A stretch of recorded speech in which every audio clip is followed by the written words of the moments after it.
前跟他换血。 상대 뭐 이즈카르마나 이런 견제기가 좀 좋은 챔피언 있으면은 힘들 것 같다는 느낌을 받았어요. Theo em nghĩ là tướng để phát huy tối đa sức mạnh của Yonera là những vị tướng có khả năng bảo kê trong giao tranh, ví dụ như là Rakan hoặc là Lulu。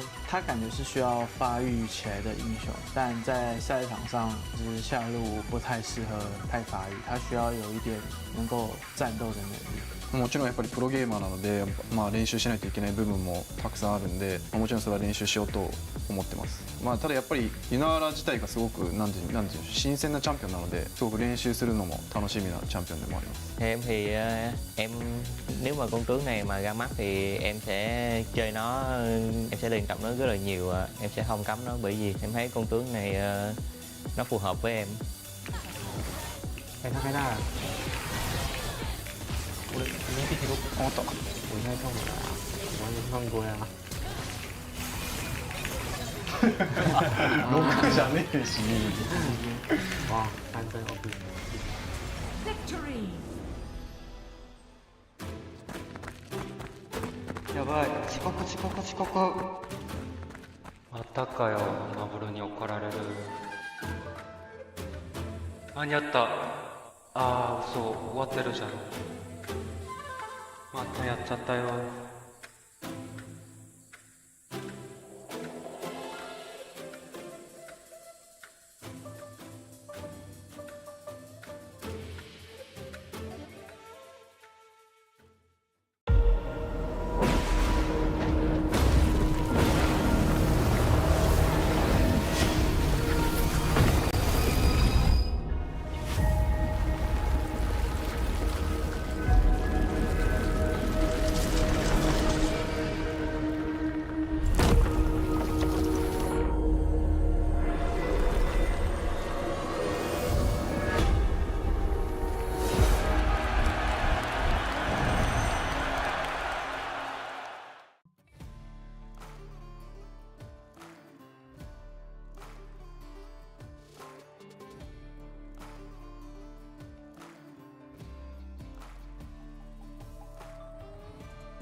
今天我们聚集在这里，有一个特别的目的。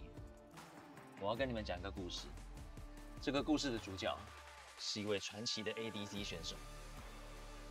Coming through, and they can't do it. Uzi is still alive and kicking, and Uzi is trying to carry the game right now. 我 S3第一次看到 UGI 比赛的时候，我就觉得，原来 ADC 是可以这样玩的哦。因为之前 ADC 前期都是在发育嘛，那你等到后期再站出来 carry。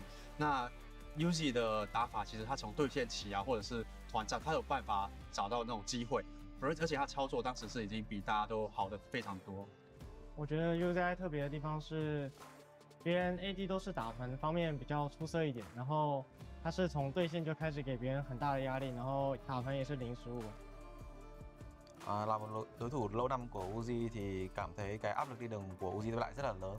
Mà là một người đi rừng thì mình phải dành rất là nhiều thời gian để chăm sóc cặp bot của mình. Và trong teamfight tổng gần như rất là hiếm thấy khi Uzi mắc những cái lỗi và rất là khó để có thể giết được cũng như là nắm bắt cơ hội giết được Uzi. Uzi is coming in from the backside. Surprise! Here comes the Vayne. Kill for White. Sam's not going to escape this one. They focus down Uzi. Well, look at him. He's still alive. He's still surviving. He stays alive. Ace for Royal Club. What an amazing. Uzi 有一点是让我非常敬佩的，因为他其实个人的话受伤是非常严重的。他每次在团练完或者训练赛完之后，他就是必须要接受1到2次的物理治疗。但是他物理治疗完后还是可以积极的回去投入排位，这点是让我很敬佩的一点。 我觉得当一个职业选手，你休息了2年再回来职业场上，其实是非常非常困难的一件事情。因为其实你这1、2年的时间，你已经不习惯了这个高压力的训练。因为其实我们职业选手训练量是非常大的，而且你还要打比赛，你面对的压力其实是很大很大。那这2年，我相信 UGI 在休息的时候再回来是非常难的一个决定。那我想看他回来的时候，我觉得就是他对于打电竞这个事情是非常的热情。 Sau khi nghỉ 2 năm thi đấu chuyên nghiệp thì khi mà quay trở lại thi đấu chuyên nghiệp thì rất là nhiều điều mà mình rất là tự tin trước đó, hay là những cái mà luyện tập hàng ngày mình luyện tập rất là nhiều thì cũng không còn những cái lửa như đợt trước nữa. cũng không thể nào mà theo kịp được những cái thời mà mình từ trước đó mà mình luyện tập nhiều hơn, mình tự tin vào những cái phần này phần kia, và thật sự là một quá trình mà mình phải bắt đầu lại từ đầu để có thể tập luyện cũng như là làm quen với nó. Take second blue, but that's going to be about the end of it. Instead, it's going to be bottom lane. Gorilla going in onto Uzi, dropping the ignite, able to find the initiation. Uzi with an expert dodge to get away as Ming gets out as well. S13我跟他在 EDG， 那是他生涯的最后一年，但是我还是能感觉到他的胜负欲特别强，我也从他身上学到了很多好的地方。 Uzi đã ảnh hưởng và truyền động lực cho mình, thì mình thấy là sự nghị lực và chuyên nghiệp của anh ta. Khi mà mình thấy những trận thua của anh ta thì anh ta sẽ không bao giờ bỏ cuộc, và thường thì mình thấy là sau mùa đó thì anh ta sẽ trở lại rất là mạnh mẽ, nên là mình học được tính cách đó từ anh ta. Whenever I watched him play in the past, whenever he made his plays, I'd say he always looked super confident. So I think whenever I try to perform on stage or practice scrims, I always try to play with full confidence in all of my games. 之前的话，我可能是作为一个观众的视角在看 U 在比赛，然后 S8、S9的时候，我是作为队友在他身边看他打比赛嘛，然后实际上看了他的操作之后，就发现这个人的技术真的是精湛到一个不行。 EDG are backing away. Uzi is still looking for it, can't get it. He's going in now. You've got to watch those Praise Seekers as 1x in all by himself will get hit down by Allah. And UCal, can he do it? Uzi, the flash away was huge, and Allah now wants to chase down UCal, and he gets him down. Flash that vein emotes as EDG go clutch.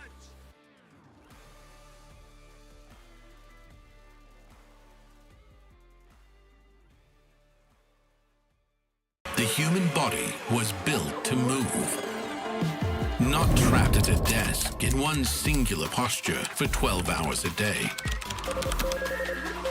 It's time your chair evolved. This is Secret Lab Titan Evo. Ergonomically engineered for you, gamers, hybrid workers, artists, backing your every move. The time has come to prune the tree.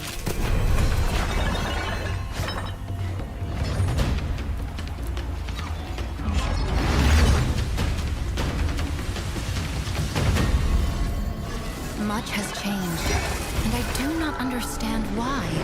Not truly.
Take a single breath for granted.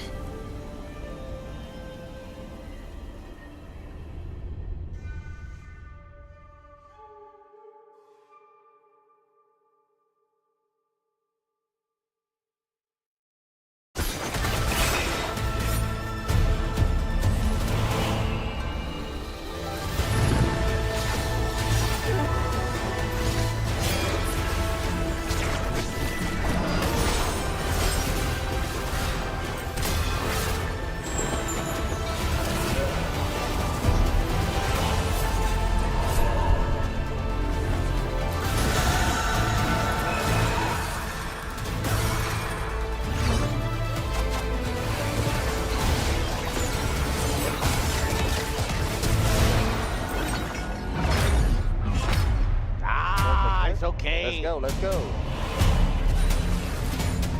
Goodbye, bro. No! Let's go!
Yunara's been doing her job for a long time, but centuries of standing guard in the Spirit Realm have only sharpened her resolve and her aim.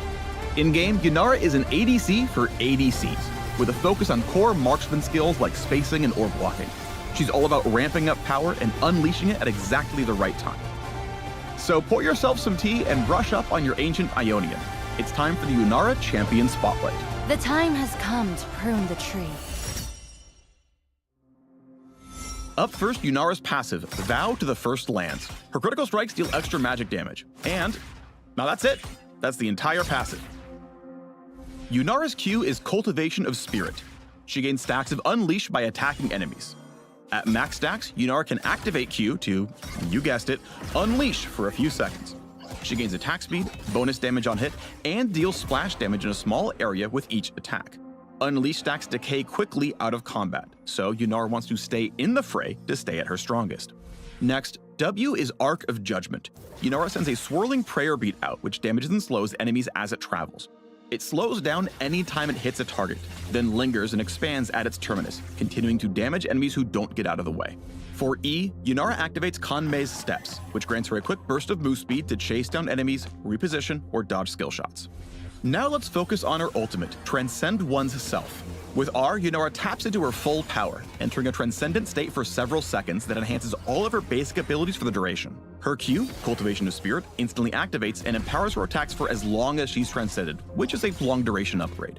Her W, Arc of Judgment, becomes Arc of Ruin. Instead of a swirling prayer bead, she fires a beam of spirit magic that slows and deals high damage in a line. Finally, her E, Kanmei Steps, becomes Untouchable Shadow. She gains a short dash instead of movement speed, and the ult cast resets the cooldown. She can dive out of danger or right into the fight. When Yunara transcends oneself, her enemies don't have a prayer. Age of Retribution! Like many other AD carries, Yunara wants to play safe until she finds the right moment to get aggressive. She's truly powerful with a fully stacked Q. If Cultivation of Spirit is ready to activate, it might be a good time to fight. An even better time to fight? When her ult is up. Her mobility is pretty limited most of the time, so opponents want to lock her down before she goes all Super Kinku mode. Positioning is key here. All that potential power means nothing if she doesn't live long enough to use it. Yunara is meant for you ADC purists. Her ramping power might feel familiar if you like playing Ashe or even Zeri. Basically anyone who likes decimating enemies with a relentless barrage of autos. Find out what more than 200 years of Spirit Realm experience looks like with Yunara, the Unbroken Faith. Perseverance, patience, providence.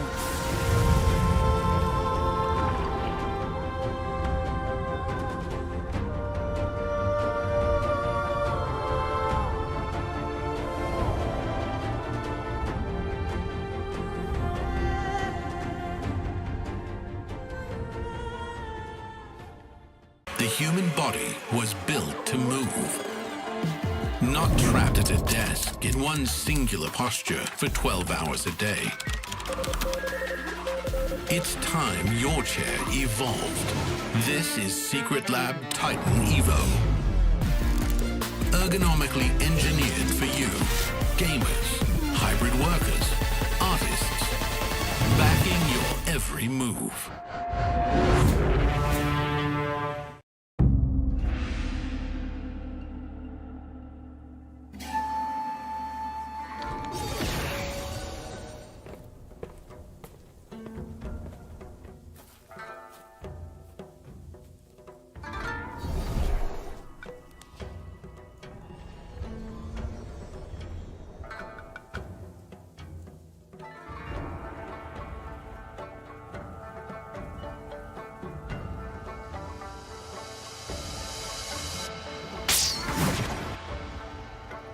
ここに集まったのはそれぞれが力を試し神殿の巫女の力を最もふさわしく扱えるものを決めるためだ。では前置きはこの辺にしてショーダウンを始めよう。要死了，兄弟！不会死吧？看，反打！我操！再给ユナーラのパッシブがクリティカルダメージを出した時にこう追加ダメージで魔法ダメージを与えるっていうパッシブなんですけど、序盤はやっぱりクリティカルアイテムを詰めないので中盤とか2コア3コアあたりの後半中盤後半あたりに影響力が出てくるかなというふうに思います。ユナーラのメインスキルが9でスタックを8個貯めないと発動できないっていうスキルなので、ちょっと連戦とかはすごく難しい印象を受けました。Theo em thấy ấn tượng đầu tiên của em về con tướng Yunaga này thì lối chơi cơ động và 我觉得他的 Q 在对线上应该会占蛮大的优势吧，因为他可以透过扩散来抢兵线。那在下路其实抢线权是下路最重要的工作。W やばいよ。いかれてるダメージしてる。なんかゼリーの強化版みたいな感じ。 Em nghĩ là chiêu W của Yunara thì nếu mà ở trạng thái thường thì sẽ phù hợp với ở vị trí ở lane, còn vị trí ở W siêu việt ở trạng thái siêu việt thì sẽ phù hợp ở giao tranh. 比较长，好像在放龟外气功的感觉。ユナーラの E が思ったよりも早く動けるし、クールダウンも短いので結構連戦でも積極的に使っていいんじゃないかなっていうふうに感じました。他们那个ブッシュ近く。你还在睡觉啊？对啊，这里是来了。这第一个走好吧？W。可以直接杀他。ウルトのダッシュの挙動もすごく速いので相手からしたらすごいやりづらいだろうなっていうふうには感じます。我觉得他的大招有点像，就是他把他的3招都强化了。個人的に感じたのは、ゼリのウルト中かなっていうふうに感じました。W や E のクールダウンも解消されて Q が15秒間持続で発動するので，他就是开了大来配合他的 QWE 的。Thì cảm nhận của em khi mà khi mà chơi Yunara là kiểu cảm giác con tướng này đánh tay khá là nhiều nên là đầu game hơi bị khó để đi lane. Còn về giữa game và cuối game thì tướng khá là mạnh. Theo em nghĩ thì nếu muốn chơi vị tướng này thì mọi người cần giữ vị trí trong giao tranh phối hợp với đồng đội. 我觉得对上他角色的话，就是趁他在 Q 还没有叠起来之前跟他换血。 상대 이즈카르마나 이런 견제기가 좀 좋은 챔피언 있으면은 힘들 것 같다는 느낌을 받았어요.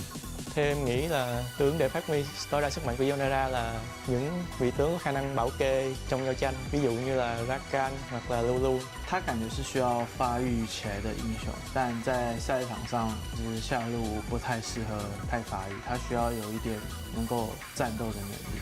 もちろんやっぱりプロゲーマーなので、練習しないといけない部分もたくさんあるんで、もちろんそれは練習しようと思ってます。ただやっぱりユナーラ自体がすごくなんていう新鮮なチャンピオンなので、すごく練習するのも楽しみなチャンピオンでもあります。 Theo em thì em nếu mà con tướng này mà ra mắt thì em sẽ chơi nó, em sẽ luyện tập nó rất là nhiều, em sẽ không cấm nó bởi vì em thấy con tướng này nó phù hợp với em. 他开大了。 我应该地铁都我懂，我应该中了，我也放过呀。6じゃねえし。哇，3分 OP。victory. やばい、遅刻遅刻遅刻。またかよ、マブルに怒られる。間に合った。あー、嘘、終わってるじゃん。またやっちゃったよ。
今天我们聚集在这里，有一个特别的目的。我要跟你们讲一个故事。这个故事的主角是一位传奇的 ADC 选手。Coming through, and they can't do it. Uzi is still alive and kicking, and Uzi is trying to carry the game right now. 我 S3第一次看到 UGI 比赛的时候，我就觉得，原来 ADC 是可以这样玩的哦。因为之前 ADC 前期都是在发育嘛，那你等到后期再站出来 carry。那 Uzi 的打法其实他从对线期啊，或者是团战，他有办法找到那种机会，而且他操作当时是已经比大家都好的非常多。我觉得 UZI 特别的地方是，别人 AD 都是打团方面比较出色一点，然后他是从对线就开始给别人很大的压力，然后打团也是零失误。Là một đối thủ lâu năm của Uzi thì cảm thấy cái áp lực đi rừng của Uzi lại rất là lớn. Mà là một người đi rừng thì mình phải dành rất là nhiều thời gian để chăm sóc cặp bot của mình. Và trong teamfight tổng gần như rất là hiếm thấy khi Uzi mắc những cái lỗi và rất là khó để có thể giết được cũng như là nắm bắt cơ hội giết được Uzi. Uzi is coming in from the backside. Surprise! Here comes the Vayne. Kill for White. Sun's not going to escape this one. They focus down Uzi, but look at him. He's still alive. He's still surviving. He stays alive. Ace for Royal Club. What an amazing. UZI 有一点是让我非常敬佩的，因为他其实个人的话手伤是非常严重的。他每次在团练完或训练赛完之后，他就是必须要接受1到2次的物理治疗。但是他物理治疗完后还是可以积极的回去投入排位，这点是让我很敬佩的一点。我觉得当一个职业选手，你休息了2年再回来职业场上，其实是非常非常困难的一件事情。因为其实你这1、2年的时间，你已经不习惯了这个高压力的训练。因为其实我们职业选手训练量是非常大的，而且你还要打比赛，你面对的压力其实是很大很大。那这2年，我相信 UGI 在休息的时候再回来是非常难的一个决定。那我想看他回来的时候，我觉得就是他对于打电竞这个事情是非常的热情。Sau khi nghỉ 2 năm thi đấu chuyên nghiệp thì khi mà quay trở lại thi đấu chuyên nghiệp thì rất là nhiều điều mà mình rất là tự tin trước đó, hay là những cái mà luyện tập hàng ngày mình luyện tập rất là nhiều thì cũng không còn những cái lửa như đợt trước nữa, cũng không thể nào mà theo kịp được những cái thời mà mình từ trước đó mà mình luyện tập nhiều hơn, mình tự tin vào những cái phần này phần kia và thật sự là một quá trình mà mình phải bắt đầu lại từ đầu để có thể tập luyện cũng như là làm quen với nó. Second blue, but that's going to be about the end of it. Instead, it's going to be bottom lane. Gorilla going in onto Uzi, dropping the ignite, able to find the initiation. Uzi with an expert dodge to get away as Ming gets out as well. S13，我跟他在 EDG，那是他生涯的最后1年，但是我还是能感觉到他的胜负欲特别强，我也从他身上学到了很多好的地方。Uzi đã ảnh hưởng và truyền động lực cho mình thì mình thấy là sự nghị lực và chuyên nghiệp của anh ta khi mà mình thấy những trận thua của anh ta thì anh ta sẽ không bao giờ bỏ cuộc, và thường thì mình thấy là sau mùa đó thì anh ta sẽ trở lại rất là mạnh mẽ, nên là mình học được tính cách đó từ anh ta. Whenever I watched him play in the past, whenever he made his plays, I'd say he always looked super confident. So I think whenever I try to perform on stage or practice scrims, I always try to play with full confidence in all of my games. 之前的话，我可能是作为一个观众的视角在看 U 仔比赛，然后 S8、S9 的时候，我是作为队友在他身边看他打比赛嘛，然后实际上看了他的操作之后，就发现这个人的技术真的是精湛到一个不行。EDG are backing away. Uzi is still looking for it, can't get it. He's going in now. You've got to watch those Prey Seekers as 1X in all by himself will get hit down by Allah. And UCal, can he do it? Uzi, the flash away was huge, and Allah now wants to chase down UCal, and he gets him down. Flash that main emotes as EDG go clutch.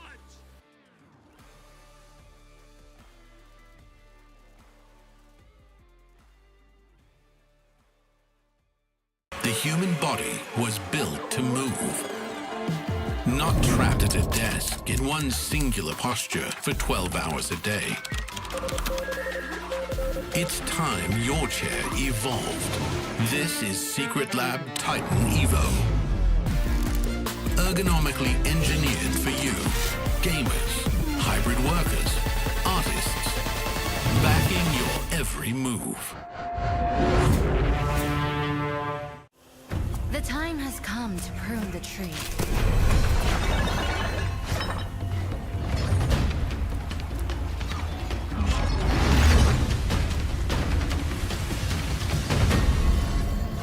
Much has changed, and I do not understand why. Not truly.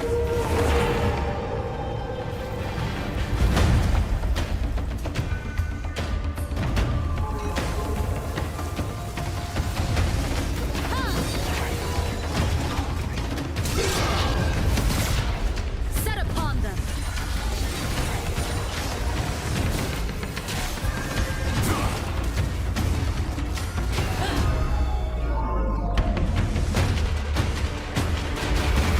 The eye sees, the fist crushes.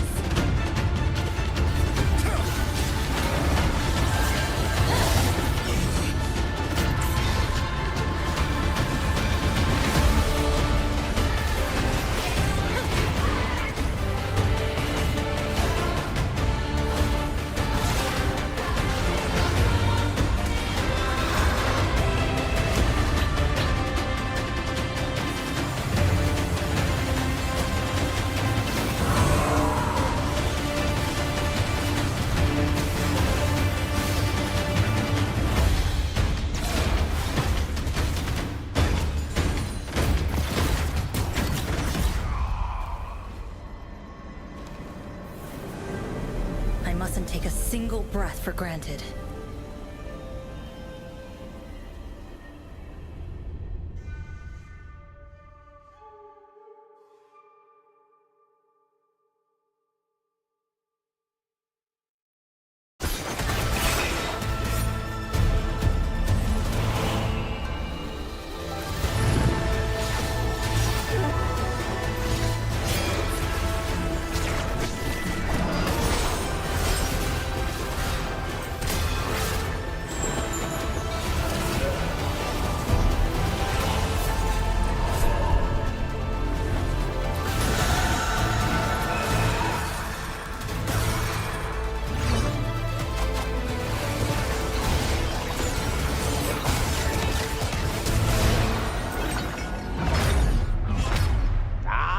It's okay. Let's go.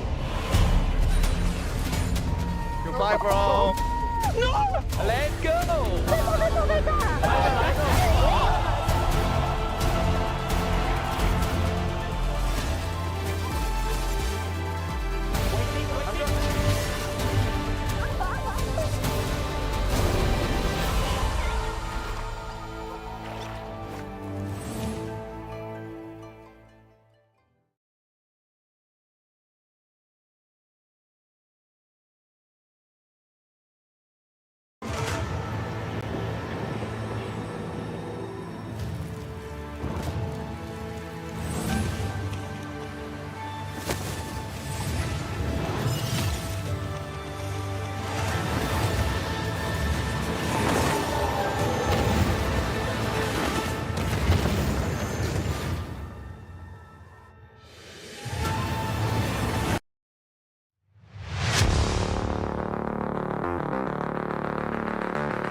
Did anyone notice the Titans Cup logo is a face? Welcome back, ladies and gentlemen, to the League of Legends Titans Cup MYSG, and we're back with another exciting week. We are your storytellers for today. My name is Sir Cloud, together with my wonderful buddy here, Sagi, which I can finally touch in person. Yeah, you can definitely touch a person right now. Exactly. It's always been virtual. It's always been virtual, and this is, I think, the first time we are casting live in the studio. So it's actually pretty interesting. And talk about interesting, this tournament is proudly sponsored and powered by Riot Games with League of Legends official chair partner, Secret Lab, and organized by yours truly, Easy on Air Production here, Sir Cloud. Oh yeah, loving the chairs here. We're finally having it this week, so we can actually tell you how comfortable they are. Yeah, it's pretty comfortable. I can sleep on it. Oh yeah. Yeah, so legit. To not sleep on it, we will definitely need to have some banger of the games, especially in today's series. So it keeps us alive and it keeps our audience hype as well. Yep. And speaking of banger of games, these will be the games that we'll be playing today. So we're going to start off the day with Fairy Charm versus Sparky in our first semifinals. It will be a best of 3. These two teams won their quarterfinals match in a 2-0 series. Fairy Charm against Charisma, Sparky versus Win and You. On our second semifinals will be also a best of 3 series, will be Mel Gaming versus All Luck 2.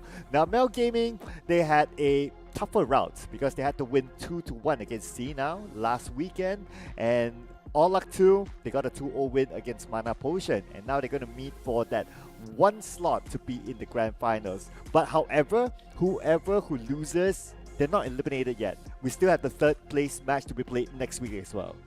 That is actually very interesting for this tournament bracket. But talking about what they're fighting for, they're definitely fighting for the total prize pool of 5,000 ringgit here. But I think the bragging rights falls onto the winner being able to advance to the LCP Wildcard playoffs. It's been a long while since MYSG had held official League of Legends event, so whoever wins this definitely can claim the title of being one of the strongest, if not the strongest, Malaysia-Singapore team of today.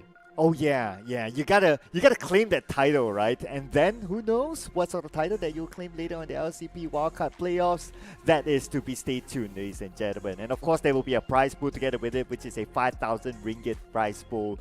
Now, today's schedule, as what we mentioned earlier on, we're gonna start off with Fairy Charm versus Sparky in our first semi-finals. In our second semi-finals, it will be Mel Gaming versus All Luck 2.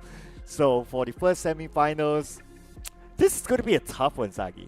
I do have to agree with you. I do believe that Fairy Charm, although they won in a dominating fashion against their opponent last week, Sparky also had a very decent and standard approach in their games as well. So when these two team clash, FRC versus Sparky, is going to be a very decent showcasing of some top level League of Legends gameplay in our Titans Cup.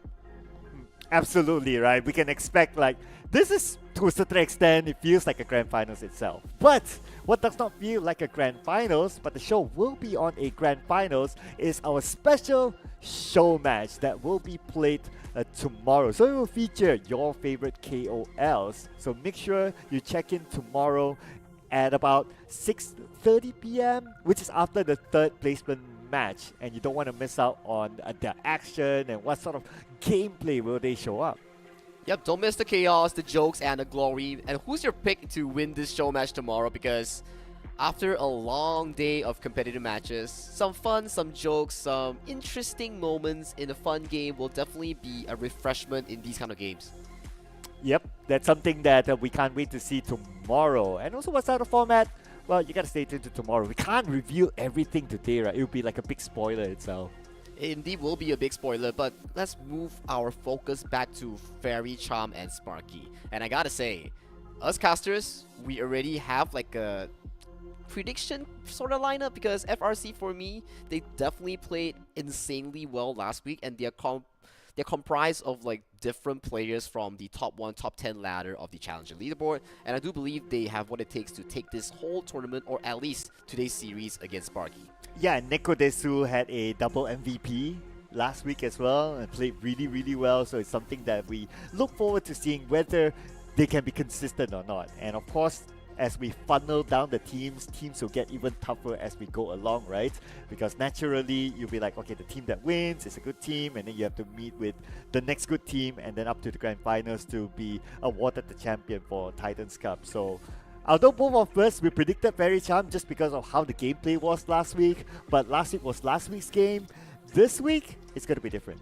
It's going to be different because Fairy Charm will be fighting against Sparky, who had a fantastic performance last week. Very solid gameplay, very good macro game, knowing the whereabouts and knowing their power spike in between the games. So they made insane comebacks against their opponents. So Sparky, also another team that we have to look out for coming into this best of 3. And not just any best of 3, this tournament format features Fearless Draft as well. Oh yeah, Fearless Draft, right? So in case any of you are not familiar with Fearless Draft, it means that you can only pick the same different heroes that were not picked in the first game.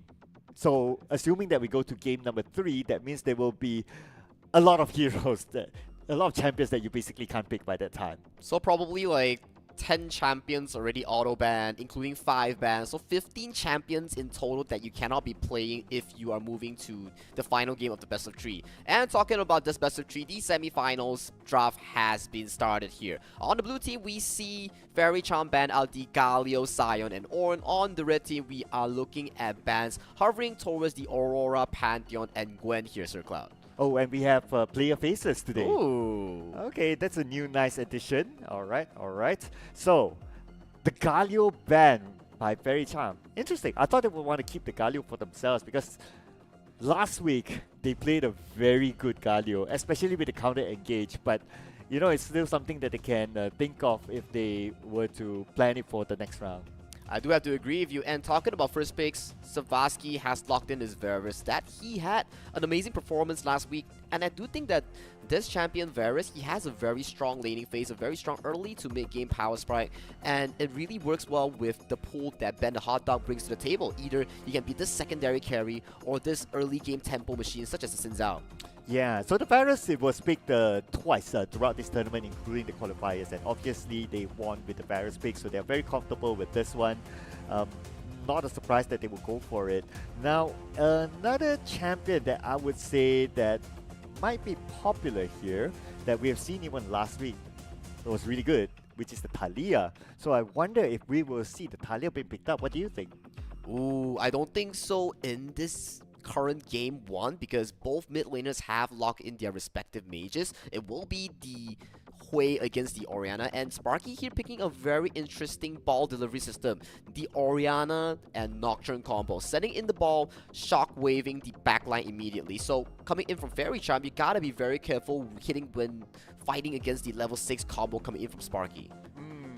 And I do like the versatility that Sparky has, right? Like you have a split pushing potential, you have engagement potential as well by Sparky, especially with Orianna, who's able to engage for your team, start off fights, or maybe even like becoming a mid sort of champion that comes in the middle just to try to stall things and try to win fights. And speaking about fights, right, what I noticed the pattern of teams from last week, a lot of them like to take fights like in alleyways.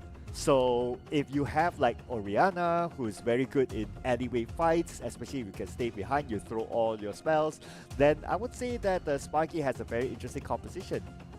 I have to agree with you. Both Fairy Charm and Sparky, they drafted a very similar mage type where you want to be controlling all these small places like the alleyway, like the river, like the entrance of a specific path towards the objective. So both of these mid laners will be the key core control mages in controlling the battlefield here. But Sparky locking in that Sivir further secures them the latest stages of the game because Orianna and Sivir in this current patch of League of Legends, these two champions has an insane scaling towards the late game. Ooh, and then you have the Atrox for Fairy Charm. So lots of fight potential here. Plus, with the Wukong, then you have a lot of just run at your enemies to try to take those fights. Now, another potential that I could see here is that Fairy Charm, they might want to go for a little bit early aggression, potentially try to jungle invade their opponent. And plus, you have the Rill being picked up. This has to be a teamfight competition now. You have the Rill, able to tank, you go in, you pull as many people as possible towards your teammates, and then you just try to win fights as quickly as possible, bursting them down.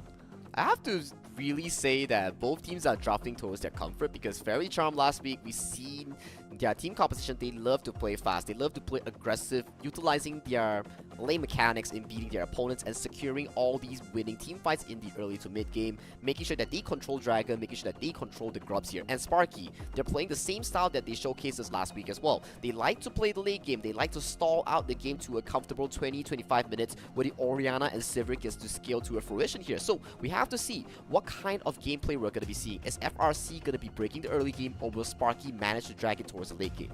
Now that we have locked in all the champions, right? So do you have a preferred draft between the two? I think both drafts are very 50-50, just like we mentioned just now, just that Fairy Charm has a more early to mid-game centric sort of draft. It really relies them to end the game as soon as possible, around like 25 to 30 minutes, because they are prone to being outskilled from the likes of Sparky's entire draft. If you look from the top side all the way to the bot side, it's all scaling coming in from Sparky. So the number one thing that Sparky has to do, survive the laning phase and make sure that they slow down the tempo, the engages coming in from Fairy Charm. And so far, based on last week what we saw, among all the games that was on the broadcast, Fairy Charm, their games overall ended the fastest. So they have the potential and they know how to try to win games as quickly as possible. So with this kind of draft, I would say it's scary if Sparky can't handle them from the beginning. I have to agree with you. So we have to see what Sparky plans to do. Are they going to avoid the fights in the first Dragon, in the first Grubs? But that will be giving a lot of resource towards Fairy Charm, because Fairy Charm, they look like a team that they will want to force these Dragon Soul fights, stack the early Drakes, make them come and fight you, and make sure that they lose out a lot on that first 20-minute fight. So both teams here, they will have to wager between the first thing, laning phase. Fairy Charm's picks are extremely aggressive in the laning phase, but Sparky, once they hit that level 6, it's go time for them. Ooh, okay. But obviously you can't stop a team from hitting level 6, right? It's still very, very early. But what Fairy Charm can do is try to outscale them.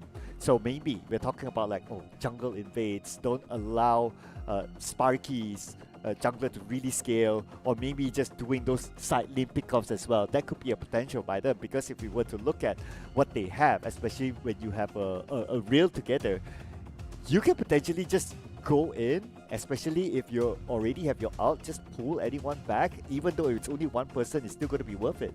Yeah, you just have to break through the early game coming in from Fairy Charm. If you can find these engages, that's why both these supports coming in from both teams here, the Alistar on AMG, the Rel on Cure 1 here, these are important picks in making sure that they find these key engages here, because they will be the primary playmaker here coming in from both teams. So limit the engages, or to look for peels, or to be the main man looking for these multi-man knockups.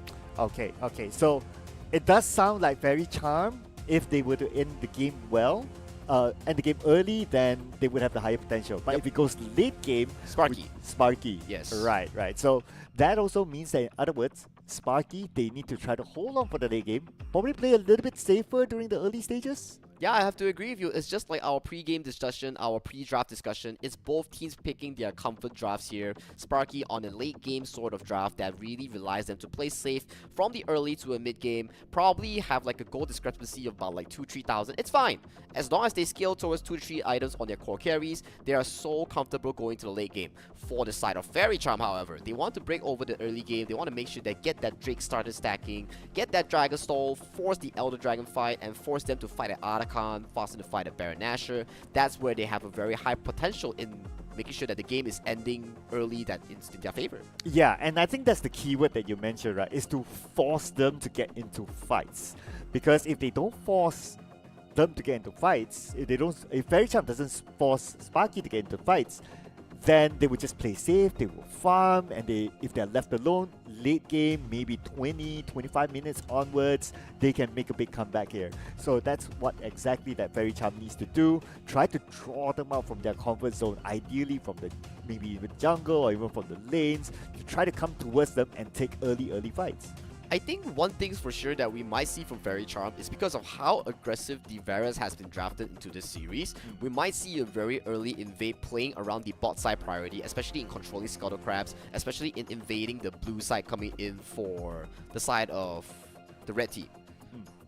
Right, okay, so I guess one of the reasons for that also because the Varus is the only champion that scales the best for their lineup. Well, I wouldn't say the others don't really scale the best, but if you were to go for like late game, let's say the game drags like 30 minutes, for example, by that time you probably expect the Varus to be the one to be able to dish out the most damage and also try to quote-unquote carry the team by that time. It also has to depends on like what the Varus wants to go for, right? Is he going for the Lethality build, the poke build on the Piercing Arrow, or is he going on the on-hit build, the Borg, the Wits, and the Runan sort of build composition, where you're just looking to auto-attack the front line here. So we don't know what is the decision coming in for Savasky, because Varus is still a very versatile champion that brings a lot to the table. The strong early game, the strong laning phase. So can Fairy Charm realistically break over the early game will be the main question that they have to answer to solve Sparky's late game. Okay, so Varus is probably like the late game sort of champion to try to solve solve it for Fairy Charm, right? But which champion do you think is the playmaker for either team? So Fairy Charm, they drafted the Wukong and the Rel. So I do think that these two champions will be the primary playmaker coming in from Fairy Charm to access the backline, to catch out the Orianna coming in from Sparky, the Sivir coming in from Sparky. So on the side of Sparky here, you have the Cassante, you have the Alistar here. These two are pretty decent in terms of peeling and looking for engages here. So those two champions will be the primary playmakers coming in from Sparky in terms of like what? Peeling, in terms of like looking for backline engages. That's where these two champions come into play. Yeah, and if you combo those two, right, the Rel and also the Wukong, you have like the Cyclone together with it. So when it comes to like early fights especially, if you're able to catch like maybe 3 or 4 of them, or ideally 5 of them with the Cyclone, it's basically a lot of crowd control there. And the crowd control probably can last like a good 5 seconds in total. Thereabouts, yeah, 4-5 seconds thereabouts, and that is very long, and that will allow like the Varus to just get free hits from behind. So it's very dangerous for Sparky if they were to be drawn into an alleyway. So that's something they need to be aware of.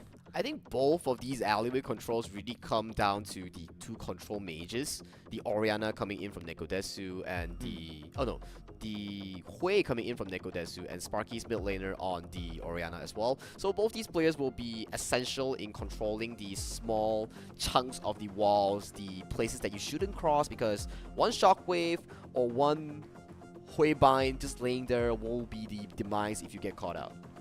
Yeah, the shockwave also is something that they need to be aware of too. So both sides, well, we did talk about like both sides pretty similar in terms of the way they draft. Essentially, we're just trying to find those micro potentials of like what might happen inside the game. But looks like the game will take a while, ladies and gentlemen, because apparently there was a technical pause the moment we went into the game. But I'm sure once it's all done, it's a series that we cannot wait to watch unfold. Oh, well, of course, we are all waiting for this grand challenge between both of these two teams. But we talk about something micro. I do want to point out the setup that Sparky has. The Orianna Nocturne combo. So when the lights are out, Nocturne flies in. Orianna can deliver the shockwave towards the face of the carries here. So if they can pull off that combo with a 2-3 item Orianna, that's going to be detrimental in nuking the backline. Oh, that will be a very big highlight clip there. It will be. Yeah. It's actually a very strong tool in deleting backlines such as Varus and Hui that do not have like a solid mobility spell. So once you get caught out by one shockwave that's like insanely fit, you might just be deleted instantly, or you're like forced to back off. And if you're able to take out the Varus early, then the damage output potential by Fairy Charm would be significantly lowered. So that's one thing. But of course, that also depends on what sort of scaling or to what level have that scale by that time that fight happens as well. Maybe, who knows, right? Like all the other champions, like they would have scale, like they would have like maybe 1-2 items ahead, then anyone else can take over the damage output department. Well, we have to see. When we talk about all these mid-game, late games, we always have to focus on the early game, which is the laning phase. Laning phase, whoever dictates the tempo will get more control towards the jungle priority on the Scuttle Crab, and then they have the first rotation for the lane swap going to the Grubs. So Grubs, that will be one of the main fights as well. So for Fairy Charm, they have to speed up the game. For Sparky, however, on the flip side, they have to slow down the game. So both teams, they have to play towards their strength and weaknesses to make sure that they hit what they want. Okay, and speaking about whether they have the strength or they have the weakness, we'll find out, ladies and gentlemen, because we're going to head into the Rift for game number 1 between Fairy Charm and Sparky. And looking at the first level though, Shinzo seems to be getting caught out by Ice Lemity on this Aatrox here. We see a lot of members being invested towards this rotation here. So Shinzo, he dropped the word towards the blue side of FRC. At least that is a bit of vision being secured for the side of Sparky. Alright, so looks like no big jungle invasions. Or maybe a potential attempt here. So as we can see right down there, 3 of them stacking. So it looks like they're trying to gather that level of information to see if they can actually do the jungle invasion. Do you think that they're really serious about just staying here that long? Well, they popped the scanner. They are already looking at the blue buff here coming in from Sparky's red side. So the invade will happen because if you make this Nocturne delay the level 6 power spike, not being able to get the paranoia, that will be your main game plan as well. But both sides are heavily warded right now for both junglers, so they know the information for both teams on the junglers' whereabouts. Okay, so a little bit more activity as we can see at the bottom, especially where the Wukong is already in, and that's played by Ben the Hot Dog. And this is what we did talk about, right? Like early jungle engagements down there just to try to disrupt the other side, slow down their progression so that Fairy Charm has a better chance of winning this game faster. Exactly, and we talk about Savasky and Pikachu on this Varus and Rel combo. Their laning phase is exceptionally strong, hence why the focus is for Ben the Hot Dog to actually invade this blue side here. So, the thing we want to see now is Shinzo going to be parallel jungling and going to retrieve the blue buff coming in from FRC's jungle. I wonder if he's going to do that. The information should be there, so as long as his teammates communicated to him and say, hey, you know what, they're on our side, why don't you go on to their side? And that's exactly what he's doing right now, so Shinzo will at least trade off, becomes a 50-50.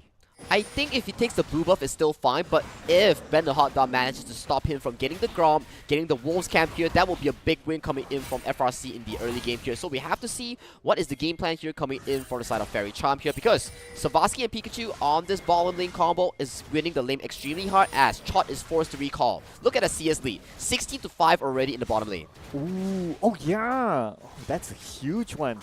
And of course, with only the Alistar there, AMG, he's not able to do much. All he can do is just turret hug for now, just wait for his teammate Chot to come back. And let's not forget as well, right? So, in case anyone missed last week's game, Chot was also the MVP of their respective game last week. So, with that sort of title, I guess there could be a level of expectation for him to perform in this round. I have to agree with you, but Savasky as well was a very strong laner coming into the week 1 of games here, and he's going for the Lethality Varus build here. He has went for the Arcane Combat here, and he has purchased the Tear of the Goddess here, so we will see Youmuu's potentially into the Manamune sort of build for this Varus. Now both sides, I would say especially for Fairy Charm, yes they did some early moves into the jungle, but I guess everyone's just waiting for level 6 before they become really, really aggressive and try to get those side pick-off lanes. But so far so good. At the bottom, Savasky still getting a lot of farm, 25 still ahead. So they're okay. They're pretty fine here. It is the exact game plan that they're hoping for. Savasky dominating this laning phase as a Varus, because this Varus will spike extremely hard early towards the mid game here, but once it hits towards the 25-minute mark where Sivir starts ramping these items, 2 to 3 items here, that's where Savasky will start slowly fading in terms of the DPS. Ooh, okay. Is there going to be a potential steal here that happens? Okay, not really though. But they do see each other, so that's valuable information. At least you know that your playmaker is being kept in check by the other side, so you don't want the playmakers to be having at liberty to go all around the map. And you look at these early pings here coming in from FRC, they know they have to stop this attempt coming in from, and Shinzo gets engaged on. Okay, so that's probably what they want to do, is to try to pull them out, try to get them involved in fights, and we have 4 players from FRC now at the bottom. Try to find the advantage, but not yet.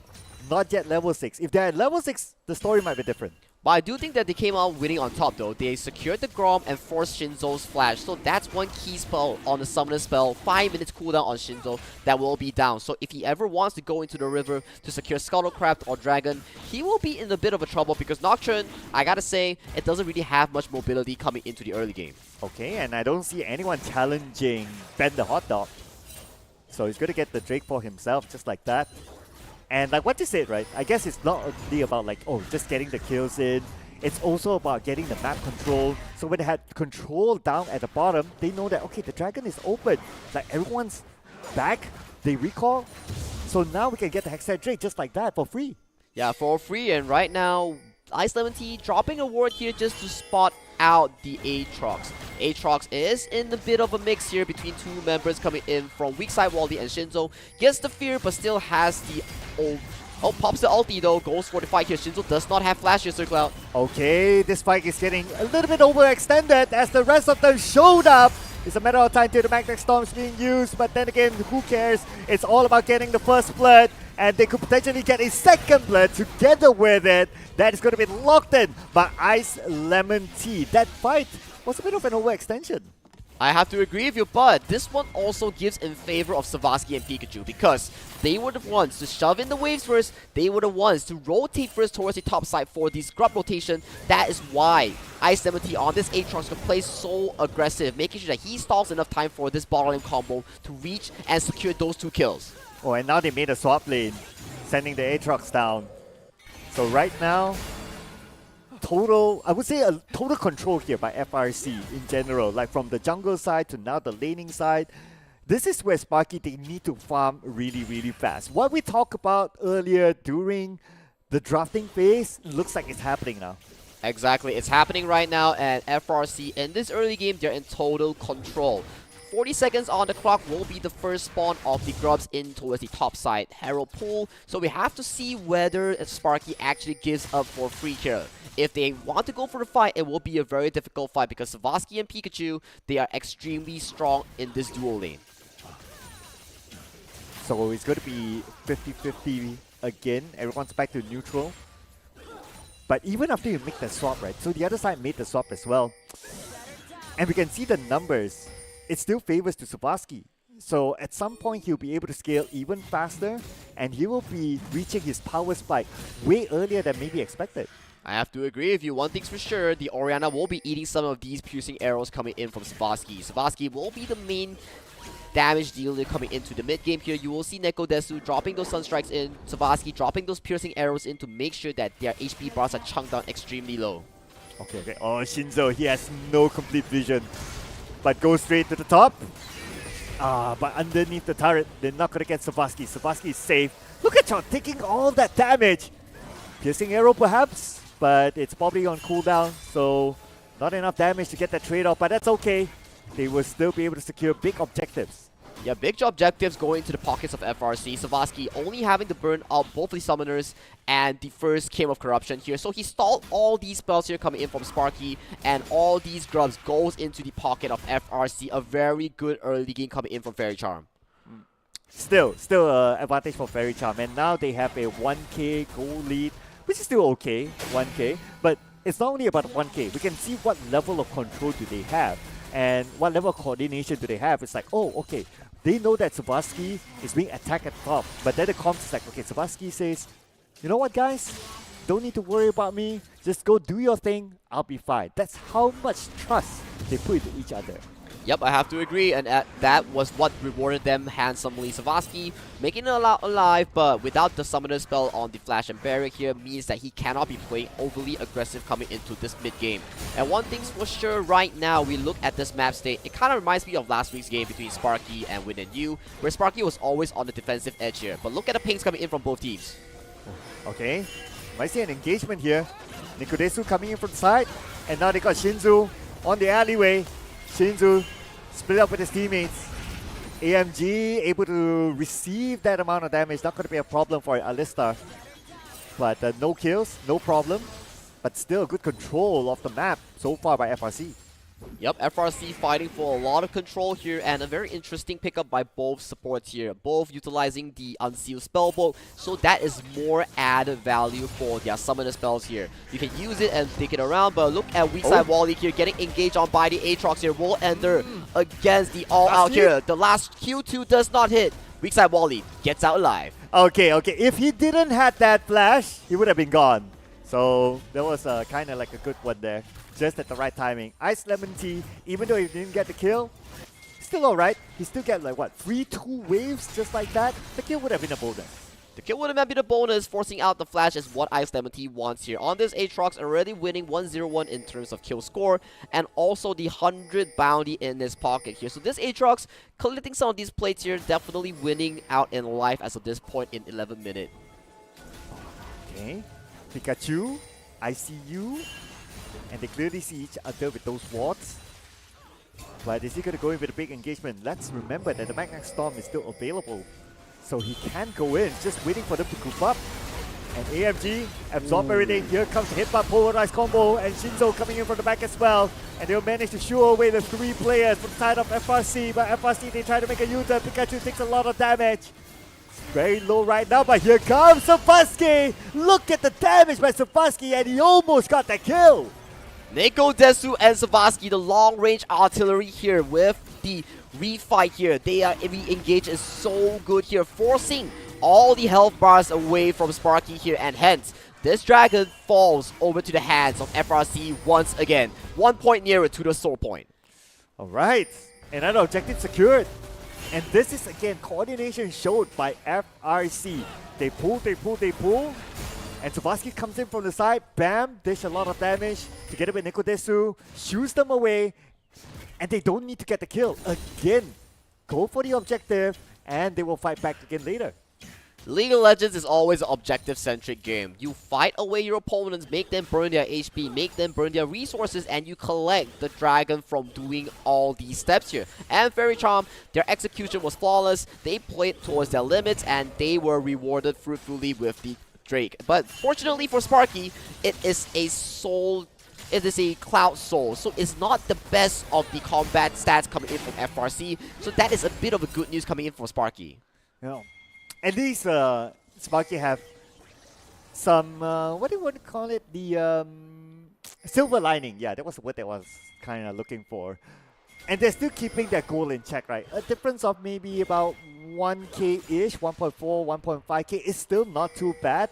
But at some point, they really need to win the map back. Because so far, we haven't get to see Sparky able to go onto the other side. The moment they did, they got shoot back. Yeah, that is the key point control coming in from Savaski and Nekodesu. The artillery, making sure the zone control is extremely well done here. But pings are coming on Ice Lemon Tea here. There is paranoia coming in from Shinzo here. Do they look to jump on Ice Lemon Tea? But this Thunder Sky is healing a lot. Okay. Shinzo is there though, and he exposed himself. So Pikachu, together with Ben, they saw him. And is Pikachu going to go in, try to pull him out with the Magnet Storm? It's not going to be worth it, so they're going to keep that one for now. Yep, exactly. And we're looking at the current map state right now, we are slowly approaching the mid-game. Savaski, Nekodesu, they're already starting to ramp up their first items here. We're already seeing the Yomos, the Sundered Sky being completed onto FRC members here. So, Sparky, the current job is to delay the game, make sure that Chot and Jackson Lau on Oriana and Sivir gets enough space to breathe and farm. Oof. I wonder how much space more will Sparky have. You kind of think about it. If this continues, FRC would have the entire map for themselves, especially once they take down the mid turret, which is the key turret that will keep their side alive. But this is Sparky's playstyle. Similar to last week, they were not having the most fantastic early game against Win and Yu. So it was still a 2,000 goal lead coming in from Win and Yu in the last week's game. But they still managed to make these big, insane late game team fights because they know for a fact that if they scale towards the late game, they will always have the upper advantage here. But you're now against FRC. You need to see if you can able to stall their insanely strong early to mid game. And that's going to be like the long game here, right, for Sparky. But is it really working out for them? I mean, we need to see the bigger picture. Now, let's see what sort of engagement will happen here. If Sparky wins this engagement, then probably we're talking. Yep, we have to see right now, both teams are fighting for the river control here. We see a bit of a flank here coming in from Pikachu onto this rail here. He's looking to scout, he's looking to lurk behind the lines of Sparky here. Yeah, and you want to kind of try to find the advantage, right? You go in, you capture the backline with the Magnet Storm, you pull it towards your teammates, try to burst down whoever who's at the backline as quickly as possible. But the fight might potentially happen here. Pikachu at the front, here comes the Magnet Storm all the way. They gather together, and now they're in trouble. And the Cyclone comes in from the side as well. Chot, Mr. MVP of last week, went down. Now all in focus onto weak side Wally. It's going to be a 2v1. Nowhere for weak side Wally to go. Definitely will go down here. But oh, hang that thought for a second. Okay, just an extra few more seconds. But it still went down. And they're probably looking for an ace here.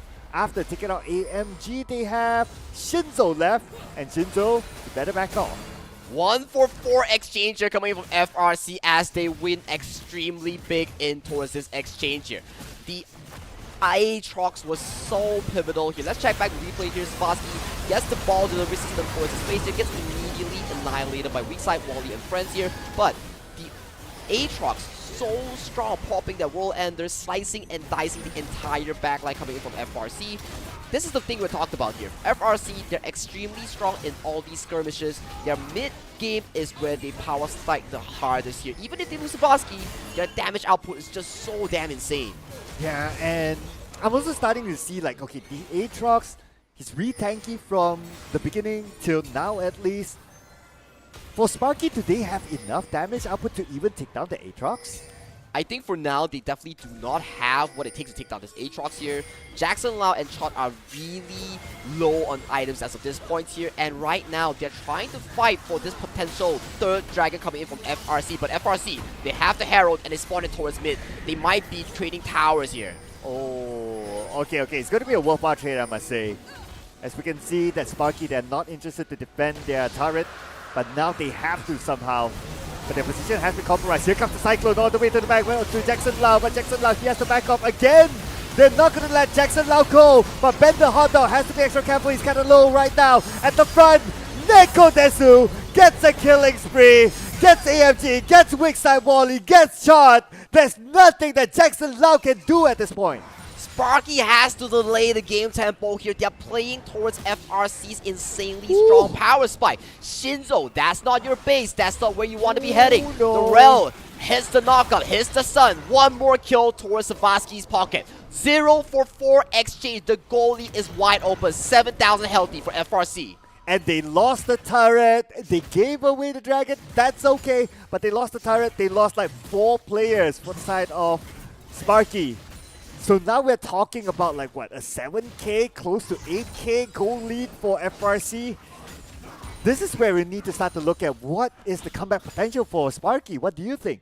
They have to delay the game. They have to push out all these waves here. One thing that they do extremely well with the Sivir and the Orianna is clearing out these waves and delaying the game here. But looking at this map state right now, they are trying to match the fights against FRC. That's not what you're supposed to do as Sparky. You are late game scaling champions that need a lot of resources here. So fighting here is so detrimental. You lose this fight, you're pushing your scaling towards another 5 to 10 minutes. And I really love how Ben, he went all the way to the backline just to try to split them up all together. So he caught at least 2 champions at the back just with his Cyclone, not allowing them to join the team fight, allowing his all other 4 teammates to settle whatever that's in front, and that's how they did it. They basically played Divide and Conquer. And Divide and Conquer comes in with the paranoia onto Neko Desuke. He has the flash, he flashes away on Ending Spiral, hits onto weak side Wally. Damage is so huge coming in from the Wukong and Hui. Weak side Wally gets taken down. Again, the damage output, as what we saw earlier on, even weak side Wally, arguably one of the tankier champions, is not able to withstand that. And now AMG, obviously as an Alista, the tankiest of them all, he must be looking at that and thinking to himself that, can I even tank it?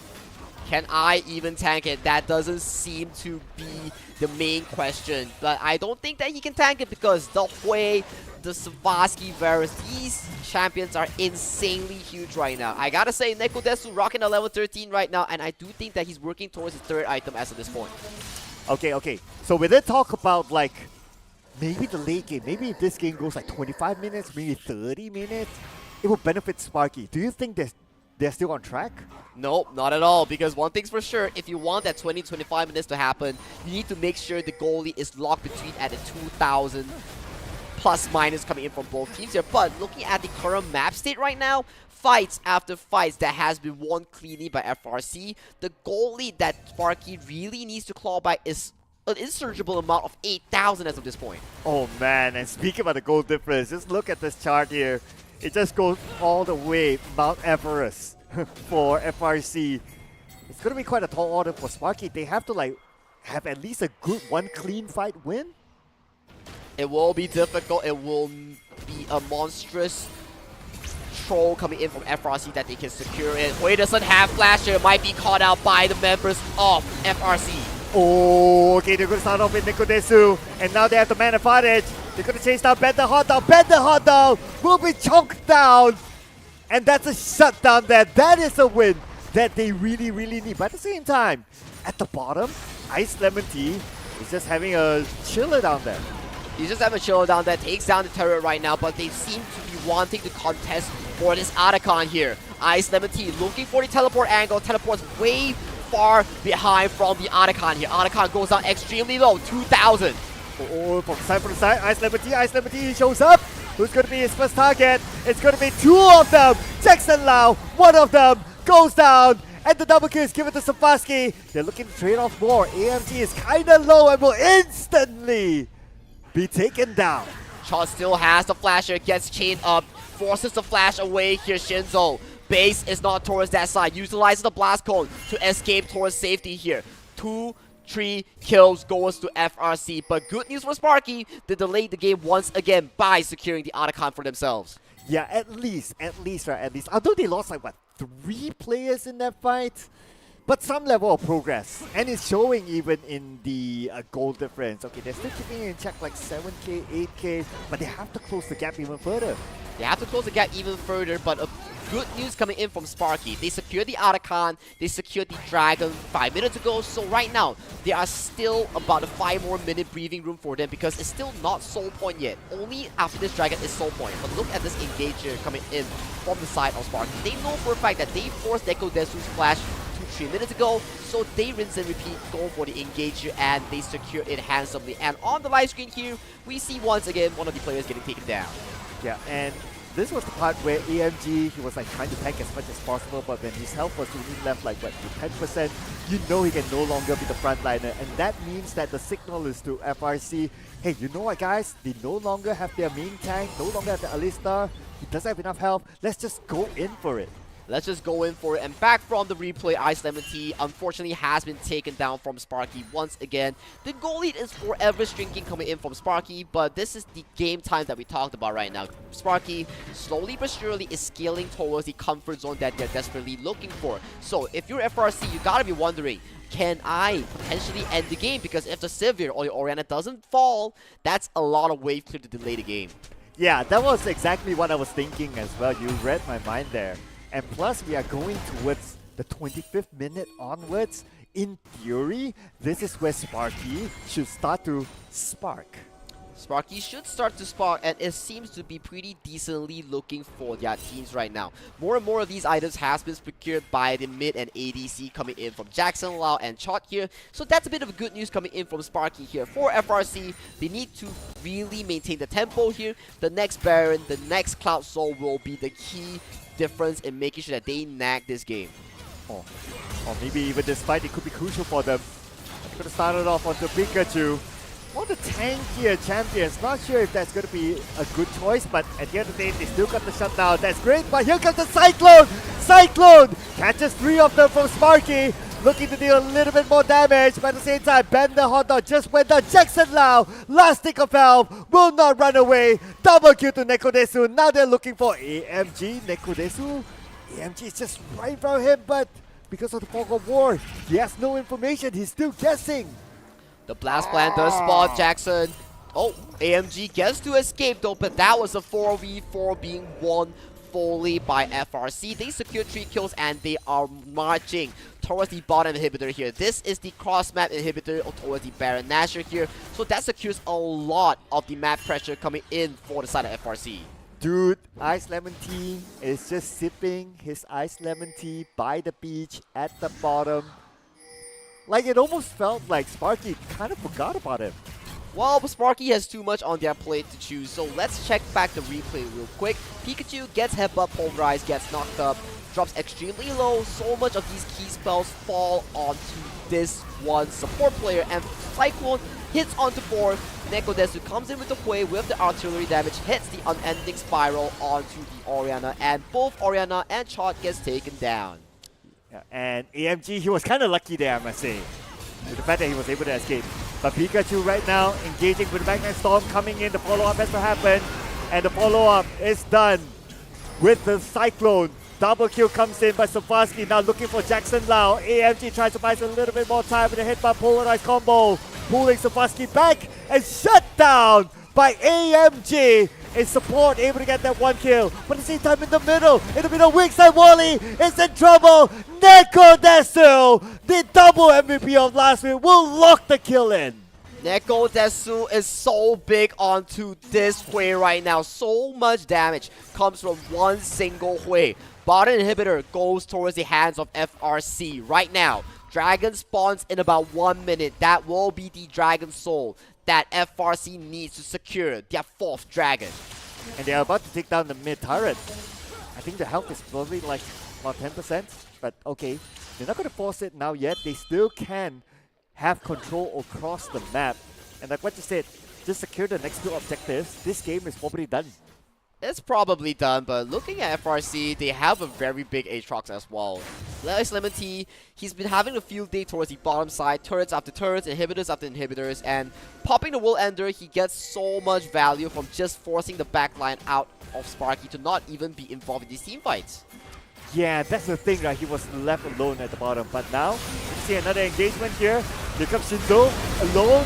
Oh, you probably didn't expect that. Oh, no. But here comes the rest of them for Sparky. But Sparky, they're so tanky now. But at the same time, Pikachu jumps on to the back.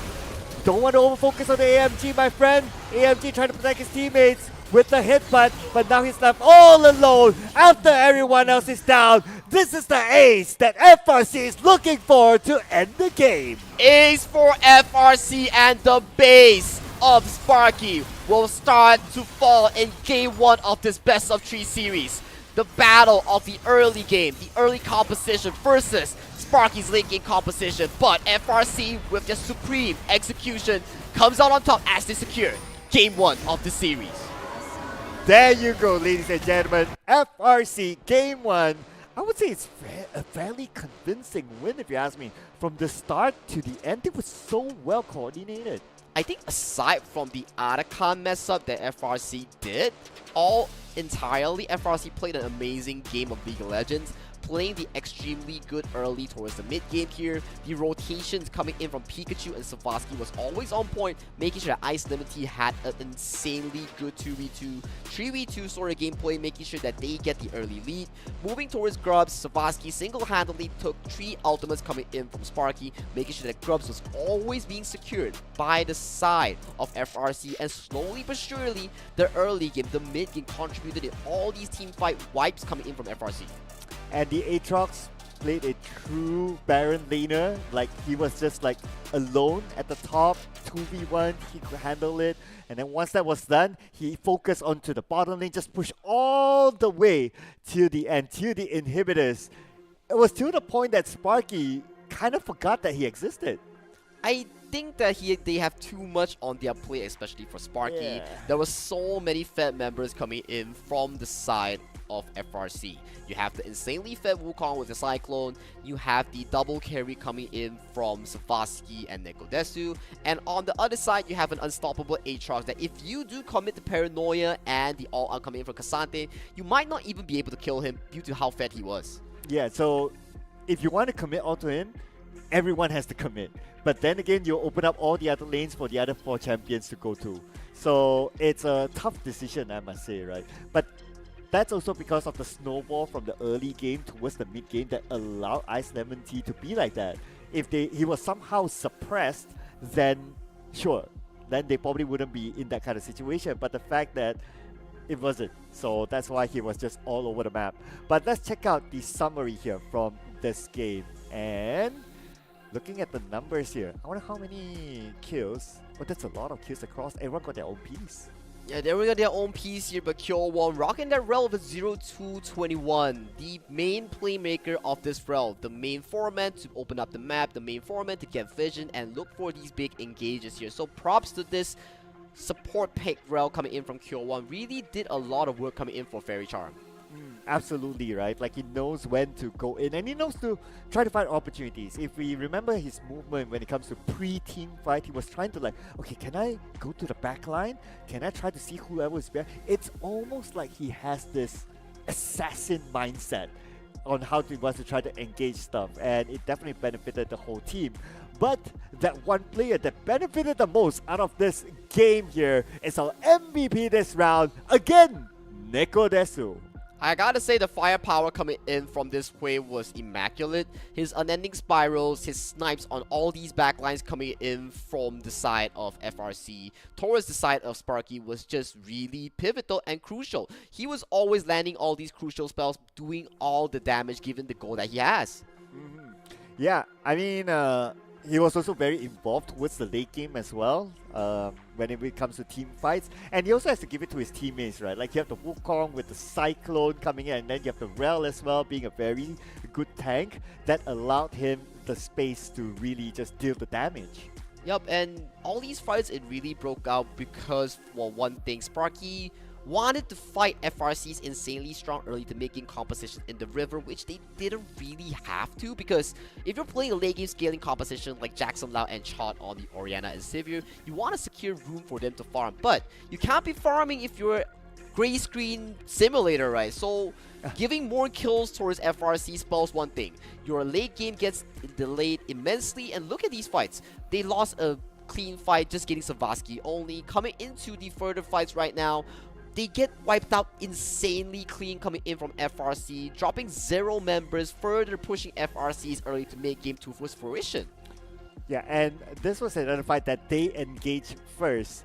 But look at the patience for FRC, right? Yes, the comms is that you come in, try to help whoever is close, but whatever that's happening at the bottom there, Ice Lemon Tea having free lane to push all the way in. So they managed to delay that fight as long as possible for Ice Lemon Tea to just break down the inhibitors. And coming in from why we see Pikachu or Kyo1 is such a good support. He on this rel was always on the front side, making sure that he absorbed all these spells here. And Nekodesu, our MVP, again, getting all these backline snipes. The Leandries burning down both Chot and Jackson Lau here. And coming from this fight, Ice Lemon Tea joins the fight, pops the World Ender, just goes for the backline. Oh, my job is done. I go back to push the lanes once again. And Savasky, a bit of overconfidence here, but he does get taken down by Jackson Lau here. But it's too little too late as of this point, because FRC is so insanely ahead. Yeah, so you can't blame him for having a bit of extra confidence to spare, right? So even if he goes down, he knows that there's nothing that Sparky can do to push back at that point. Like even at this, a 3-man shockwave, the paranoia, it wasn't enough at all because of how behind they were putting back here. And look at this unending spiral, catches onto 2. Cyclone limits the team fight potential from the backline here. Savasky solo killing Jackson at the backline here, and if you're Chot, you're too little too late to escape. There's no peel coming in to help you. Yeah, and at that final fight, it was only AMG alone, and it was clearly an ace. And by the time we know that the game has ended for sure. So game 1, ladies and gentlemen, goes to Fairy Charm. Now Sparky, they have to find a big comeback here. It has to be a reverse sweep. If not, they'll be playing the 3rd, 4th placing tomorrow. Well, we gotta see. It is the tournament format of the Fearless Draft here, so whatever that worked for Fairy Charm in Game 1, or that didn't work for Sparky, that wouldn't be available on the table in the pick and bans for both of these two teams here. So coming in from Game 2, it's a fresh new game with limited champions for you to pick. Yep, and I would want to see the Galio being brought in. It was banned out in game number 1, so there could be a potential that we might see a Galio. Fairy Charm, they did play a good Galio last week, playing a counter-engage sort of Galio. So let's see if it will be given the opportunity, because Galio was the champion that was banned by themselves in the first game. But there's also a lot of other potentials as well. What I see here is a trend other than Galio is also the Talia is also a fairly popular pick. The Xin Zhao has been quite a popular pick in this tournament too. So we might see some of those champions being picked up. Well, we gotta see what is in store for both these two teams here. But like you mentioned here, the Talia, the Galio has been frequently banned out, especially, and what's more, Galio both on Jackson Lau and Nekodesu has been a favorite pick that they played extremely well on. So maybe those picks, like the Galio, will be a contention for both these two teams. Yeah, I'm just looking at my crystal ball as well, right? So, the Gwen could be a potential too, and very strong laner and very harassy, I must say. So that could be a pick. The Zaya could be a pick as well. So if the Zaya comes in, potentially we might see the Zaya Rakan sort of combo that might be picked up as well. So there are a lot of this potential type of combos. But for you personally, what sort of champions would you like to see being picked up? Ooh, maybe the Pantheon. I do think that the yeah. Pantheon fits extremely well towards FRC's playstyle of wanting to dominate the early game with Ben the Hot Dog. So maybe the Pantheon will be an extremely valuable pick here for FRC to really push the early game to a different level. Yeah, the Pantheon, yes. Strong engager, tanky, potentially able to come up with damage as well, depending on what sort of builds that you go for. So that could be one. I guess if I want to see a cheesy one, right, I might want to see a Ezreal being picked up.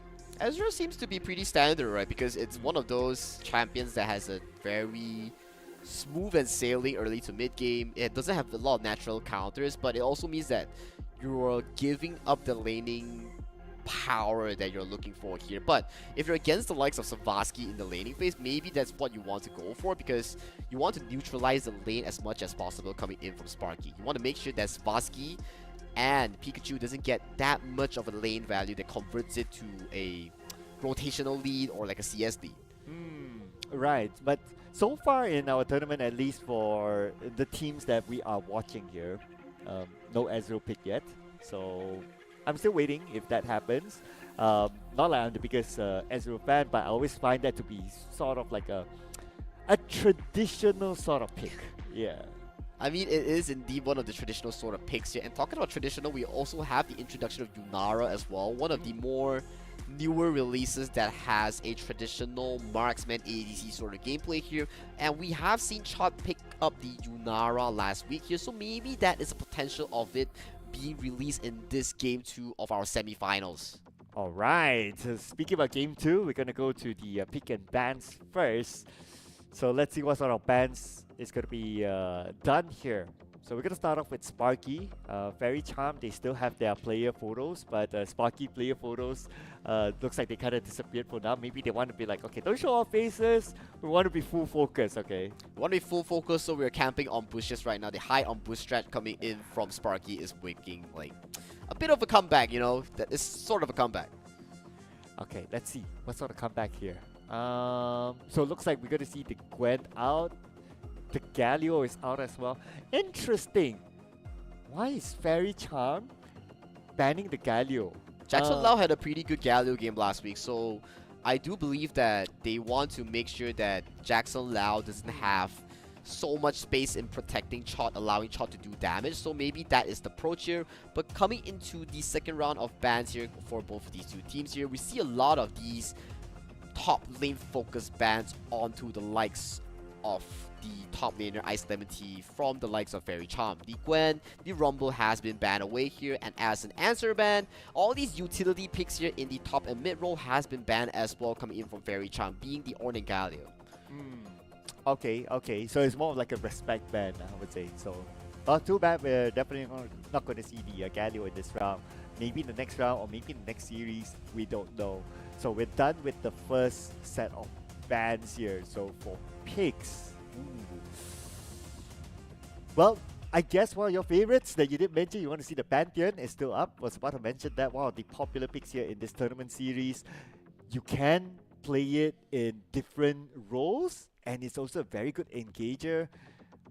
Pantheon is definitely going to be one of those champions that I would say are going to be popular in this tournament. And it also opens up the combo coming in for the Pantheon and Talia if Fairy Charm doesn't choose to break it apart. So that is one of the combos that Sparky can look to have if they want to play a strong mid-jungle matchup to really match with Ben and Neko's strong early game that they really showcased us. But the Talia will be picking up to split up the potential combo that we mentioned about.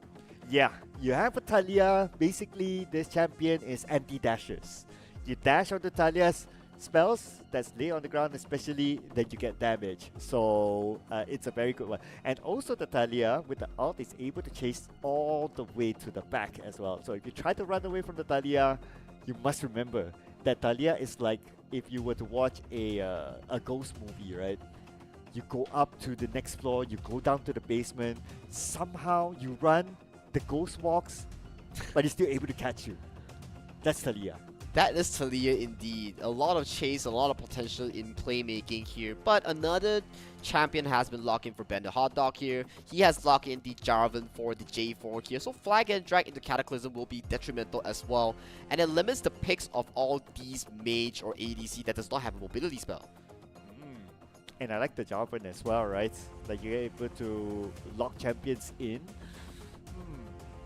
I'm trying to think that whether it will make sense for him to... Oh, okay. So a good lockdown onto the Renekton. You don't want the Renekton to just chase your backline. You want to give extra protection to your backline, and that's probably going to be the Jarvan's key role. That might be the case here. So it does give a leeway for the side of the Ice Lemon Tea to really pick a counter matchup here. You can potentially go for the Gragas that has a pretty decent laning phase against the Renekton here if he does choose to go out for. We've seen so far in the LPL and LCK that it is a frequent pick for the Gragas to fight the Renekton in the lane due to how easy it is for the Gragas. And try to break us down, right? Like, why do you think, like, between the Renekton and the Gragas, why is it a good matchup? I think it's because of how much like peel it provides and how much spacing it provides with the knockups and slows. So you, as a Gragas, you have so much tools in making sure that this Renekton does not come close to you. Just a body slam in a queue and you'll be walking away safely. And we will probably see like the phase rush or like the potential Grass of the Undying pickup coming in from Dust, or should I say Ice Lemon Tea. Okay, that's interesting. Okay, so I guess if we were to look at the 3 picks right now, the key pick next for both sides would be the Marksman. Do you have like a Marksman in mind that you think would be pretty solid? I think a Tristana would be kind of nice here because you're able to keep a distance and you want to like just be away from when an engagement happens, especially if Fairy Charm picks a Tristana and then an engagement happens here by the Pantheon, you still have a good distance. I think judging from Fairy Charm's usual playstyle here, it's either that they go all early to mid game, which is like a Jhin, or we might see something like a Lucian Nami that provides them a lot of lane dominance in lane, or Lucian Milio here. So we gotta see what Fairy Charm wants to be picking here, right? Because you see one thing's for sure, Sparky, they ban out all these lane bullies here. The Caitlyn, the Elise has been banned away here, and for the side of Fairy Charm here, they know for a fact that Chot is the main carry coming in from Sparky here. Hence, the Corki and Yunara that he has such a double MVP performance on last week has been banned away here. So, Fairy Charm, they like to play the aggressive lane, so Misfortune as well will be one of the candidates as well for them to play out this aggressive playstyle. Ooh, and plus you have protection from the Talia and also maybe even the Jarvan. Or maybe even like the Gragas, but I would say the key protectors would be the Talia and also the Jarvan, right? To try to protect the Misfortune. And Misfortune, bullet time from behind, easy or free hits. This could be very dangerous for Sparky if they are not able to manage the backline. But here comes the Jinx. Here comes the Jinx. Might be a Jinx, Tahm Kench, or a Xayah here. But all these Kai'Sa picks coming into the draft here, it spells one thing.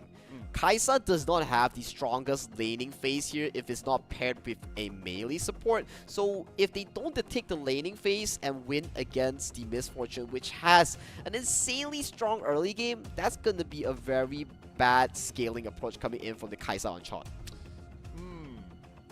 Okay, so because it's still picking, right? So I learned here one thing is that don't get fooled. Like you see the image comes out first, you gotta calm down and see whether the picking word is still there.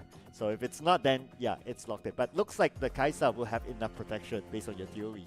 I think Fairy Charm has an angle to go something for like a Braum or like a Poppy here, but it won't be the case. It will be the Bard being locked in for Kyowan or Pikachu here. Bard is exceptionally good in all these roam gimmicks, in all these side lane ganks, but one thing's for sure, Bard also has an insanely strong early laning phase as well here. It is really Fairy Charm's usual playstyle where they want to draft strong laning phase. A lot more crowd control potential here by Fairy Charm, I would say. So I guess they might be thinking of like, okay, if we were to go for team fights as early as possible, we have all these utilities in our arsenal and they can potentially force team fights, and they would want to force team fights just like how they played in game 1. Yep, I have to agree with you, but coming into the game 2 of the draft here, Sparky definitely flipped the switch on deciding to go for the ultra late game. The early game capability coming in from Sparky is definitely way better compared to game 1 here. You have the Pantheon, you have the Rise here, so that's a lot of point and click CC if Nekodesu or Ben is caught randomly in the river or in the mid lane here. So that is something they have to worry about as well. And if you are the Rise, level 6 Realm Warp and the level 6 Grand Skyfall coming in from the Pantheon will be an important tool for you to gank the side lane. Yeah, but even if you have the Grand Skyfall to come in, you must be able to follow up from there. If he goes in alone and maybe the comms is like, oh, everyone's backing off, then it will be a devastating move. So that's something that they need to align on as they want to get into the game, on what sort of movement are they going to make or what sort of comms are they going to put out there.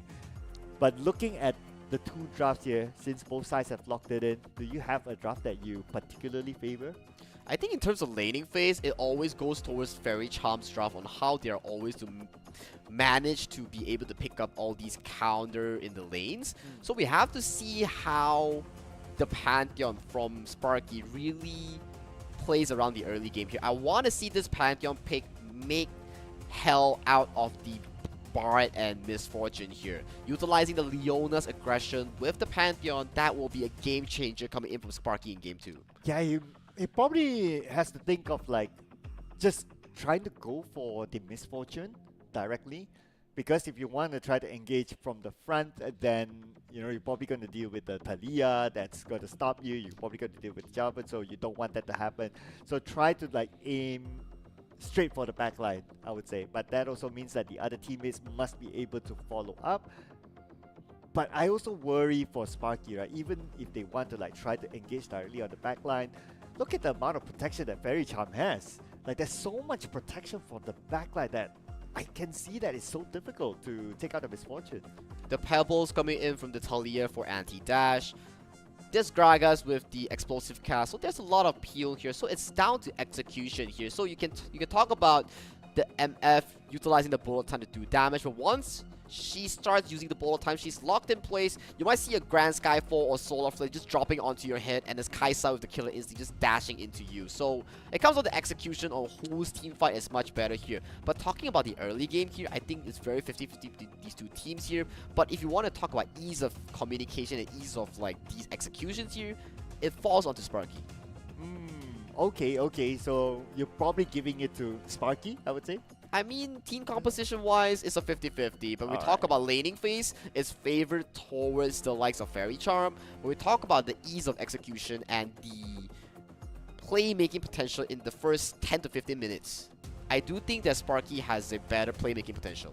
And the first 10 to 15 minutes is going to be important, right? Because what we learned from the first game is that Sparky had no control at all during the first 10 to 15 minutes, from their jungle being invaded, from the top lane Aatrox just bossing the top lane. So that's something that they're probably thinking to themselves, like, you know what guys, we need to control the first 10 to 15 minutes. If not 20-25 minutes, it probably won't matter anymore. Yeah, it probably wouldn't matter anymore as far as your composition is so good on paper. If you cannot put it into fruition, you cannot pull it off, there will be nothing you can do. Yeah, but what they can do is to give us the entertainment that we deserve here, ladies and gentlemen. This is going to be game number 2 between Sparky and Fairy Charm. So a very standard approach here coming in from both these two teams here. We see a bit of a warding coming in from Pikachu towards the bottom side to gain this lane control. Quick recall to grab up that sweeper as well for this early game domination plan. That is FRC's playstyle. They love to play aggressive in the lane. Savasky going for the PTA on that Misfortune does seem to be, to me, at the very least, he wants to dominate this lane. Yeah, and dominating the lane is definitely important. It's also part of the first 10 to 15 minutes that we talked about. But what the difference this round as compared to the first round is the potential jungle invasion, or the activeness in trying to get into each other's jungle. And it was clearly FRC earlier that tries to go in, but this time FRC, they're respecting the opponent's jungle, they just farm on their side. So at the very beginning, we can say that it is a neutral 50-50.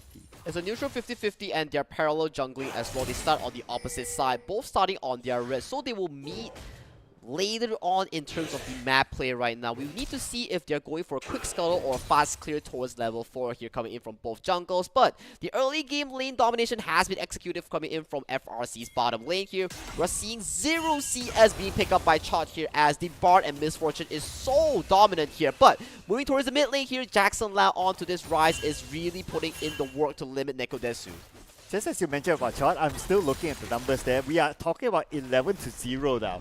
That is crazy. And the Kai'Sa needs to farm, but Kai'Sa is not getting the chance to farm. Finally getting the first few last hits on the board. This is the domination coming in from FRC. Their laning capability is what makes them so strong as a team that really contributes to their important mid to late game stages of team fights here. But both junglers will not be meeting each other in their jungle pathing here, so they will be on the opposite ends here. We have to see, out of these two junglers here, who pulls the first trigger, the first major play. Yeah, junglers as always, they are the playmaker. But if we can see the activeness of jungle, weak side Wally is already on the other side of the opponent's jungle. So parallel farming by both sides, but at the end of the day, not the biggest of impact yet. But at the bottom, it's the same story as round number 1. It is still FRC and their duo laner still very strong. This is the beauty of draft, right? You can always have a very decent draft here, but when it comes about laning, if you can't escape the lane jail, you can't be playing the mid game here. And Nekodesu does not have enough mana to realistically clear this wave here. A lot of pressure on Shinzo as well to really dive onto this lane here. But they look for the recall here and they look to appear themselves after a quick recall. A few other recalls as well. The Jarvan's recalling, Ben the Hot Dog going back to reset. And looks like everyone's still fairly respectful of each other. We're going to hit the 5th minute mark onwards soon. And that's where potentially we might see more rotations after like most of the champions hitting like level 4 or some maybe even 5 by then. But a bit of a focus from the Pantheon does come down to the bottom lane here. But the Tri-Bush, however, is warded by the side of Savasky. So they spot the Pantheon out and the Pantheon is unable to gank this lane here. But if you're a Chot, you're being really choked out of farm here. 12 CS here already for the Savasky lead here. That is almost 1 kill. Oh, for yourself as a former pro marksman, what are you going to do in this situation if you're a Chot? Just survive. Survive out of the lane. Wait for the Pantheon and Leona to do all these fantastic engages for you. But surviving the lane will be a very big duty here as once these two mid laners unlock level 6 here and also the junglers here, we're going to see a party in the bot lane. And it's pretty low on mana as well, so that's definitely not helping the situation. But look at the amount of press here by the duo, Pikachu and Savosky. We're not even seeing any rotation from maybe the mid lane or even the jungle to come down to try to get that pick up or try to win that lane for them. We might just see a lane swap come in here real soon coming in from FRC because they really want to rotate this lead that Savasky and Pikachu is generating towards the grubs later on towards the top side here. If you're Sparky, there is one choice. Maintaining this Kai'Sa and Leona in the original lane, make sure that they get some platings back as a bit of a retribution play. And there goes the Cloud Drake to FRC. I'm starting to feel deja vu-ish, right? This feels like almost like the first game where FRC, they have a lot of control, they get the first few objectives, and they just maintain consistency throughout the game. So I know it's still very early for me to like just stand that one down, but Sparky, they have to be able to be the one to be in the driver's seat. Well, we have to see. We still have yet to see Shinzo or AMG pull off these big plays on these big engages here. So we have to see who really pulls off the first few fights here. Yes, the laning phase does fall in favor of FRC here, but we talk about engage tools that AMG and Shinzo really has. It might be this play here that potentially Pikachu might be face checking into. Oh, Pikachu, I see you. But then again, he easily goes away. He's apart anyway. So that's okay. He's already at level 5. Yeah, Portal Oh, Weekside Wally, gotta be careful here. Here comes Ben the hot dog. Weekside Wally, 2v1. I doubt he'll be able to survive this. They should have enough onto him. Unless Weekside Wally can do a trade. No. He should not be able to survive this. But wait a second! Ice Lemon Tea, now he's the one in trouble instead. Is he going to do a turnaround? Whoa! What are we talking about here? Weak side Wally with the absolute domination on the 2v1 play. His play is so clean. I couldn't believe what I just saw. I thought like, okay, 2v1, you know, he's gone. But yeah, we definitely need a replay. Okay, just look at this, right? Ben comes in. Weekside Wally is 50% health. 2v1. On paper, he should be gone. On paper, he should be gone, but it's a Renekton with a full stack conquer. We're talking about Call the Meek here. One spin, gets by all the HP here. Ice Lemon Tea, super low on HP here, does want to bait out the last play here. Flashes away from the body slam, gets another healing from the Q here, and too little too late for the side of Sparky, as Sparky gets 2 kills. Dude, that flash was brilliantly executed. That was really down to the wire there. He was like only like last 5% of health. Like one basic attack could have taken down. But if it's not because of that flash, that definitely deserves a highlight moment by itself. And off screen as well, the bar on Pikachu was taken down by the Leona and Pantheon combo as well here. So, coming into this early game, as we talk about back in the BP, it is looking very likely towards Sparky as well. Look at this, they're prioritizing their methods, their leads right now on the Grubs. Okay, it's definitely looking good for Sparky now. I mean, 3-0 in terms of kills, and now they are in the lead when it comes to goal difference. With Wally, however, caught out alone. 3v1 this time, not this time, right? Not this time. Weak side Wally definitely caught on his weak side, and they should be able to take him out just like that. The kill is given to Savasky. Kill goes over to Savasky here, and once again, another beautiful rotation comes from the bottom lane duo of FRC here. So Fairy Charm, at the very least, even though they're losing on Grubs, they make a good rotation towards the bot side here, making sure Savasky is always up and available on farm here, and potentially getting 2 plates for himself. Yeah, and Savasky seems to be pretty well farmed up as well overall. And he might be able to take down the turret just by himself. Will AMG be able to reach in time? Probably not. Probably not. That street play is going over to a Misfortune that spikes extremely hard, and we're seeing Savasky slowly work towards to that Infinity Edge as well. Pickaxe and BF Sword are really secured into this pocket of this Misfortune. That is a very, very big pocket.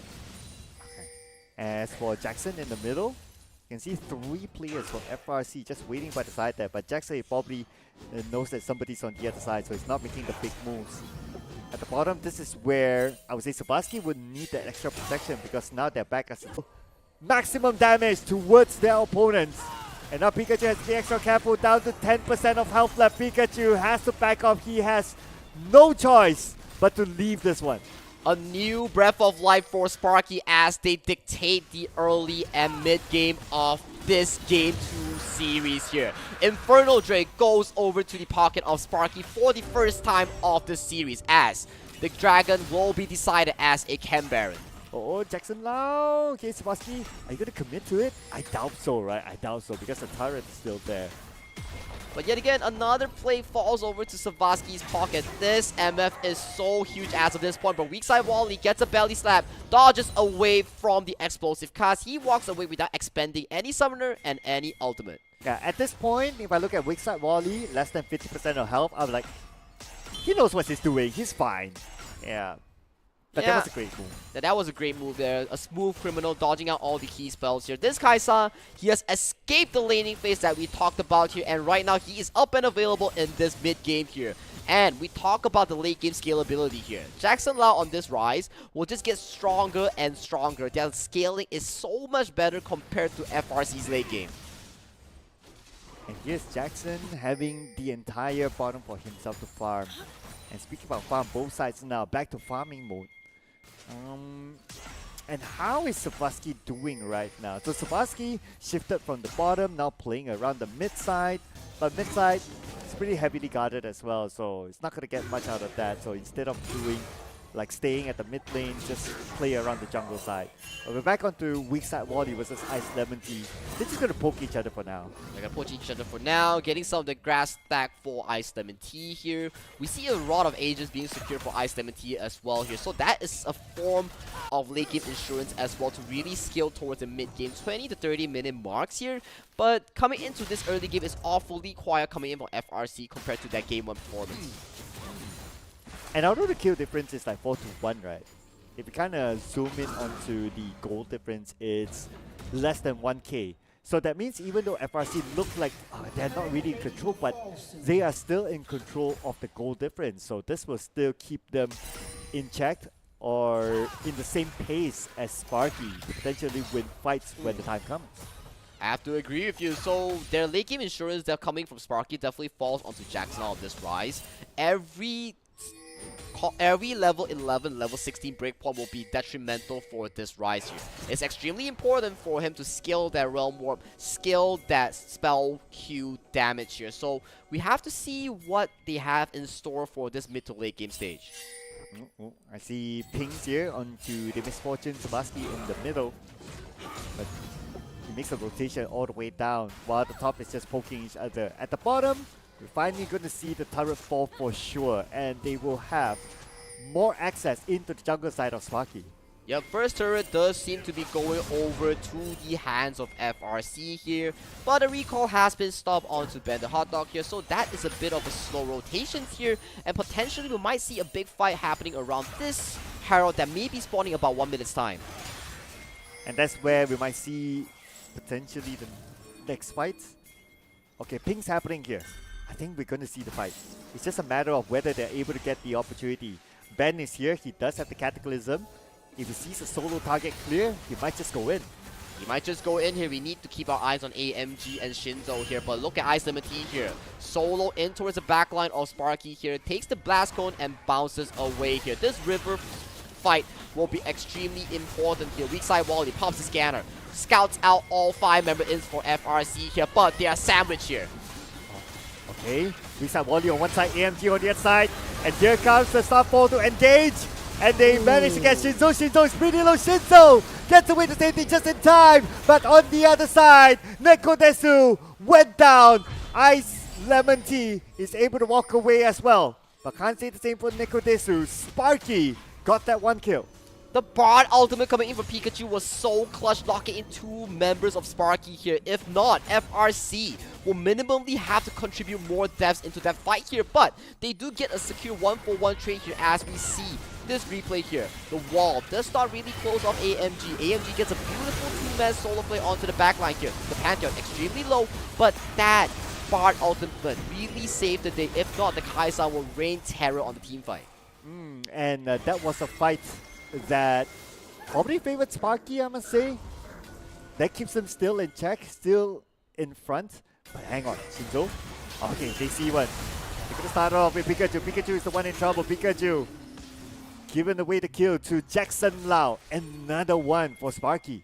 Ooh, Sparky played that extremely well, controlling the river, knowing for sure that none of the members coming from FRC could really look into the tower or the river push here. So this Drake control does fall over to Sparky. This second Cam Baron Drake will look to potentially goes over to the hands of Sparky, but Sparky making the map worth taking all these towers in the mid lane and side lane to get back that goal lead.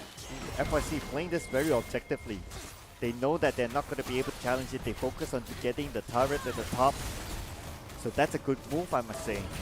But are they going to continue to stay there? Probably not, because they have to defend their mid turret as well.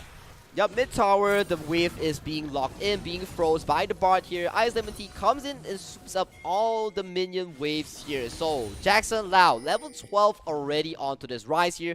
I'm not sure if he has fully stacked the Rod of Ages. Nope, it is 3 stacks on this Rod of Ages. Once that Rod of Ages does scale into fruition here, we might see Jackson Lau 1 step closer towards that level 16 mark. And the difference right now between the two of them is not much. We talked about like what, a 1k difference in terms of gold before this.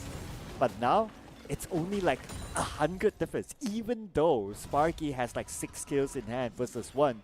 So I guess it just shows that the farming capability of FRC, they're just so efficient. It's just so efficient, but look at Jackson Lau. He's level 13 on that rise. 2 items already against Neko Desu, only level 11 on the Talia. Wow, you're right.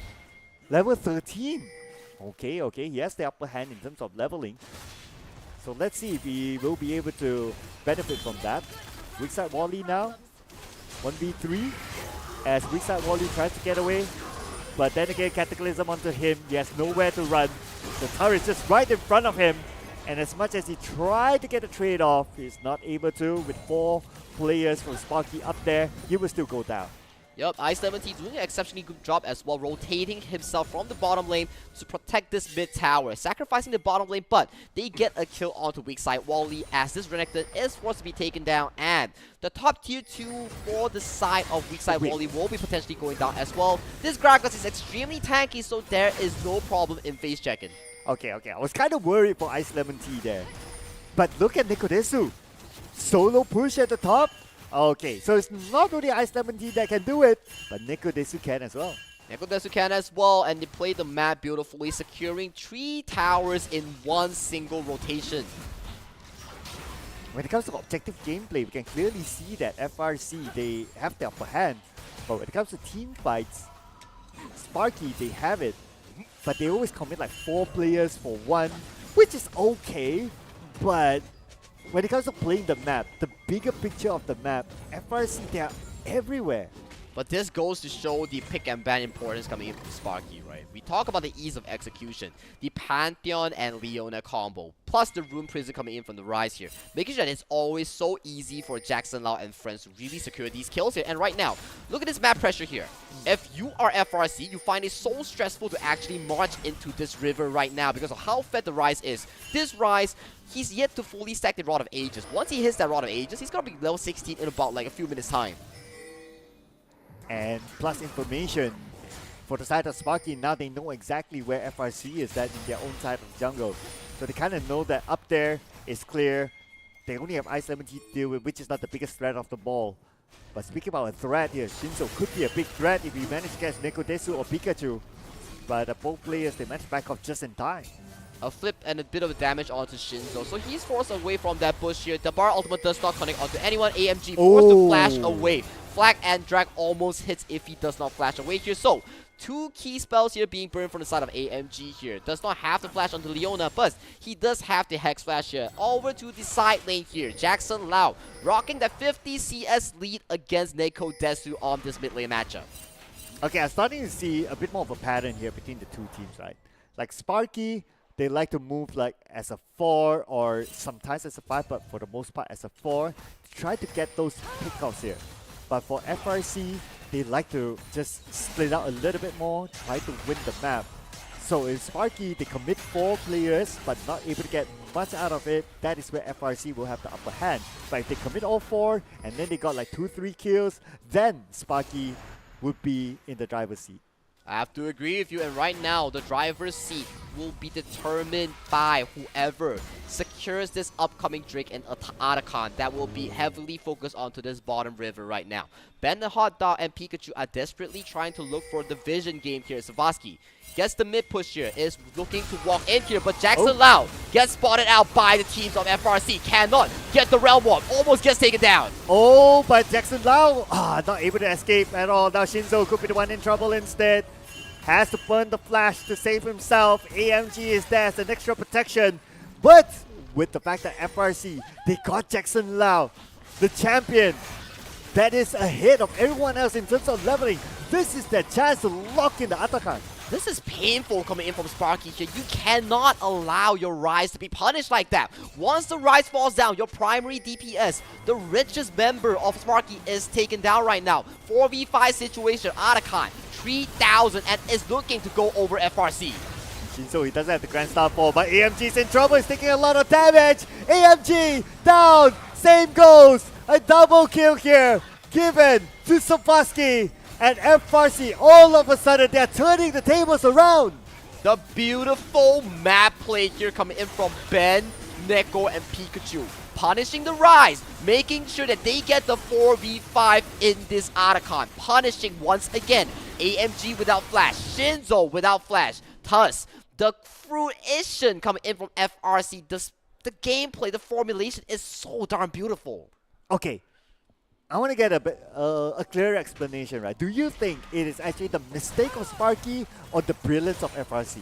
I think it's a bit of a both here. Jackson Lau gets spotted out by either the far side Adoration or the flag here coming in from the Jarvan here. Immediate engage here coming in from the Jarvan here. But I do have to say, he could have expended the flash earlier to really escape from that gang coming in from the Jarvan here, because if he flashes away from the Cataclysm earlier, he would have no issue. But the fact of the matter is that by the time he does not have the flash, so it's difficult. But well, look at this. yeah. He gets flag and drag on. He has so much room to flash away from the Cataclysm, but he does not respect it. And Shinzo, he forces the flash here, and this continuous of the fight here. Arakan goes over to FRC. Shinzo, the Leona coming in from AMG. They both do not have flash here. The Bard CC's on to both coming in from Pikachu. Beautifully played onto this Bard. I guess arguably Shinzo should have let that one go, but it is a split-second decision to make, right? And I can totally understand that, like, things are just happening, and then at the back of your mind is like you have like only half a second to decide on what you're gonna do, and he just went for it. So I can understand the move, but the payback is that you don't have the flash and you got punished for it. But speaking of punish here, another Cataclysm catching through this time, and so Vasky, look at this, 3 hit from behind just like that. Shinzo could be in trouble next. Pikachu takes a little bit of damage, but here comes weak side Wally all the way to the back line, getting more and more out of this fight. Next down, it is going to be Neko Desu, but triple kill to Safasky, and here is an ace, a total ace on the Sparky. This could be the winning push. FRC comes out on top once again. 8-0-2 on this Misfortune. He is rocking Summoner's Rift. Oh, but it's not really the winning push yet. They don't have the numbers, but they're okay. They're okay. They got the ace, and now they have a 5k lead against Sparky. And once again, look at how this fight escalated. AMG and Shinzo does not have flash. Gets caught by the Cataclysm by all members coming in from FRC here. That's 2 down already at the start of the fight here. And Ice Lemon Tea at the back gets the Bomber onto the Kaisa and the Leona here. And too little too late. Weak side Wally, you're only one member. The bullet time here cleans the top lane and the ADC of Sparky. That bullet time towards the end. And they put the members of Sparky on the wrong side. So they have nowhere to go except to try to punch through the members of FRC that were in front of them. And obviously they couldn't. They were very low. One bullet time did the job. But now the Cataclysm into the bottom. Jackson Lau caught within it. But Dekudesu is not there to follow up, which is still okay. They still have control of the bottom lane. Yep, no immediate follow-up here coming in from FRC members here. So Jackson Lau just walks away from any potential follow-up here. So Jackson Lau, you can see, this Rise is insanely strong in the 1v1 situation. He has a lot of damage here. But does Sparky gets to formulate that environment for this Kaisa and this Rise to look for? We do not know. We need to see if weak side Wally, AMG or Shinzo gets the engage on Savasky, because Savasky right now does not have cleanse, does not have the flash. They see Pikachu, but they're not going to go and catch them all. So Pikachu is just kind of like being the bait here. If they do choose to try to catch him, then it's going to be a potential counter by FRC. So Dragons-wise, both teams are secured with 2 Drakes now. Next Drake will be the soul point coming in for both these 2 teams here, but they are looking to fight for this top side river control right now, as Baron Nash is also alive as of this point. Okay, a lot more map control here now by FRC. And actually, FRC, they have always been having this level of map control. It was just that it's not that visible because it was still the early game. But at this point, at 27 minutes, once we see the turrets down, then it's clear to all of us that, you know what, FRC, they had this as part of their plan all this while. Exactly the case here, and this is the beauty of playing League of Legends to a very strong macro level here, and FRC is showing us that if you lose in the early game here, you don't always have to go for the fights here. You can always delay the game by trading resources, trading towers in the side lanes here, and on the side of Sparky though, they do choose to start the Baron Nashor. Okay, they're gonna start it off. And Pikachu is there. I see you. They might engage anytime soon, but AMG is buying a little bit more time. But Dekudesu shows up behind. Dekudesu all alone in the back line. Here comes the bullet time! Getting the damage in and getting the kill onto the key player. Jackson Lau is currently down. Now AMG lost it. Will fall as well. This is another ace for FRC! 3-man Temper Fate from Pikachu to lock in 3 core members here. 0 counterplay into the bullet time wipe for the side of FRC, and right now with 30 seconds, 20 seconds on the clock, FRC is marching for the game-winning push. Yeah, this has to be it. This has to be it. They should be able to do it. The minions are there, and we should be able to lock in our grand finalists. Ladies and gentlemen, it's going to be Fairy Charm! We welcome Fairy Charm as our first grand finalist as they take the series between Sparky with a 2-0 clean scoreline in this best of 3 here.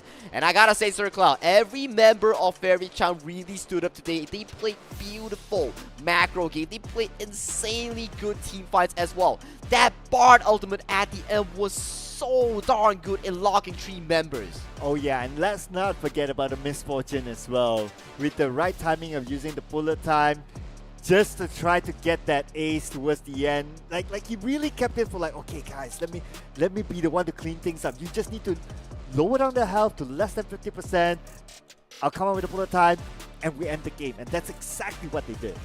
Man, the team fights were just so beautiful coming in from Fairy Charm. You got Temper Fate on 3 members, immediately out of the stasis, the bullet time wipes out everyone, and you have the Gragas onto Ice Lemon Tea to really put on the remaining damage that you need. So, beautifully played by all members of FRC as they really did an amazing job in this series. And it was a slow build-up for Fairy Charm, right? Like, at the early stages, it looked like, oh, Fairy Charm may be struggling. You know, at some point, they're losing in terms of kills, losing in terms of net worth. They lost a few key objectives. And then the build-up just started to happen. Towards the late game, when it was like 25 minutes onwards, you start to see that, hey, you know what? Fairy Charm could potentially do it. But it took them so long for them to convince the viewers or the fans of Fairy Charm that, hey, we know what we're doing. I think the key turning point really was that one key catch by the Jarvan, Talia, and Bard combo onto Jackson Lau's right into the bottom side. Once that really went into play, the Rise was out of the equation. Fairy Charm was immediately confident taking the Otacon and further punishing the Pantheon and the Leona for face checking, resulting into Otacon plus a Dragon and 3 kills there immediately, turning tides onto the game back towards Fairy Charm's control. Yeah, and you know what? Because of Fairy Charm actually won this one. So that moment where we had that the Renekton moment at the bottom, like it just got forgotten to a certain extent. Well, it was an insane play coming in from the side of weak side Wally here, but to be honest, it was only that one play that really showed us on how strong this Renekton pick is, because we talk about how strong Sparky's early game setup is. You have the Pantheon, you have the Rise, you have the Leona. You have multiple point and click CC with strong follow-ups from the stuns and crowd control.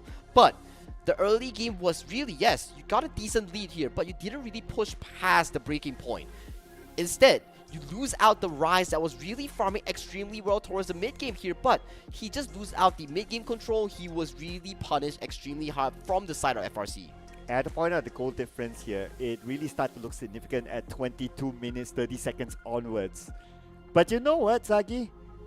Looking at our MVP, Savaski, does it remind you of your pro playing days? Savaski is way better, man. This guy is so solid.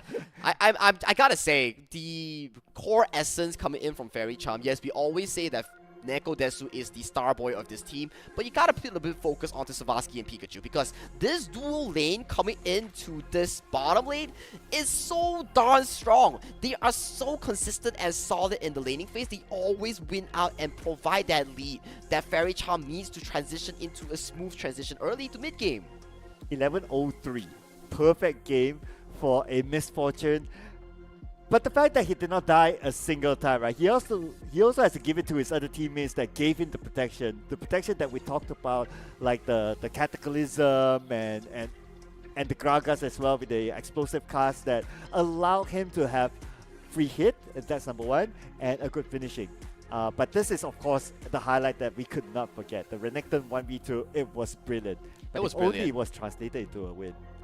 It sadly wasn't, but hey, weak side Wally got his weak side moment here. 1v2 here on Renekton, getting that double kill here. And this was the fight we talked about, right? Pikachu, even though Sebastian was the MVP, I really want to give focus onto this part here. So much control onto this champion here, provided by Pikachu here. Temper Fates after Temper Fates to stop disaster from happening onto FRC here. Temper Fates here was so crucial here, and this was the one here. Jackson Lau had the time to flash away, but chose not to do so. Got connected by the bar Q here, was surrounded by 4 members, and this was what spelled doom. And right now, AMG Shinzo does not have flash from the previous fight here, gets caught by the Cataclysm, and is left to dry. Yeah, the double catch with the Cataclysm was brilliant. And then you have Ice Lemon Tea just showing up from the back. Bomba! That is crazy. That is crazy. It feels like you go into this cave that has no exit. And no exit. What is the exit here? It will be the bullet time. And look at this bullet time here. 3-man Temper Fate into the flag and drag immediate bullet time here and the explosive cast. In Fairy Charm's mind, they're like, Pikachu, you landed at the same Temper Fate. 3, 2, 1, go! And everybody landed all their combos in, making it 0-5. You really gotta watch that in slow-mo just to try to catch everything that has happened. But we have to catch up with our bracket here, ladies and gentlemen. Fairy Charm, after winning a 2-0 scoreline against Sparky, they are our first grand finalists, and we will see them again tomorrow in a best of 5 series. But we have not seen the last of Sparky yet. They'll be playing the 3rd place match tomorrow in a best of 3 series. And who could it be against? Maybe Mel Gaming or Orlac 2. That will what we'll be seeing shortly later into our following series of today. The last series of today, the last semi-finalist matchup. Yes, so we still need to find out who might be the next grand finalist and who might be the other team that will meet with Sparky in the third place bracket tomorrow. But ladies and gentlemen, what a series we had earlier on. That was arguably one of the best so far that we have seen, but we have more to come here because our next match will be even harder. So make sure you stay tuned with us. But before that, we're going to take a short break, so don't go anywhere. We'll see you guys after this little break.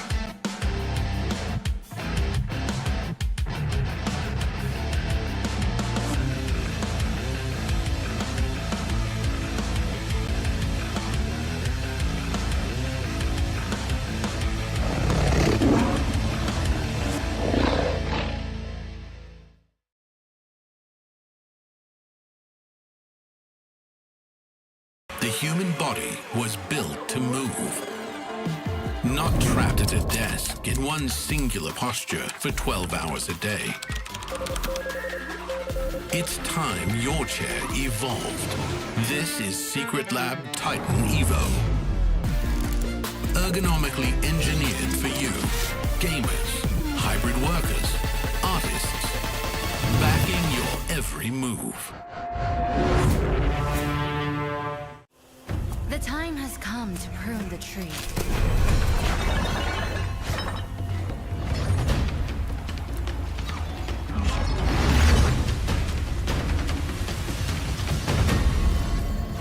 Much has changed, and I do not understand why. Not truly.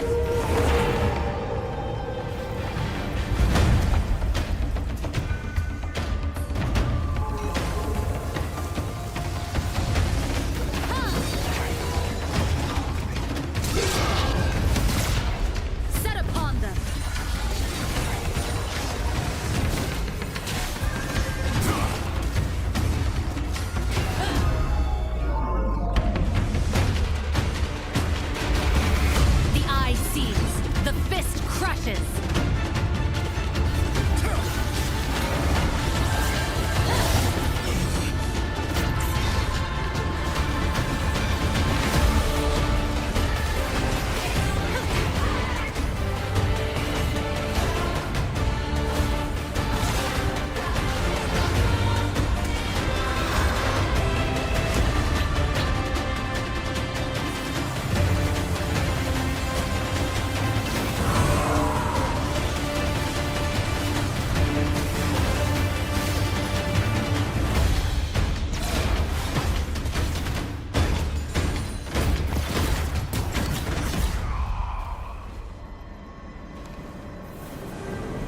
I mustn't take a single breath for granted.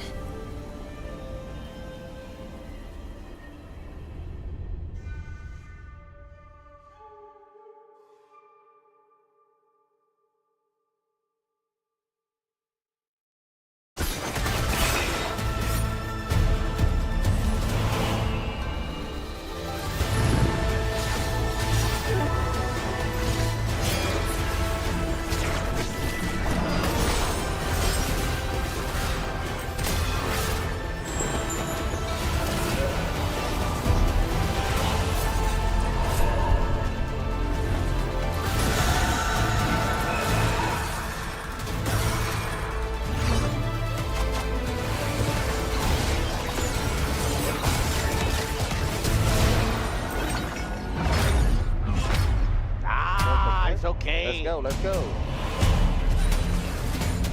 Goodbye, bro. No! Let's go.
Yunara's been doing her job for a long time, but centuries of standing guard in the Spirit Realm have only sharpened her resolve and her aim. In-game, Yunara is an ADC for ADCs, with a focus on core marksman skills like spacing and orb blocking. She's all about ramping up power and unleashing it at exactly the right time. So pour yourself some tea and brush up on your ancient Ionian. It's time for the Yunara Champion Spotlight. The time has come to prune the tree. Up first, Yunara's passive, Vow to the First Lands. Her critical strikes deal extra magic damage. And now that's it. That's the entire passive. Yunara's Q is Cultivation of Spirit. She gains stacks of Unleash by attacking enemies. At max stacks, Yunara can activate Q to, you guessed it, Unleash for a few seconds. She gains attack speed, bonus damage on hit, and deals splash damage in a small area with each attack. Unleash stacks decay quickly out of combat, so Yunara wants to stay in the fray to stay at her strongest. Next, W is Arc of Judgment. Yunara sends a swirling prayer beat out, which damages and slows enemies as it travels. It slows down anytime it hits a target, then lingers and expands at its terminus, continuing to damage enemies who don't get out of the way.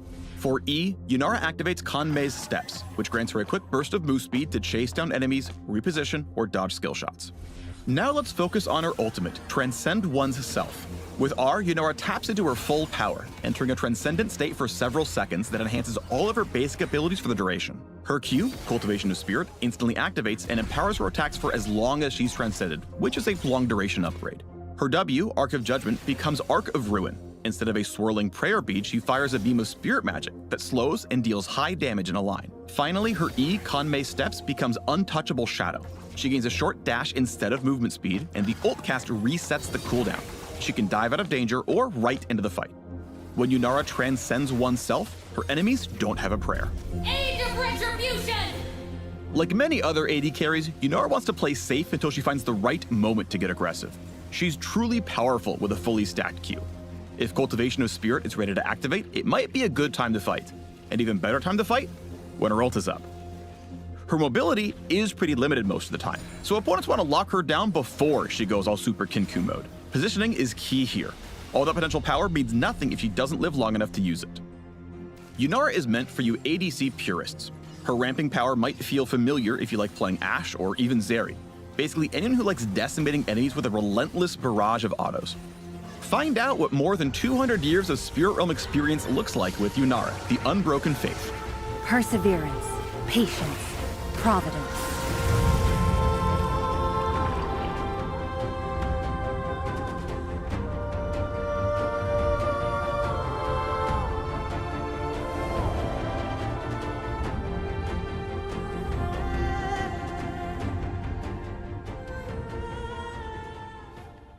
The human body was built to move. Not trapped at a desk in one singular posture for 12 hours a day. It's time your chair evolved. This is Secret Lab Titan Evo. Ergonomically engineered for you, gamers, hybrid workers, artists, backing your every move.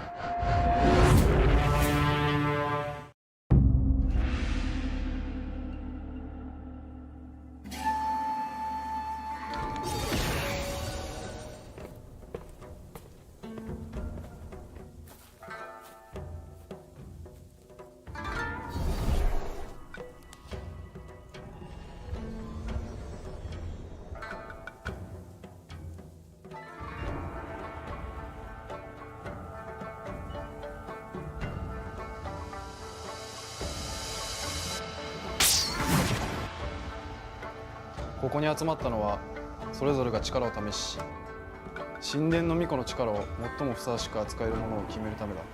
では前置きはこの辺にしてショーダウンを始めよう。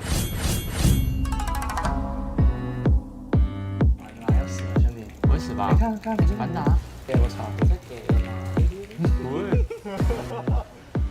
ユナーラのパッシブがクリティカルダメージを出した時にこう追加ダメージで魔法ダメージを与えるっていうパッシブなんですけど、序盤はやっぱりクリティカルアイテムを詰めないので中盤とか2コア3コアあたりの後半中盤後半あたりに影響力が出てくるかなというふうに思います。ユナーラのメインスキルがQでスタックを8個貯めないと発動できないっていうスキルなので、ちょっと連戦とかはすごく難しい印象を受けました。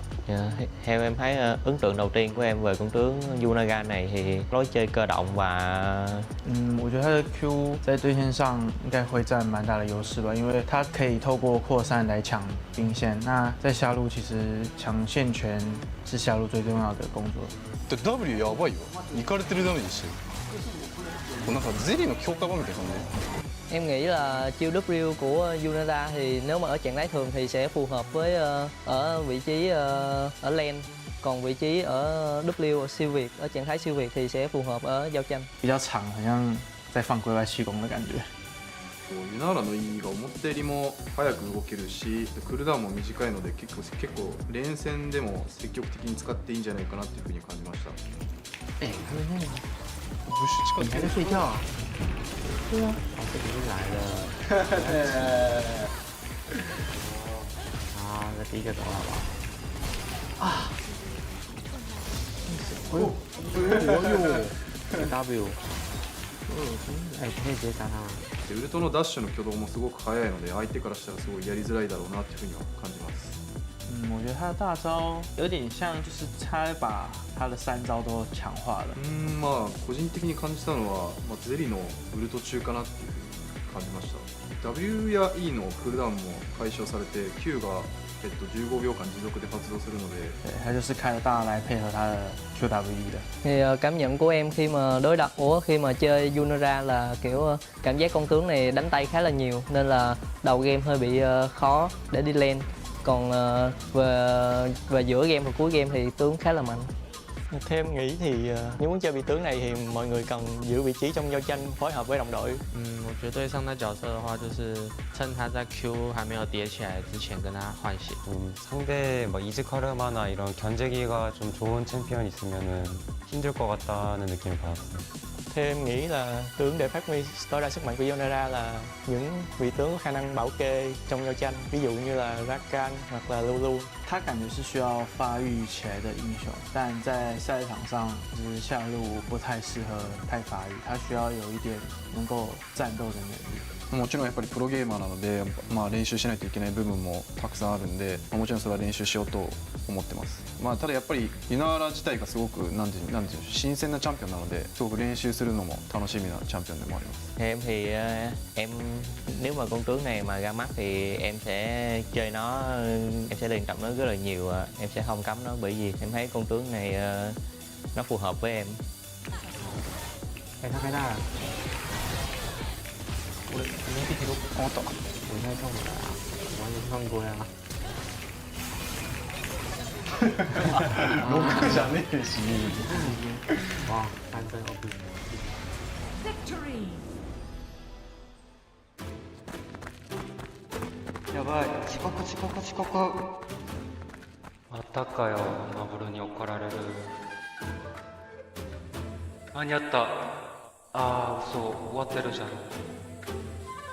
またやっちゃったよ。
今天我们聚集在这里，有一个特别的目的。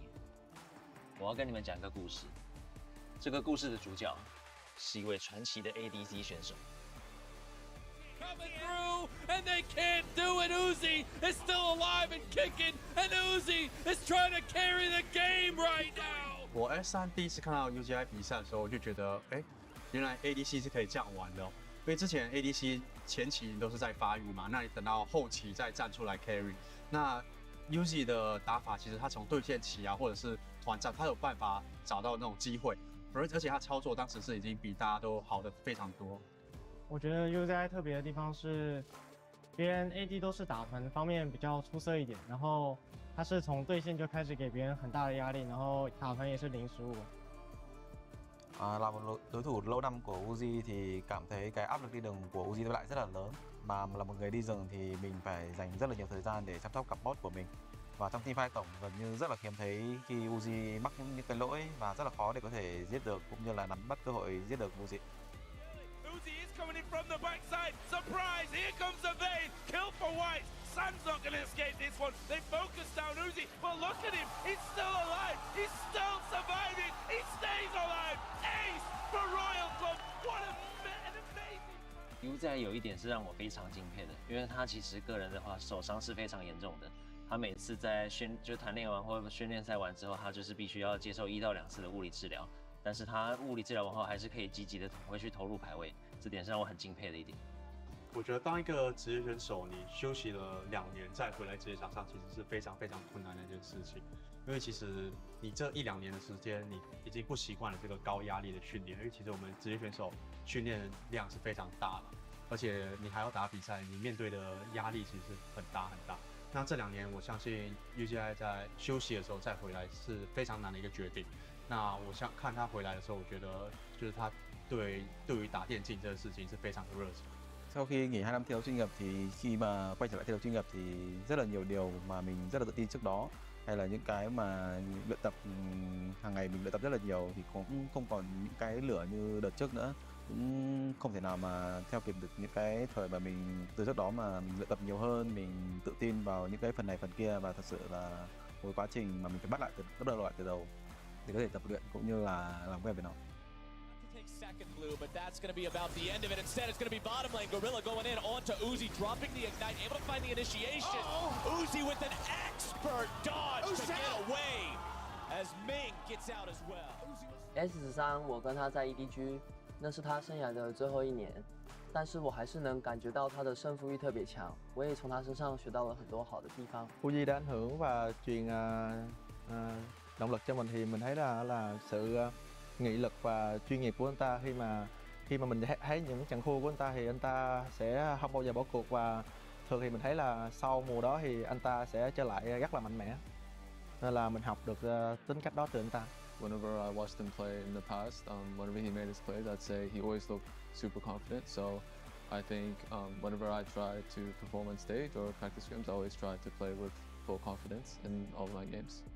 之前的话，我可能是作为一个观众的视角在看 UZI 比赛，然后 S8、S9的时候，我是作为队友在他身边看他打比赛嘛，然后实际上看了他的操作之后，就发现这个人的技术真的是精湛到一个不行。 EDG are backing away. Uzi is still looking for it, can't get it. He's going in now. You've got to watch those Prey Seekers as 1x in all by himself will get hit down by Allah. And Cal, can he do it? Uzi, the flash away was huge, and Allah now wants to chase down Cal, and he gets him down. Flash that vein emotes as EDG go clutch.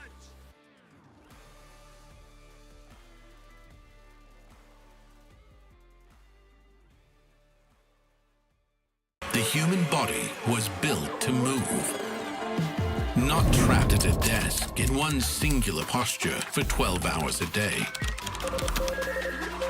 It's time your chair evolved. This is Secret Lab Titan Evo. Ergonomically engineered for you, gamers, hybrid workers, artists, backing your every move. The time has come to prune the tree.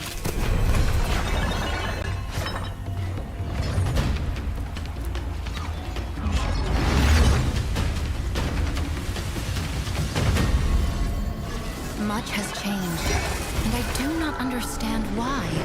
Not truly.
I mustn't take a single breath for granted.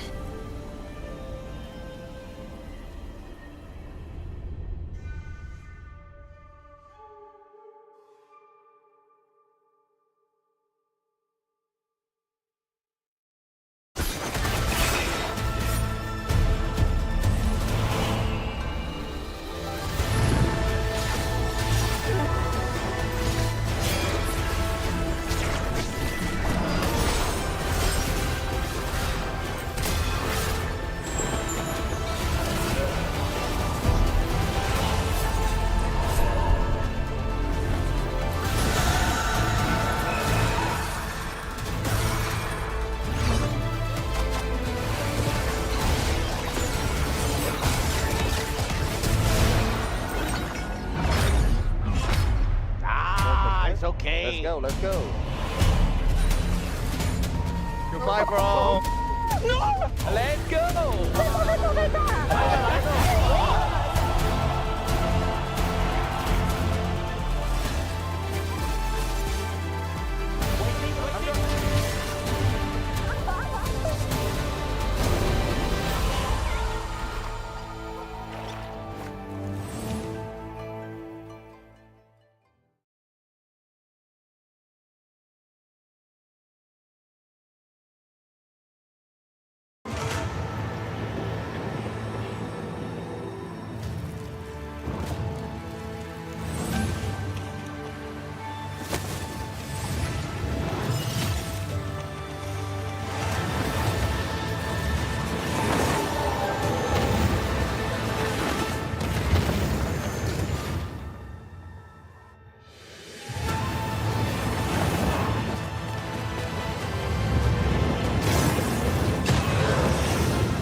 Yunara's been doing her job for a long time, but centuries of standing guard in the Spirit Realm have only sharpened her resolve and her aim. In-game, Yunara is an ADC for ADCs, with a focus on core marksman skills like spacing and orb blocking.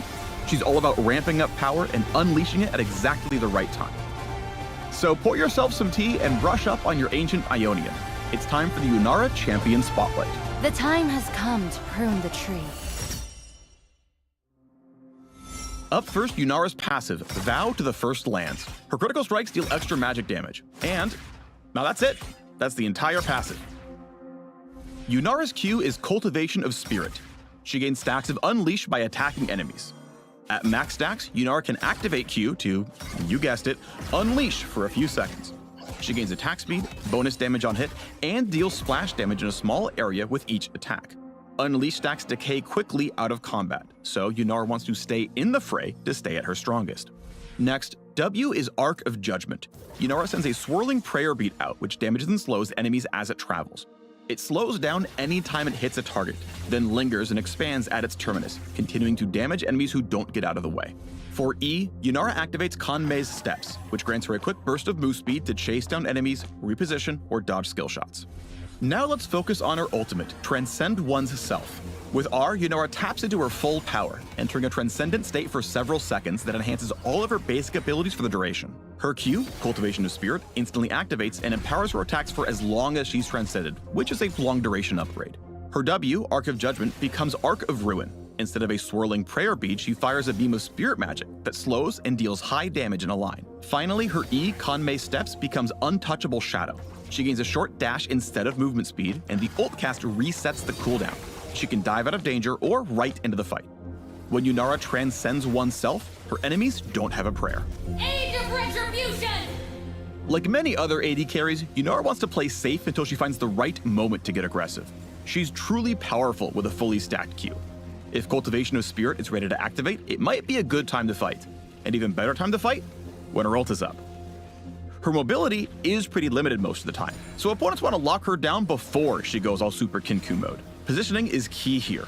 All that potential power means nothing if she doesn't live long enough to use it. Yunara is meant for you ADC purists. Her ramping power might feel familiar if you like playing Ashe or even Zeri. Basically anyone who likes decimating enemies with a relentless barrage of autos. Find out what more than 200 years of Spirit Realm experience looks like with Yunara, the Unbroken Faith. Perseverance, patience, providence.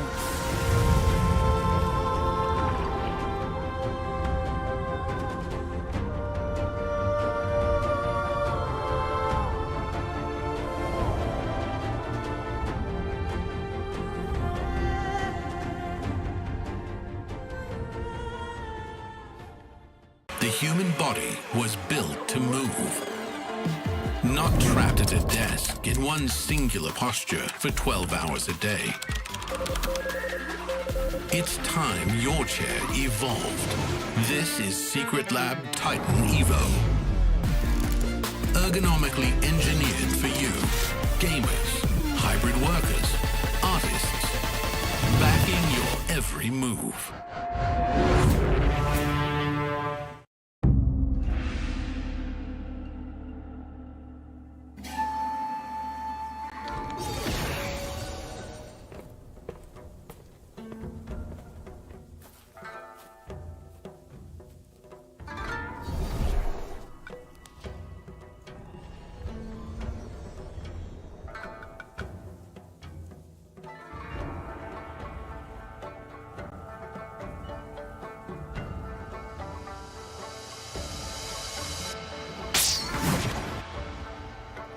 ここに集まったのはそれぞれが力を試し神殿の巫女の力を最もふさわしく扱えるものを決めるためだ。では前置きはこの辺にしてショーダウンを始めよう。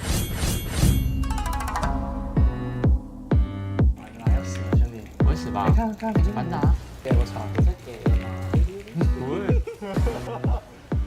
ユナーラのパッシブがクリティカルダメージを出した時にこう追加ダメージで魔法ダメージを与えるっていうパッシブなんですけど、序盤はやっぱりクリティカルアイテムを詰めないので中盤とか2コア3コアあたりの中盤後半あたりに影響力が出てくるかなというふうに思います。ユナーラのメインスキルが9でスタックを8個貯めないと発動できないっていうスキルなので、ちょっと連戦とかはすごく難しい印象を受けました。Theo em thấy ấn tượng đầu tiên của em về con tướng Yunaga này thì lối chơi cơ động và 我觉得他的 Q 在对线上应该会占蛮大的优势吧，因为他可以透过扩散来抢兵线。那在下路其实抢线权是下路最重要的工作。W やばいよ。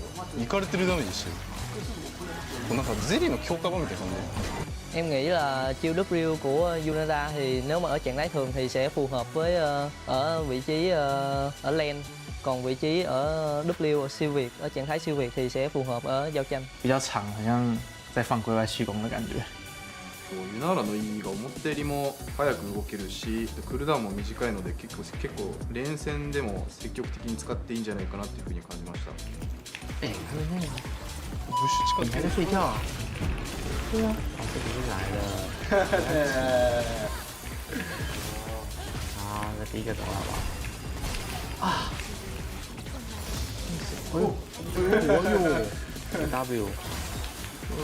可以直接杀他吗？ウルトのダッシュの挙動もすごく速いので相手からしたらすごいやりづらいだろうなというふうには感じます。我觉得他的大招有点像，就是他把他的3招都强化了。個人的に感じたのは、ゼリのウルト中かなっていうふうに感じました。W や E のクールダウンも解消されて Q が15秒間持続で発動するので，他就是开了大来配合他的 QWE 的。Thì cảm nhận của em khi mà khi mà chơi Yunara là kiểu cảm giác con tướng này đánh tay khá là nhiều nên là đầu game hơi bị khó để đi lane. Còn về giữa game và cuối game thì tướng khá là mạnh. Theo em nghĩ thì nếu muốn chơi vị tướng này thì mọi người cần giữ vị trí trong giao tranh, phối hợp với đồng đội. 我觉得对上他角色的话，就是趁他在 Q 还没有叠起来之前跟他换血。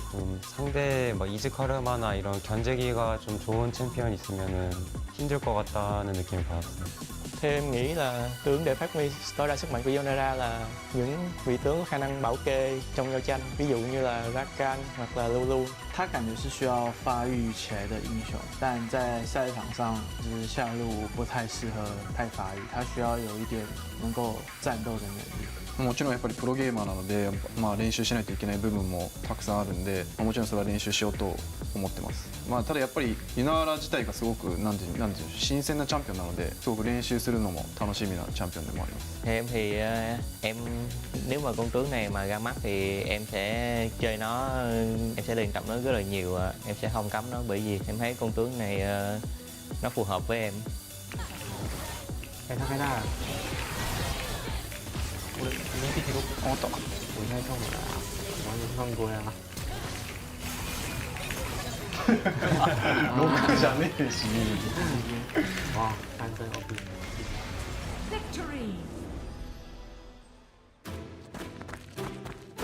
やばい、遅刻遅刻遅刻。またかよ、マブルに怒られる。間に合った。あー、嘘、終わってるじゃん。またやっちゃったよ。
今天我们聚集在这里，有一个特别的目的，我要跟你们讲一个故事。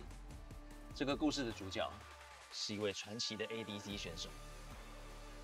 Coming through, and they can't do it. Uzi is still alive and kicking, and Uzi is trying to carry the game right now. 我 S3第一次看到 UGI 比赛的时候，我就觉得，原来 ADC 是可以这样玩的哦。因为之前 ADC 前期都是在发育嘛，那你等到后期再站出来 carry。那 Uzi 的打法其实他从对线期啊，或者是团战，他有办法找到那种机会，而且他操作当时是已经比大家都好的非常多。我觉得 UZI 特别的地方是，别人 AD 都是打团方面比较出色一点，然后他是从对线就开始给别人很大的压力，然后打团也是零失误。Là một đối thủ lâu năm của Uzi thì cảm thấy cái áp lực đi đường của Uzi lại rất là lớn. Mà là một người đi rừng thì mình phải dành rất là nhiều thời gian để chăm sóc cặp bot của mình. Và trong teamfight tổng gần như rất là hiếm thấy khi Uzi mắc những cái lỗi và rất là khó để có thể giết được cũng như là nắm bắt cơ hội giết được Uzi. Uzi is coming in from the backside. Surprise! Here comes the Vayne. Kill for White. Sun's not going to escape this one. They focus down Uzi, but look at him. He's still alive. He's still surviving. He stays alive. Ace for Royal Club. What an amazing. UZI 有一点是让我非常敬佩的，因为他其实个人的话手伤是非常严重的。他每次在团练完或者训练赛完之后，他就是必须要接受1到2次的物理治疗。但是他物理治疗完后还是可以积极的回去投入排位，这点是让我很敬佩的一点。我觉得当一个职业选手，你休息了2年再回来职业场上，其实是非常非常困难的一件事情。因为其实你这1、2年的时间，你已经不习惯了这个高压力的训练。因为其实我们职业选手训练量是非常大的，而且你还要打比赛，你面对的压力其实是很大很大。那这2年，我相信 UGI 在休息的时候再回来是非常难的一个决定。那我想看他回来的时候，我觉得就是他对于打电竞这个事情是非常有热情。Sau khi nghỉ 2 năm thi đấu chuyên nghiệp thì khi mà quay trở lại thi đấu chuyên nghiệp thì rất là nhiều điều mà mình rất là tự tin trước đó, hay là những cái mà luyện tập hàng ngày mình luyện tập rất là nhiều thì cũng không còn những cái lửa như đợt trước nữa, cũng không thể nào mà theo kịp được những cái thời mà mình từ trước đó mà mình luyện tập nhiều hơn, mình tự tin vào những cái phần này phần kia và thật sự là một quá trình mà mình phải bắt đầu lại từ đầu để có thể tập luyện cũng như là làm quen với nó. Second blue, but that's going to be about the end of it. Instead, it's going to be bottom lane. Gorilla going in onto Uzi, dropping the ignite, able to find the initiation. Uzi with an expert dodge to get away as Ming gets out as well. S13，我跟他在 EDG，那是他生涯的最后1年，但是我还是能感觉到他的胜负欲特别强，我也从他身上学到了很多好的地方。 Uzi đã ảnh hưởng và truyền động lực cho mình thì mình thấy là sự nghị lực và chuyên nghiệp của anh ta khi mà mình thấy những trận thua của anh ta thì anh ta sẽ không bao giờ bỏ cuộc, và thường thì mình thấy là sau mùa đó thì anh ta sẽ trở lại rất là mạnh mẽ, nên là mình học được tính cách đó từ anh ta.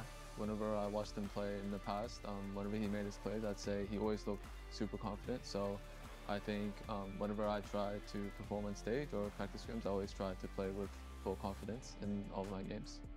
之前的话，我可能是作为一个观众的视角在看 U 仔比赛，然后 S8、S9的时候，我是作为队友在他身边看他打比赛嘛，然后实际上看了他的操作之后，就发现这个人的技术真的是精湛到一个不行。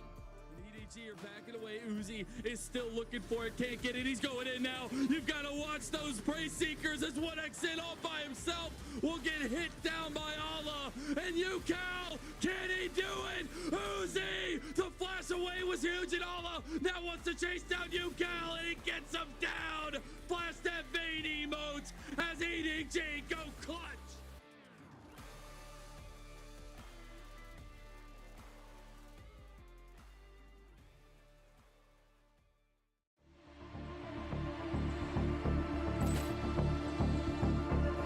Is chasing down weak side Wally from Dominus and Ultimate both popped by both ends here as Warlander slowly chasing weak side Wally but doesn't get the Q3 flash. Re-engage comes in for weak side Wally, breaks through the Sterox cage. One more hit by Kiori, gets that 1v1 solo kill.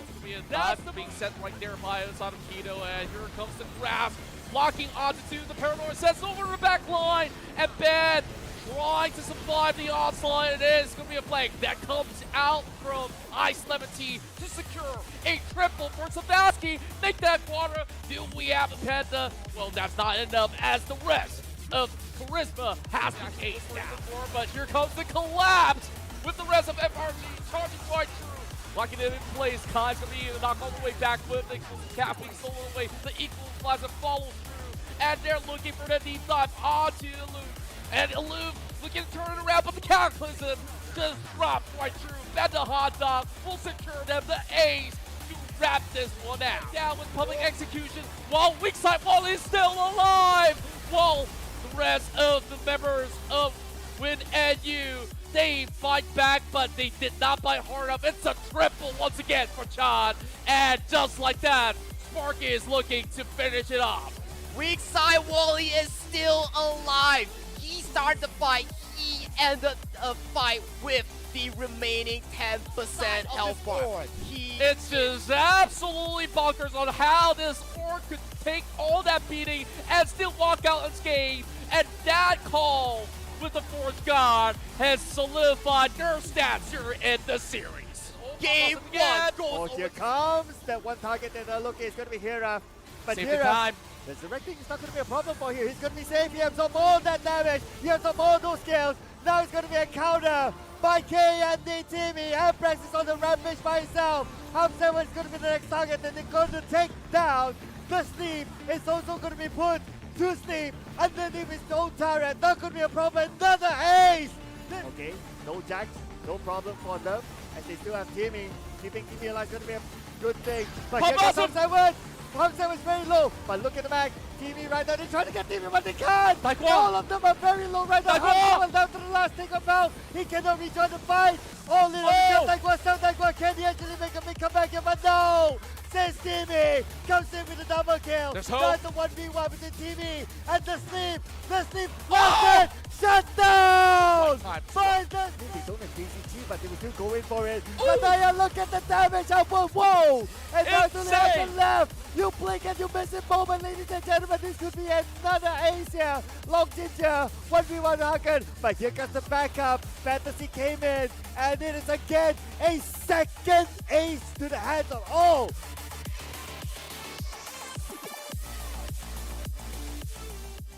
The human body was built to move. Not trapped at a desk in one singular posture for 12 hours a day. It's time your chair evolved. This is Secret Lab Titan Evo. Ergonomically engineered for you. Gamers, hybrid workers, artists. Backing your every move. The time has come to prune the tree.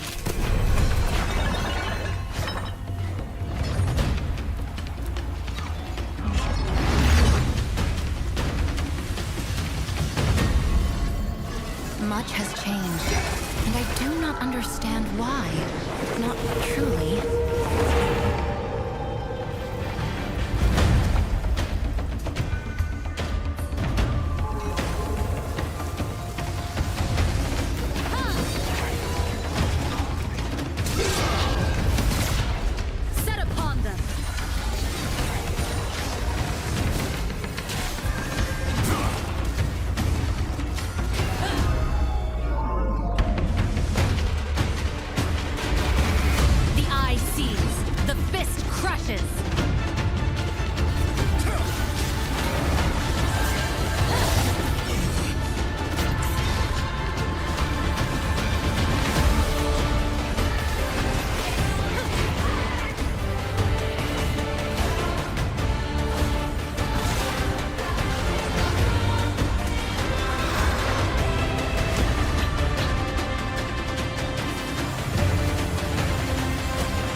breath for granted.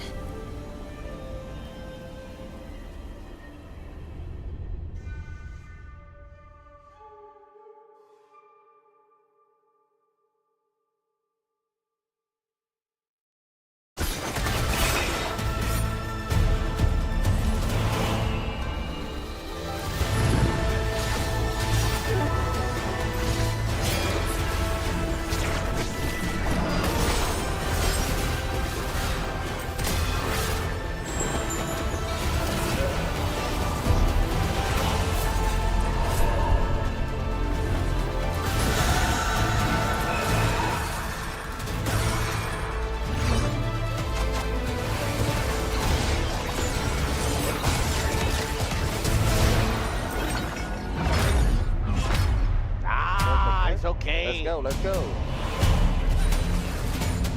Goodbye, bro. Let's go.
Yunara's been doing her job for a long time, but centuries of standing guard in the Spirit Realm have only sharpened her resolve and her aim.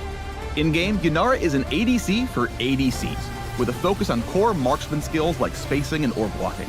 She's all about ramping up power and unleashing it at exactly the right time. So pour yourself some tea and brush up on your ancient Ionian. It's time for the Yunara Champion Spotlight. The time has come to prune the tree.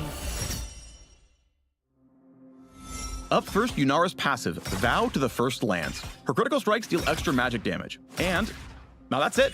That's the entire passive. Yunara's Q is Cultivation of Spirit. She gains stacks of Unleash by attacking enemies.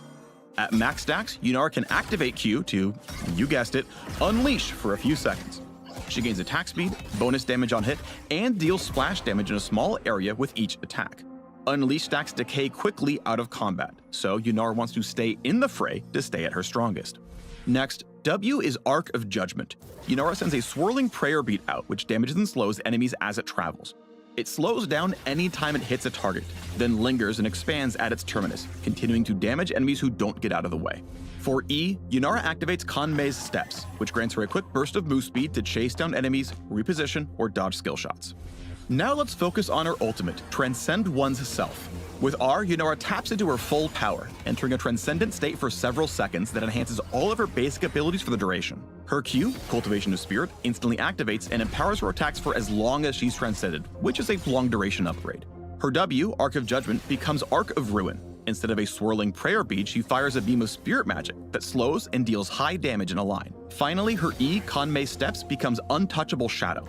She gains a short dash instead of movement speed, and the ult cast resets the cooldown. she can dive out of danger or right into the fight. When Yunara transcends oneself, her enemies don't have a prayer. Age of Retribution! Like many other AD carries, Yunara wants to play safe until she finds the right moment to get aggressive. She's truly powerful with a fully stacked Q. If Cultivation of Spirit is ready to activate, it might be a good time to fight. An even better time to fight? When her ult is up. Her mobility is pretty limited most of the time, so opponents want to lock her down before she goes all Super Kinku mode. Positioning is key here. All that potential power means nothing if she doesn't live long enough to use it. Yunara is meant for you ADC purists.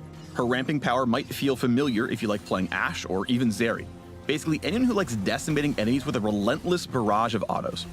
Find out what more than 200 years of Spirit Realm experience looks like with Yunara, the Unbroken Faith. Perseverance, patience, providence.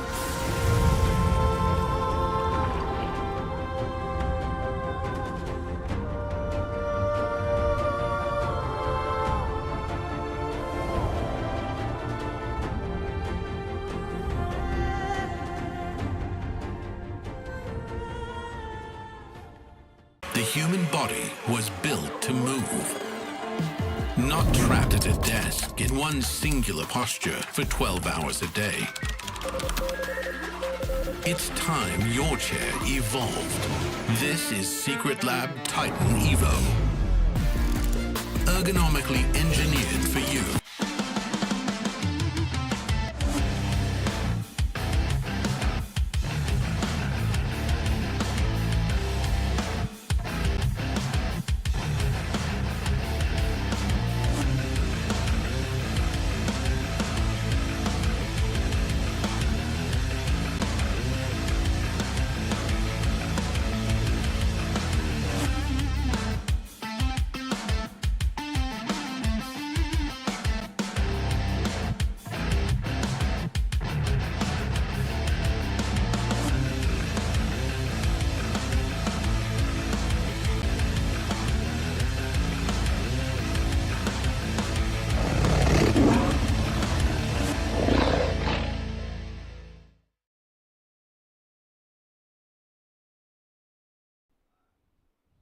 Welcome back, ladies and gentlemen, to League of Legends Titans Cups Malaysia Singapore, where we saw Sparky bid us farewell and has to move towards the third placing match. And our boy here, man, our boy Fairy Charm already progressed to the Grand Finals as our first ever Grand Finals of the Titans Cup. My name is Sagi, alongside me is none other than Sir Cloud. But Sir Cloud, talk me through the upcoming matchup.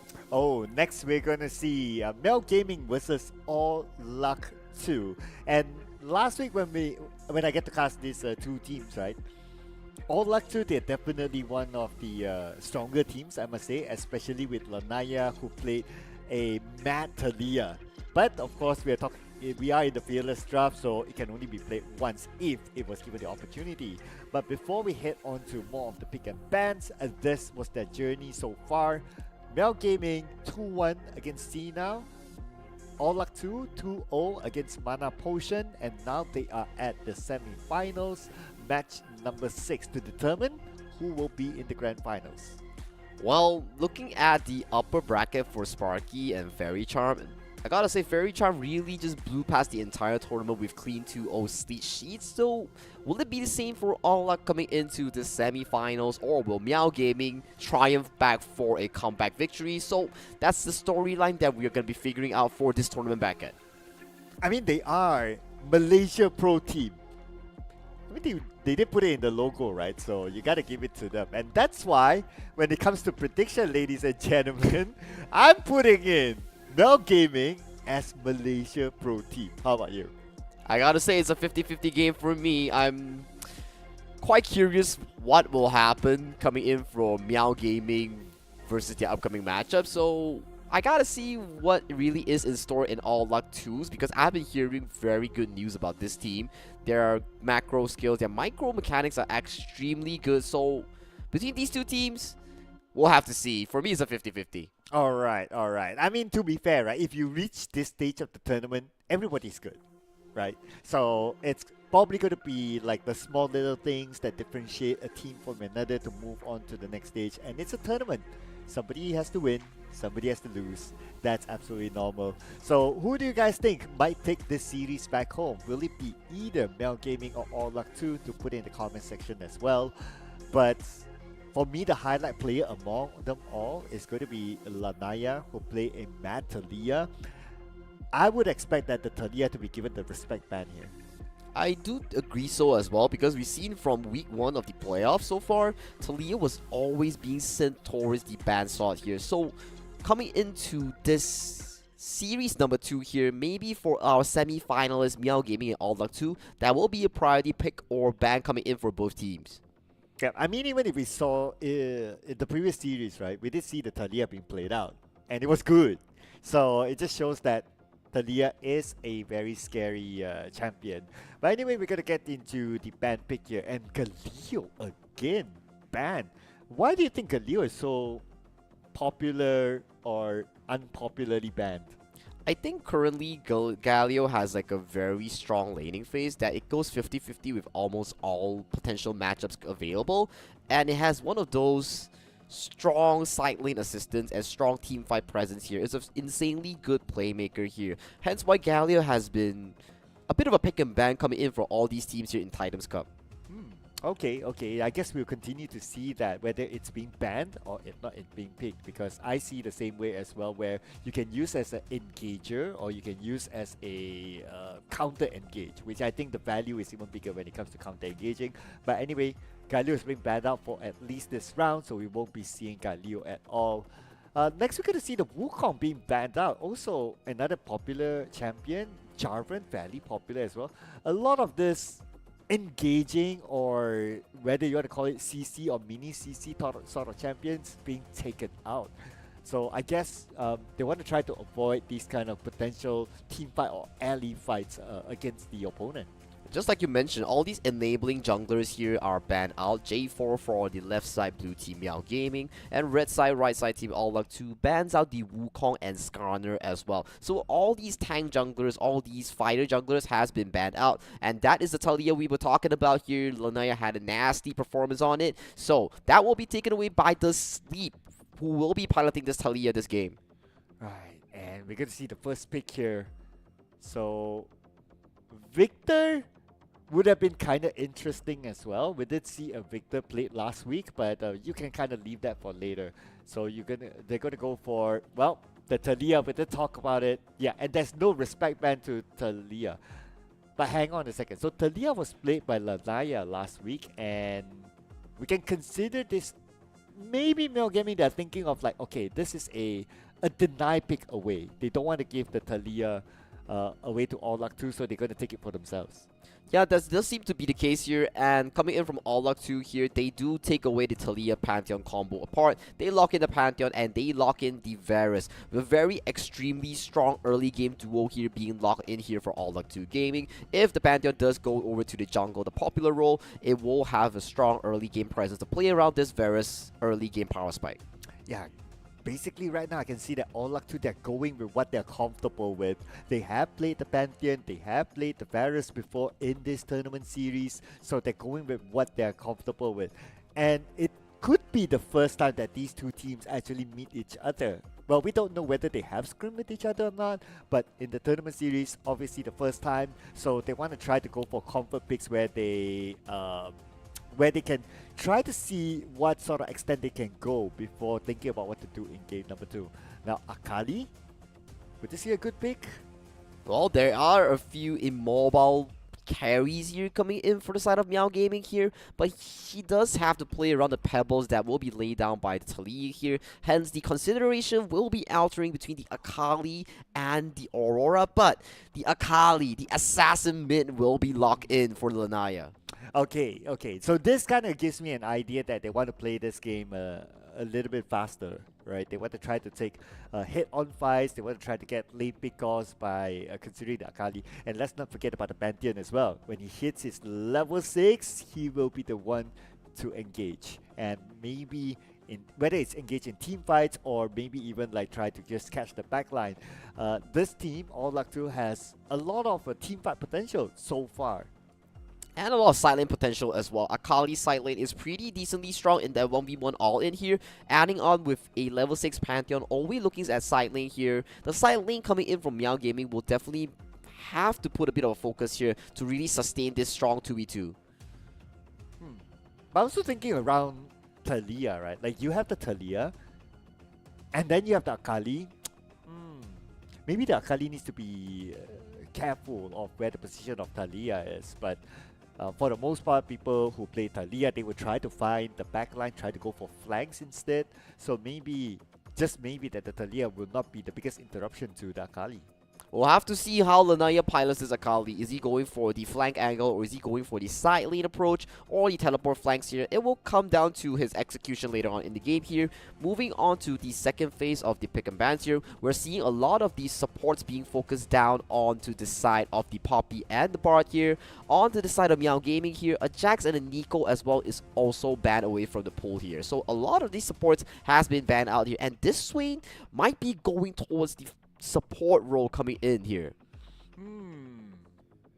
I like the fact that Jax being banned out, because you have a lot of engagement potential, a lot of damage potential as well from All Luck 2. So maybe they're thinking of, like, they don't want to add that one on. So now that we're going to our final phase here, I would say it's quite clear that Mel Gaming, what they lack is tankiness. So Alistar is probably one of those obvious picks, one of the more popular champions when it comes to the tank department here in this tournament. So they're going to pick that up for themselves. A final one will probably be a good CC perhaps. A good CC or a decent side lane, a good blind pick towards the top lane. Renekton will seem to be the hover and lock in coming here from Dixon onto this clash lane here. So coming in for All Luck 2 here, the final pick here. There are several counters that you can think about fighting the Renekton here. You can potentially go for the Gragas that we've seen that has done traditionally pretty good last game when Ice Lemon Tea were to pilot it against Weakside Wally. I don't expect to see the Rakazaya combo here in this round. So looks like All Luck 2, they're going to lock everything in. Now looking at both sides, right, do you have like a side that you prefer in terms of the draft? I would say both are fairly equal here, but I do commend on the Silas pick here because there is an Alistar coming in for Meow Gaming, and taking the Unbreakable away from the Alistar is actually very crucial for this Silas here. So he will be the pseudo tank coming into the mid game later on. Yeah, I think that's a really good point, right? Like, you take away the Unbreakable Will, and then you just go in and fight. And plus, he's one of those champions who can engage as well. So all that could fall into place for him. So it's a good last pick from what I see here. Perhaps if Mel Gaming could have thought about that, then maybe they would have banned it. But yeah, I mean, you have so many champions to kind of think of, right? And I can totally understand that. But is he going to be like the biggest impact sort of champion with that? The first thing he has to figure out is to really play into the laning phase against a Renekton. I do agree that all these matchups are not to say the easiest for the Renekton into... I would say Renekton has the favorable matchup into the Silas here. So it has to be down to whether Dexon can really punish Crazy T onto this Silas that he has drafted for himself to benefit off of this Alistar ultimate. I'm just going to put it out there, right? The Talia has a 100% win rate in our tournament so far.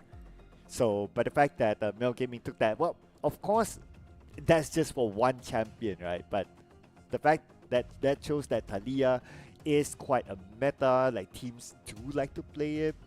So, maybe he does have the potential, but I'm thinking of, like, even though if you have like the Talia, you have like the Alistar to try to lock things around, the damage output, is it going to be enough from Mel Gaming, especially if Renekton has a problem?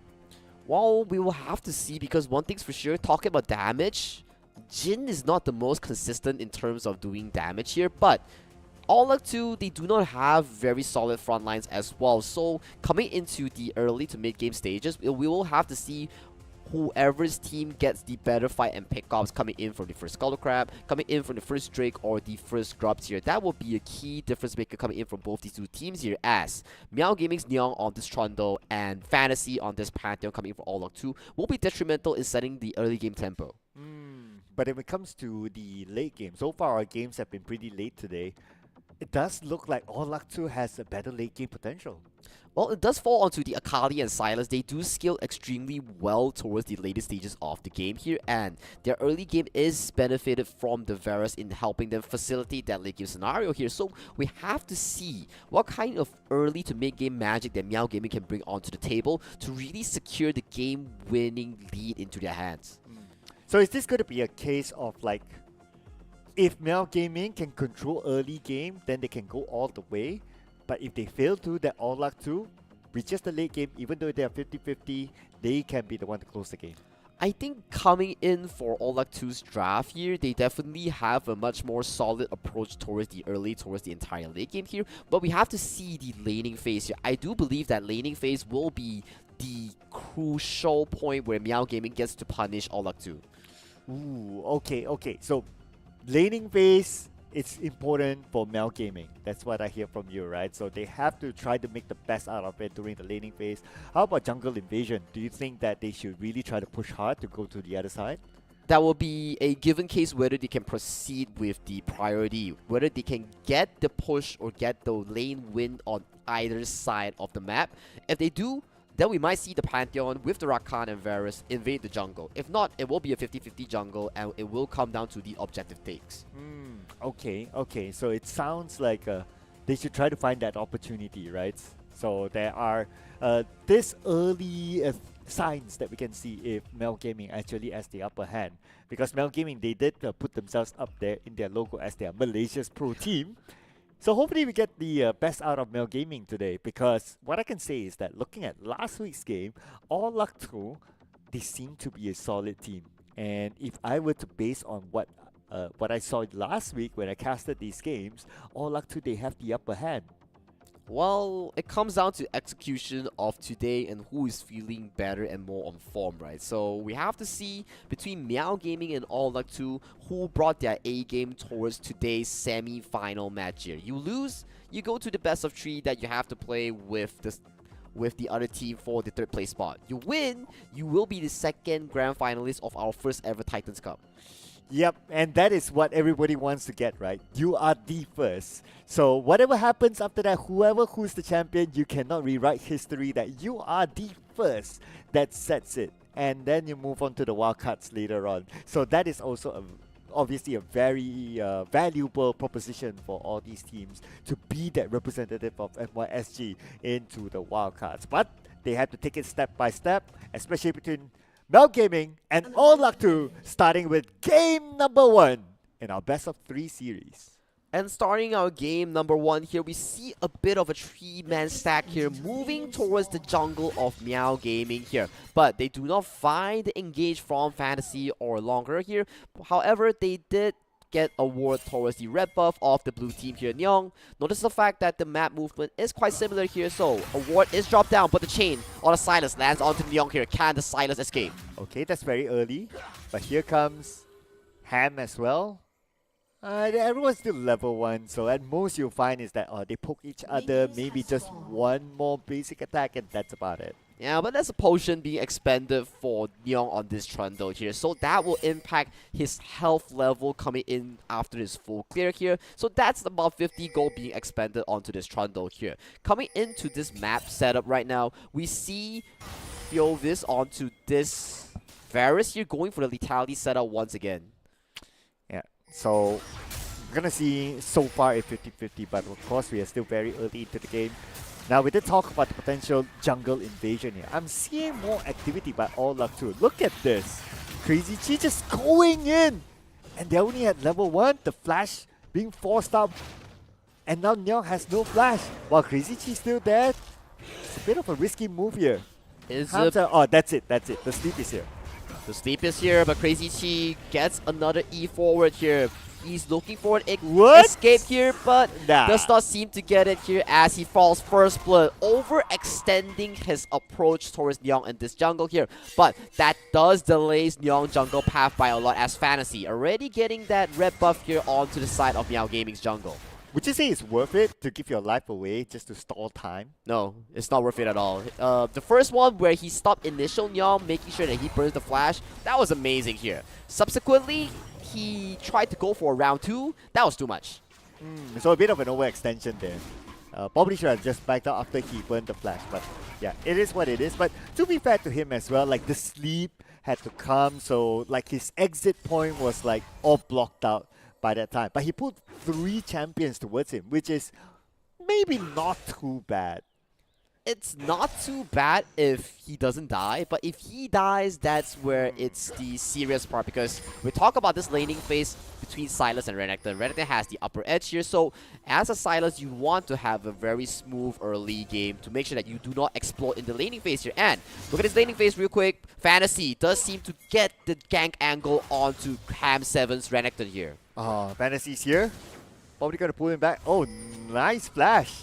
From one push to another. I'm not sure if they saw the flash though. I don't think so. So that's why they let him go from there. But Z, bit of a risky play there. Fairly low in health. Flawless. Right now he has to back off. Z as well. One last hit. Burns the flash away just to save himself.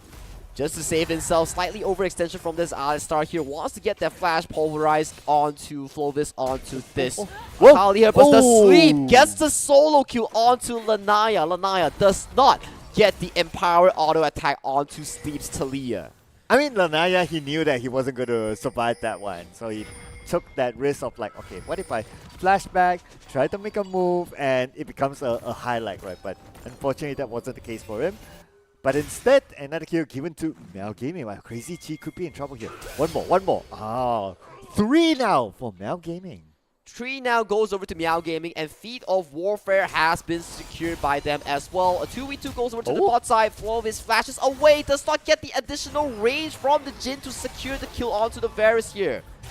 Last hit, but I don't think Seldai is able to go in. Fantasy's here comes Fantasy. You're my Fantasy, baby. Come join me. Here comes 2v1. Surely will go down. And another kill for All Luck 2.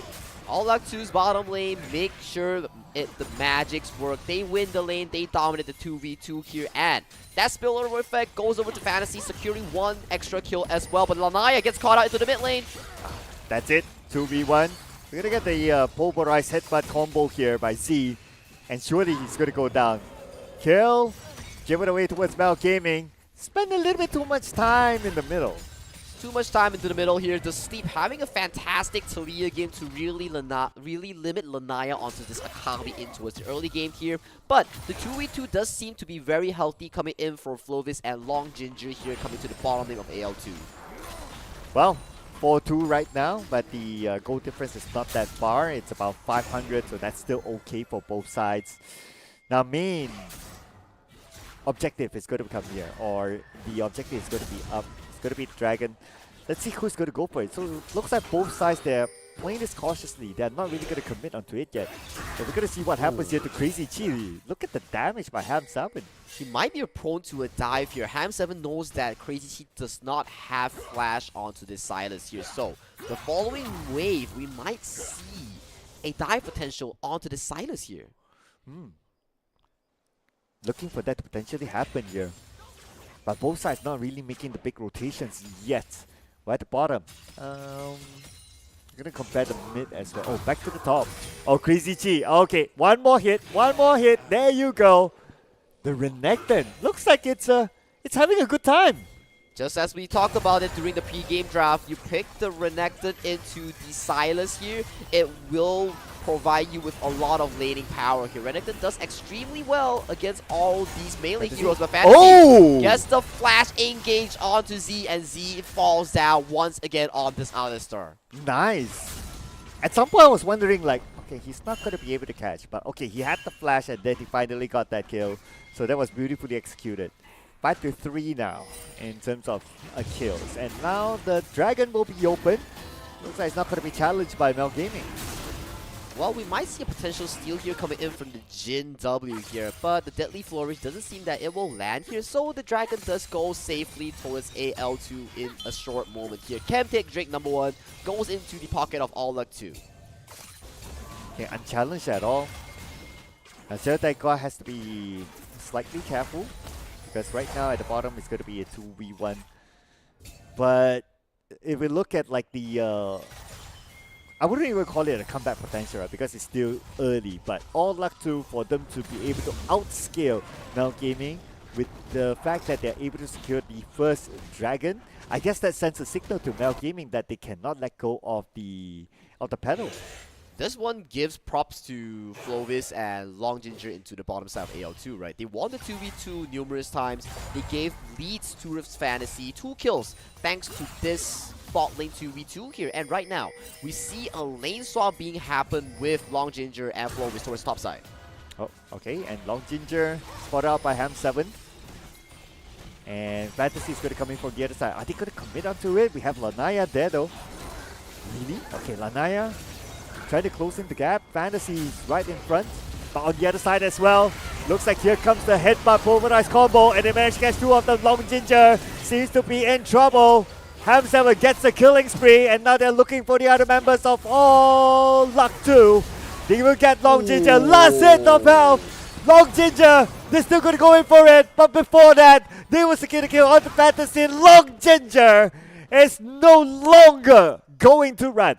Alistair performance is so peak here coming in from Z here. Multiple engages, multiple headbutt pulverizers to catch multiple members. Let's check out a replay real quick. Look at Alistair. Gets the dual lane coming in from AL2. Just Varus CC permanently goes down, and look at the subsequent pulverize coming in from the Alistair. Waits for the cooldown reduction, flashes, gets onto 2 members. So clean.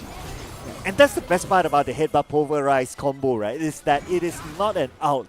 So the cooldown is okay, it's not bad. Like you can use it multiple times like that, and it was started very well by Z, and then the second follow-up when they grouped up towards the riverside, that was another great follow-up as well. Beautifully executed by Z, and with that, and now they're ahead by 2,000 gold against All Luck 2. Well, hang on a moment. Bottom side, Xiao Daiguan does seem to be getting caught out here. Expends the flash, still gets taken down. Slightly overextension here coming in from the ADC of Meow Gaming here. Well, Z was on his way, but a little bit too late, but that's okay. Still, they will still give away that kill to All Luck 2. But those are the kind of pickups that All Luck 2 will need to find, right? Because they will also need to open up the space for like the Akali to be able to get more kills as he will try to scale himself. But speaking about Akali, Lanaya now on top, 1v1 against Ham7, and look at the potential damage of Lanaya. Both sides, it's going to be a 50-50. Anyone could fall in that fight. Ooh, the Eclipse Shield comes in clutch to make sure that Ham7 does not die to the perfect execution of this Akali here. But the Renekton has the ultimate here if the Akali does choose to stay, which she doesn't, which is a very good choice here coming from Akali. Teleport has been popped from the Akali to really get back to this laning phase here, but we look at this potential of this Renekton here. So strong here. Alistar engages, goes towards the mid. Oh, there you go. The headbutt pulverized again, this time forcing the flash out of Lilvis. But now leaving his teammate alone behind, Long Ginger. But here comes Fantasy as well. They might want to try to trade it back. And will they be able to get it? They will get no. And that is the trade back that they are looking for. Z goes out as well. And there's nothing that Xiao Daiguan can do about it. And the goal lead has been pulled back by AL2 once again. The prowess that we talked about, the Varus and Rakan by Flovis and Long Ginger. They played a beautiful game, and thanks to that, they are currently up in the scoreboard. Oh, Sleep seems to be in trouble. Crazy G with damage output onto the Sleep. Oh, dodging all those hits. Beautifully done by Crazy G. That is Micro at his best. But towards the end, if only he was able to hit, they would have got a kill. He would have gotten a kill indeed, and right now he's channeling Recall, escaping the potential death threat here coming in from Nyong and the Alistar onto Z. But Z, where are you going, buddy? That's not your base here. He's perfectly caught out. Oh no, okay. Is Nyong going to help him out? Looks like Z is going to try to pull them back, but here comes Crazy Chi as well. Z definitely caught out there. break us down what happened. He walked into the enemy territory without flash, without any spells, and he got caught out. Simple as that. Yeah, I have a lot of questions with that move. But if they continue to make that sort of move, I mean, right now, look at All Luck 2. They're coming back in terms of network, they're coming back in terms of kills, so Mel Gaming, they cannot afford those kind of moves, but here comes another move here by Mel Gaming. Mel could be the one in trouble, but here comes the other side as well. Z from the back, hit butt, pulverize, and they will get Fantasy. Crazy Chi is still there though. They're gonna challenge for it. And looks like the blast cone did bring Crazy Chi across, but this is the time for Mel Gaming to just back off. Good stuff coming in from Meow Gaming here. Z utilizing the Unsealed Spellbook to get that flanking teleport here. Securing the kill onto Fantasy and as well the important Dragon. If they did not get that, that would be crucial. But Z gets flashed on, gets perfect execution, doesn't hit the perfect execution, flashes away to safety here. A micro misplay here coming from Lanaya. Okay, so maybe Z this time, at least he's confident that he has the flash. He was just checking on the other side, getting information, but Crazy Chi shows up from behind! Crazy Chi alone! Crazy Chi! What was that? What? The turret was still active? There were like 2-3 people there? Why? Desperate attempt. Desperate times call for desperate measures here. And Crazy Chi, just like the name implies, slightly crazy here, but did not work out here. But valiant attempt, I would suppose. Honestly, I'm just speechless. Even if you want to say that, oh, it's desperate times, calls for desperate moves, desperate attempts, but they are so close. Like, they are not in a desperate attempt. Well, Sir Cloud, is when at the heat of the moment, you can't really think about too much here. But talking about thinking about too much here, Fantasy might be caught out here. Z channeling the Hedge Flask, gets the potential headbutt pulverize. It does land onto Fantasy. Fantasy goes down once again.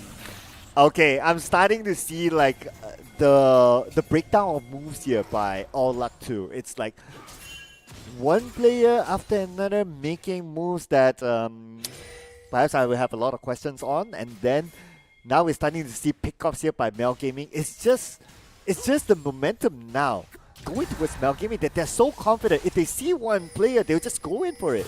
Well, we saw the exact same thing played out just now, where Meow Gaming has a decent 2,000 gold lead, but Fiovis and Long Ginger will probably find a way to claw themselves back into the game here. But this Renekton and Sylas matchup is going out of hand as of this point. Level 10 into level 8 here. 503 Renekton with a 500 gold bounty.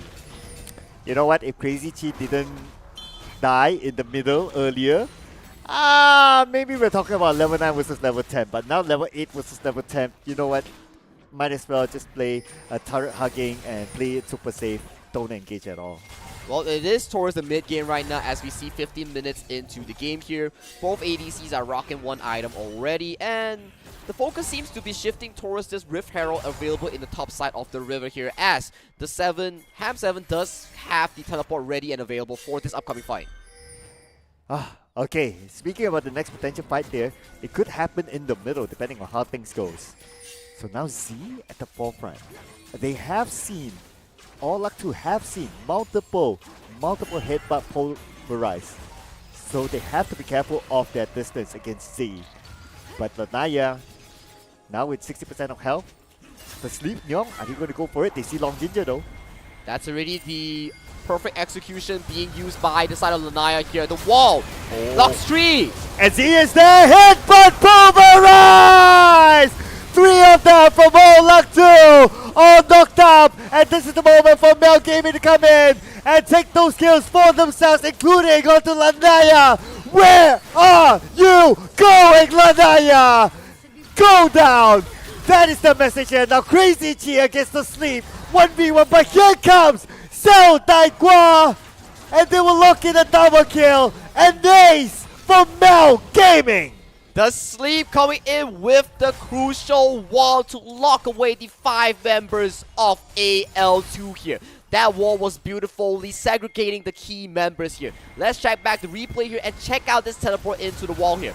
Wall locks off 3 members here. They are clutched out in that 1-hit moment. You see, gets that 3-4-man pulverize here. And as of this point, there was not enough damage at all. AL2 have scattered across the map here. It was a 5 4-0 ace coming in from Meow Gaming. Ooh, the wall, the hit by Pulverize, the follow, everything was perfect for Meow Gaming, Malaysia Pro Team, according to their logo. According to their logo, indeed, Sir Cloud. Alright, but they are showing a good gameplay so far. We're talking about 16-8 right now in terms of kills and a 4K goal difference. So far, Meow Gaming, they're really strong. They're really on the driver's seat. But do you still think that All Luck 2 can make a comeback? Well, it will be difficult if they were to look for a comeback scenario right now. We will have to see how they perform in this upcoming Dragon fight, because the members coming in from Meow Gaming are sitting at a 5,000 comfortable lead with already multiple items completed on their core members. Especially, look at Ham7 on this Renekton. He's already 7-0-5, dominating the top lane. 705 Renekton? Man, you don't mess with this sort of Renekton. Okay, we make a comparison, right? It's level 12 versus level 9. Crazy Chi is only level 9. He's not even level 10 yet. He's not even level 10 yet. He's one full item, about 3,000 gold behind. The Renekton already secured the Spirit of Shojin as well, along with the Eclipse. Oh man, this is looking scary, right? Scary for All Luck 2, but of course good for Meow Gaming. And because of the level of scaling that they already have right now, it's easy for them to just lock in the Cloud Drake, but Lanaya could be in trouble here. Z is there though, but they're not going to overcommit because the turret is still active down there. Yep, backflip with the smoke and Proto Belts away towards safety here. So right now, looking at the state of AL2 here, it's a bit alarming because they're falling further and further behind, and the map control that they're available to play is getting smaller as time goes on, because Meow Gaming is dominating the map as of this point. Yeah, just look at this, right? The Sleep is just hacking the turret down. One last hit, that's it. And here comes Z. Lanaya could be in trouble. Nyong is there as well. Lanaya still able to get the kill onto the Sleep, but they could trade it off with Lanaya very, very low right now. And here comes the rest of the cavalry to give extra protection to Lanaya. 4 champions at the bottom. Fantasy is there. He sees Z, not the champion he was truly all in engaging, but Z also has a backup with 50% of health. That was a bit of an overextension here coming in from the Sleep here. Overconfident in taking down the turret here, overly eager here, but a 3v1 situation towards the bottom side here. Alistar has the Unbreakable. Okay, the turret is still active though, and Z is still holding on, but for how long more? He has a shield, but finally still go down. And Young right now is the only player down here hugging the turret, but where is he gonna go? The turret will go down anytime soon, and Young could be in trouble, but here comes the Sleep arriving from behind. But can the Sleep actually help his teammate? The answer is probably not, but here comes Xiao Taekwa from the back as well, and here's the curtain call, damaging from the back, sniping 1, sniping 2, and they will get a 3rd one with this beautiful re-engagement by Meow Gaming. Nyong with the professional driver's license, landing that Rift Herald, driving and knocking up 3 members of AL2. Coming in with the Sleep wall to really assist the jungler in danger. Finally, Xiao Daigua with the Jin's curtain call, landing snipes after snipes to close off the deal and secure their team with another lead and an attack on. Yep, got 2 of it. Now we gotta check out this moment, right? All Luck 2 took so much time down here, but you also gotta give props to Meow Gaming, especially Nyong. Look at how much time he bought for his teammates to come towards him.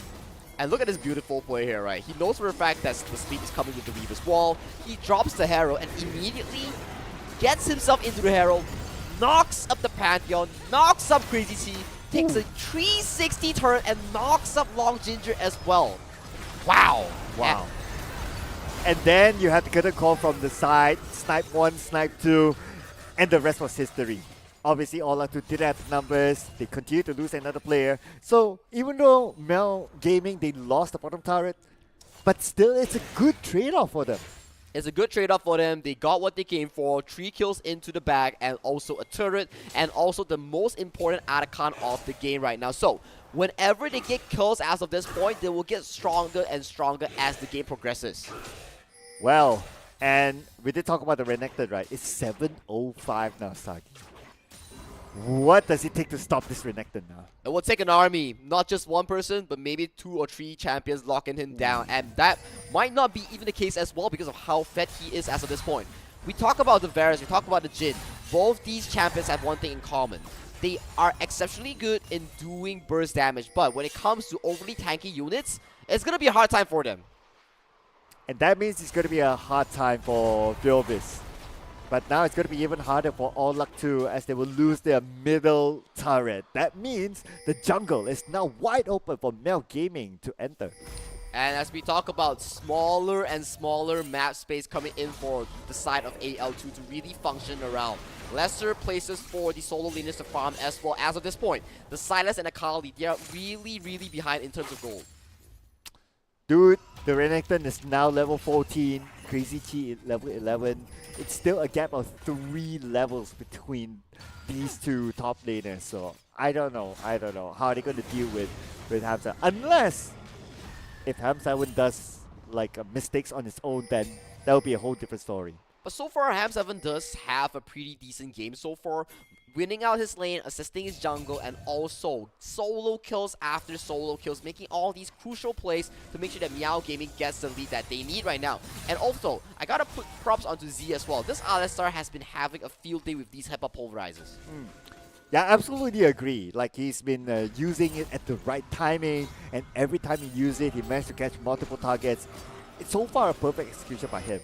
But let's see if he's able to find another perfect execution here. We can see him on the bottom side of this dragon area. But no, opens up the top side, sees Fantasy, and just shoots them away. And I guess this is the time where All Luck 2, they know that they're not able to challenge it. So it's just a free Drake given away to Mel Gaming. Yep, and that will be Meow's Gaming soul point being secured by their hands here. Ham7 pops the teleport, defends whatever tower is available so that Crazy Chi does not get any part of a redemption kill here. Well, looks like Mel Gaming, they continue to scale out of hand. They're already 6k ahead right now. All Luck 2, the longer they wait, the harder is it going to be for them.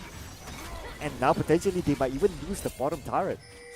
That might seem to be the case here as the maps does look extremely dark here coming in for the side of AL2 here. The Pantheon does seem to be able to secure 1 Gromcat as a consolation prize, but at what cost? At the cost of your tier 2, 700 gold goes into the pocket of Neo and the sleep.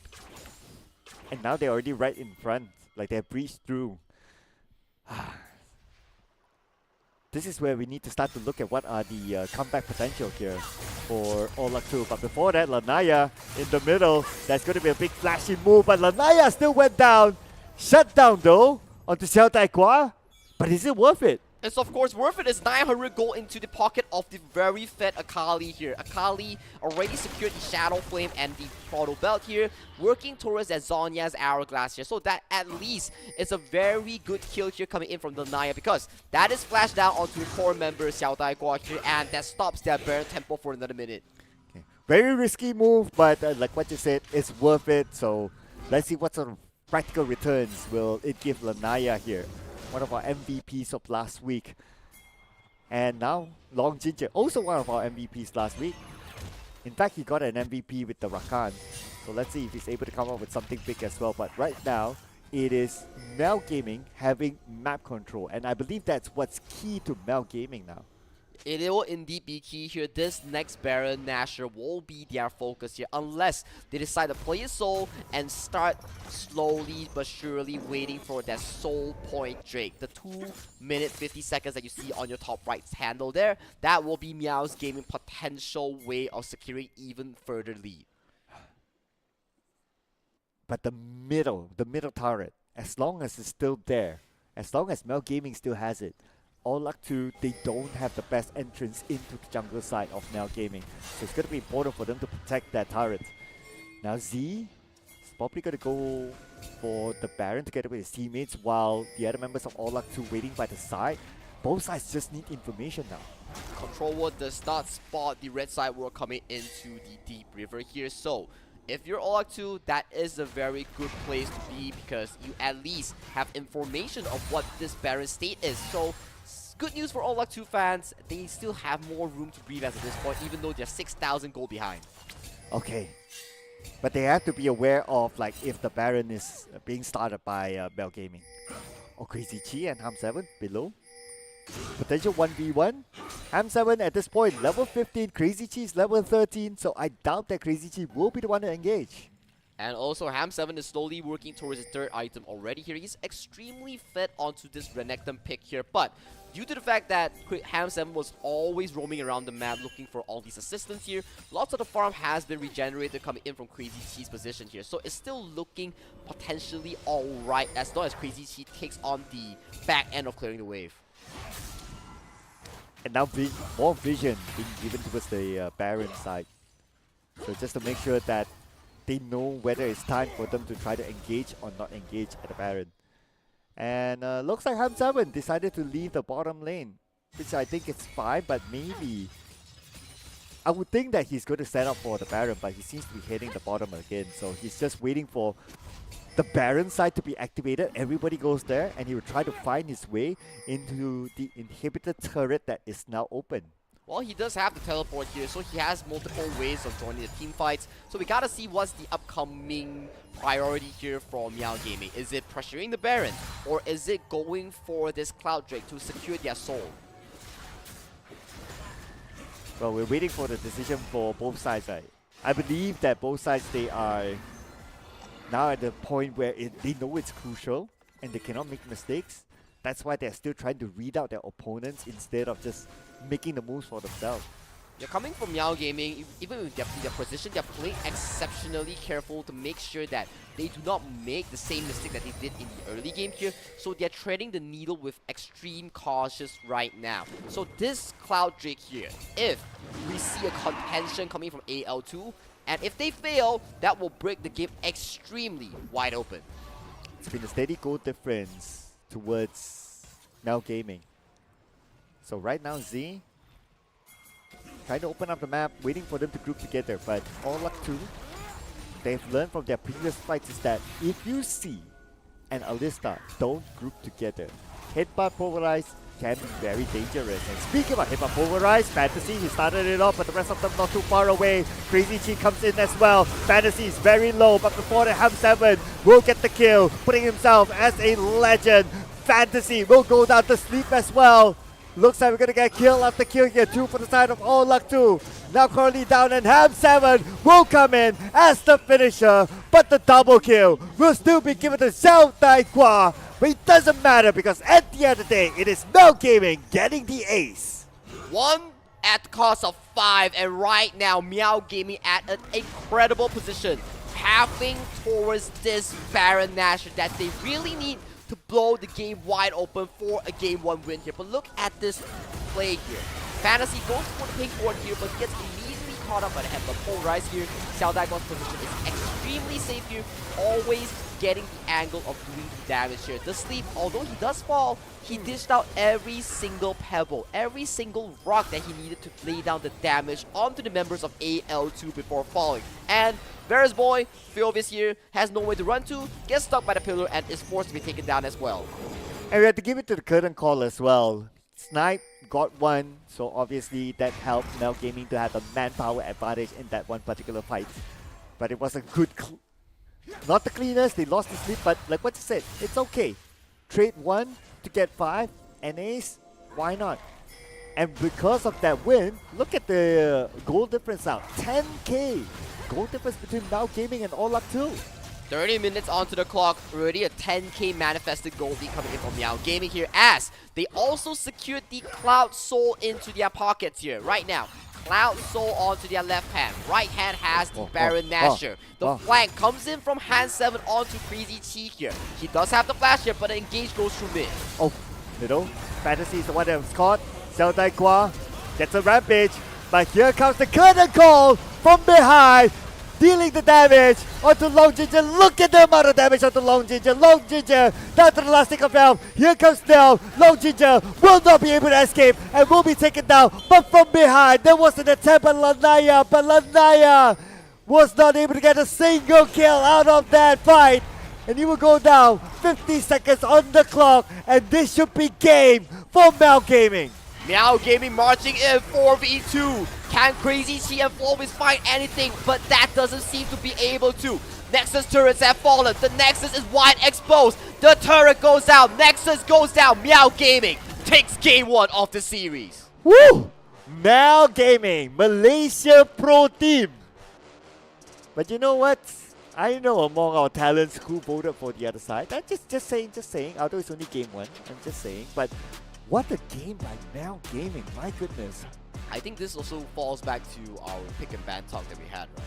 If they did the extremely good early game that we talked about, especially the laning phase, it will go heavily in favor of Meow Gaming here. But the fact that they also capitalized on Crazy Chi's crazy attempts, so that really helped them explode into the early game to get a solid lead for themselves. Yeah, I mean, I roughly counted like maybe like 2 or 3 times that something funny happened in the middle of the game. But do you think that was like the turning point, or it was just something else? I think the first one was definitely detrimental as well, because coming in as a Silas versus Renekton matchup, you do not want to be falling extremely behind. Hence, we see from the entire game, there were very less moments of the Silas actually popping off. We wanted Silas to go at least a 50-50 with the Renekton, make sure you get an equal lead, or at least maybe like lose out on 10%. But it wasn't the case. He self-exploded with that level 1 invade. It was still fine, to be honest, but moving on to the third solo kills coming in from Ham7 against Crazy Chi, that's where the matchup immediately fell out of favor. Yeah, I think the Silas pick wasn't bad. I mean, we did theorize it, or theory craft it during the ban pick phase, but I guess it was just how the pilot was for the champion that, you know, didn't really bring the best out of that champion. I do have to agree, because one thing's for sure, the Silas versus Renekton matchup is extremely difficult, hence why we saw the Gragas being picked in instead here. But let's check out the entire match summary real quick here, as Dixon, as the Renekton, secures the 10-0-7 onto this Renekton pick here. What a performance by Ham7. Wow, 10-0-7. Okay. Very, very interesting. But he was definitely the boss, right? Like, whenever we see like a 1v1, like, you would see him as the boss, and then he was the one that also pushed the bottom lane all the way to the inhibitor turret side. So he had a solid game here, and of course the numbers don't lie. And at some point he had like what, a 3-4 level gap against Crazy Chi. So that's also a testament to the level of control that he had in the game. I do think that the Renekton played an important role in making sure that all these early game objectives were all played around him, especially the first grubs as well that we saw Z found the insane double pulverize. It was all coming from the Renekton's pressure here. Hence, we don't see a lane swap coming in from the Jhin, because the Renekton is much stronger in towards the top side here, and our MVP is none other than the man himself. Ham7 on Renekton, KDA 10-0-7 here with a total of 14,000 here, gapping the enemy top lane with a 3.8k goal lead. Yep, with a kill participation of 60.7%, that means the balance of 39.3%. He's just pushing lanes. And of course, as a top laner, that's what you do as well. You see an opportunity to push, just do it. So congratulations to Ham7 getting the MVP for the first time in our playoffs as well. But we're going to check out some of the best moments here from this round. And we're going to start off with a good engagement here. And this is the headbutt pulverize done twice in the span of maybe a few seconds, like 10 seconds or so. It was a headbutt into a Q flash to get 2 man knocked up here. So a pretty beautiful play here coming in from Z here, and Ham7, thanks to those solo kills in the mid game, he extremely put himself above, and look at this beautiful combo play here. 5 members standing onto Talia's Pebble here. The Weaver's Wall was so crucial here, and all the combos came laying down and destroyed AL2's hope in a 0-5 exchange here, Sir Cloud. Yeah, they were like, okay, we're going to go back, we don't want to engage, but then comes the wall, and they hit up pulverize, and everything just combo. And everyone else has nowhere to go. An ace, I would say a mid-game ace there for Mel Gaming. And I would probably say that was the time where it continued to scale after that ace, because it looked like Ola2 couldn't come back after that. I have to agree with you, and look at this play coming in from Nyong here. We talk about like potential plays coming in from AO2. Yes, you got the turret, you got the kill here, but this Herald play here was so nasty here. Driving the Herald, knocks up onto 2, wants to get the U-turn here, but does not get Long Ginger. But as of this point, the damage has been done here. The Jin comes in with the snipe. One more. And one normal on 4th shot onto Fantasy here. And the Talia gets Long Ginger. As of this point, you get the turret, but yes, 3 kills goes back into the pocket of Meow Gaming, including the Attack-on as well. And again, don't mess with Z and his headbutt pulverized. He knows how to aim his target. He doesn't necessarily aim for whoever's at front, but he tries to find out who's in the middle or who's at the back that's worthwhile to catch. So that really requires like skill shot and also patience of when to execute. And I would say that Z is a masterclass when it comes to that. He is indeed a masterclass here, and coming into the final fight of the game here, as of this point, the damage is already so insanely high here. Lanaya, he's trying to find for the engage here, but doesn't land the shuriken on the RE combo. He does get the steep though, but as of this point, the entire backline has been destroyed from Meow Gaming here. Too little too late, the Nexus goes over to Meow's Gaming here. So they secure a 1-0 lead in this series already of this best of 3. Well, congratulations to our Malaysia pro team. Yeah, for winning game number 1, but the job is not over yet because we still have game number 2 and who knows game number 3 because it's a best of 3 series. Now, if you were All Luck 2, right, what would you change for the second game? Maybe more stable matchups coming in from mid and top lane here, because we were talking about Lanaya and Crazy Chi, right? How they were able to make plays back in the last week of the games, but it also relies them to be able to getting out of the lane first, because drafting Talia into Akali, it requires so much focus here that you don't get solo kill pre-6. Post-6 is where Akali dominates the matchup, but pre-6, we already see multiple devs coming in from this Akali. And let's talk about top lane here. Crazy Chi was absolutely crazy with it, and he was dropping bombs after bombs against the Renekton. Yeah, that includes like the bomb that he dropped in the middle as well. Yeah. Like, okay, why did you go there? Like, okay. Because you know, whenever a move like that happens, our Mr. Observer at Mats will zoom in. So yeah, if you don't want to get zoomed in by our Observer, you know, make proper moves. Make proper moves. I think that was well said as well coming into game 2, at least for All Luck 2. I think bottom side played extremely well from Viosis and the Long Ginger. I do think that the Rakan and Varus played an extremely good game. Fantasy got so much gold and so much room to farm thanks to this bot lane duo coming in from All Luck 2. So going into game number 2, if you're All Luck 2, you will definitely want to see your mid and top lane pick a more stable and confident lane matchup to really provide the space that you need for these 5v5 scenarios, because 5v5, Meow Gaming is on fire right now. Okay, so you talk about the mid and the top, right? Needs to be stable. What's your dream composition for this two? I don't think there's much of a dream composition here to talk to begin with, because I'm not their coach and I'm not sure what they excel in. So I do want to see more stable matchups. Nothing like the Renekton versus Sylas, because it's heavily Renekton favorite if you don't have a lot of mastery on the Sylas. So the mid lane as well is also very tricky when you talk about a melee into a range matchup. So I want to see them on a more stable, maybe control mage versus control mage, bruiser versus bruiser-ish kind of matchup. So that's my expectations at the very least for All Luck 2. Okay. So I'm just looking at some of the past picks here by All Luck 2, right? On what potentially might come up. They have picked the Aatrox before, which I think is pretty solid and very self-sustainable laner there. They've also played the set during the qualifiers. Ooh. Yeah, so we'll see if that actually comes up, because right now we're going to go into our next set of pick and bans, and again the Galio is given the respect. The Galio is given the respect. This statue, this Damascene Justice, he is insanely strong here. And once again, more of these mages has been banned out here, and Yunara is another ban that we will be seeing on the hands of Meow Gaming coming into game 2. Okay, so Ambessa as well is out, Azir is out as well.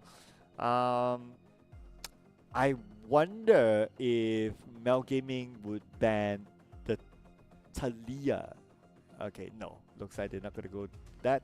Instead, what we're starting to see again is like those fighter engager type of bans being put out, just like how it was in game 1.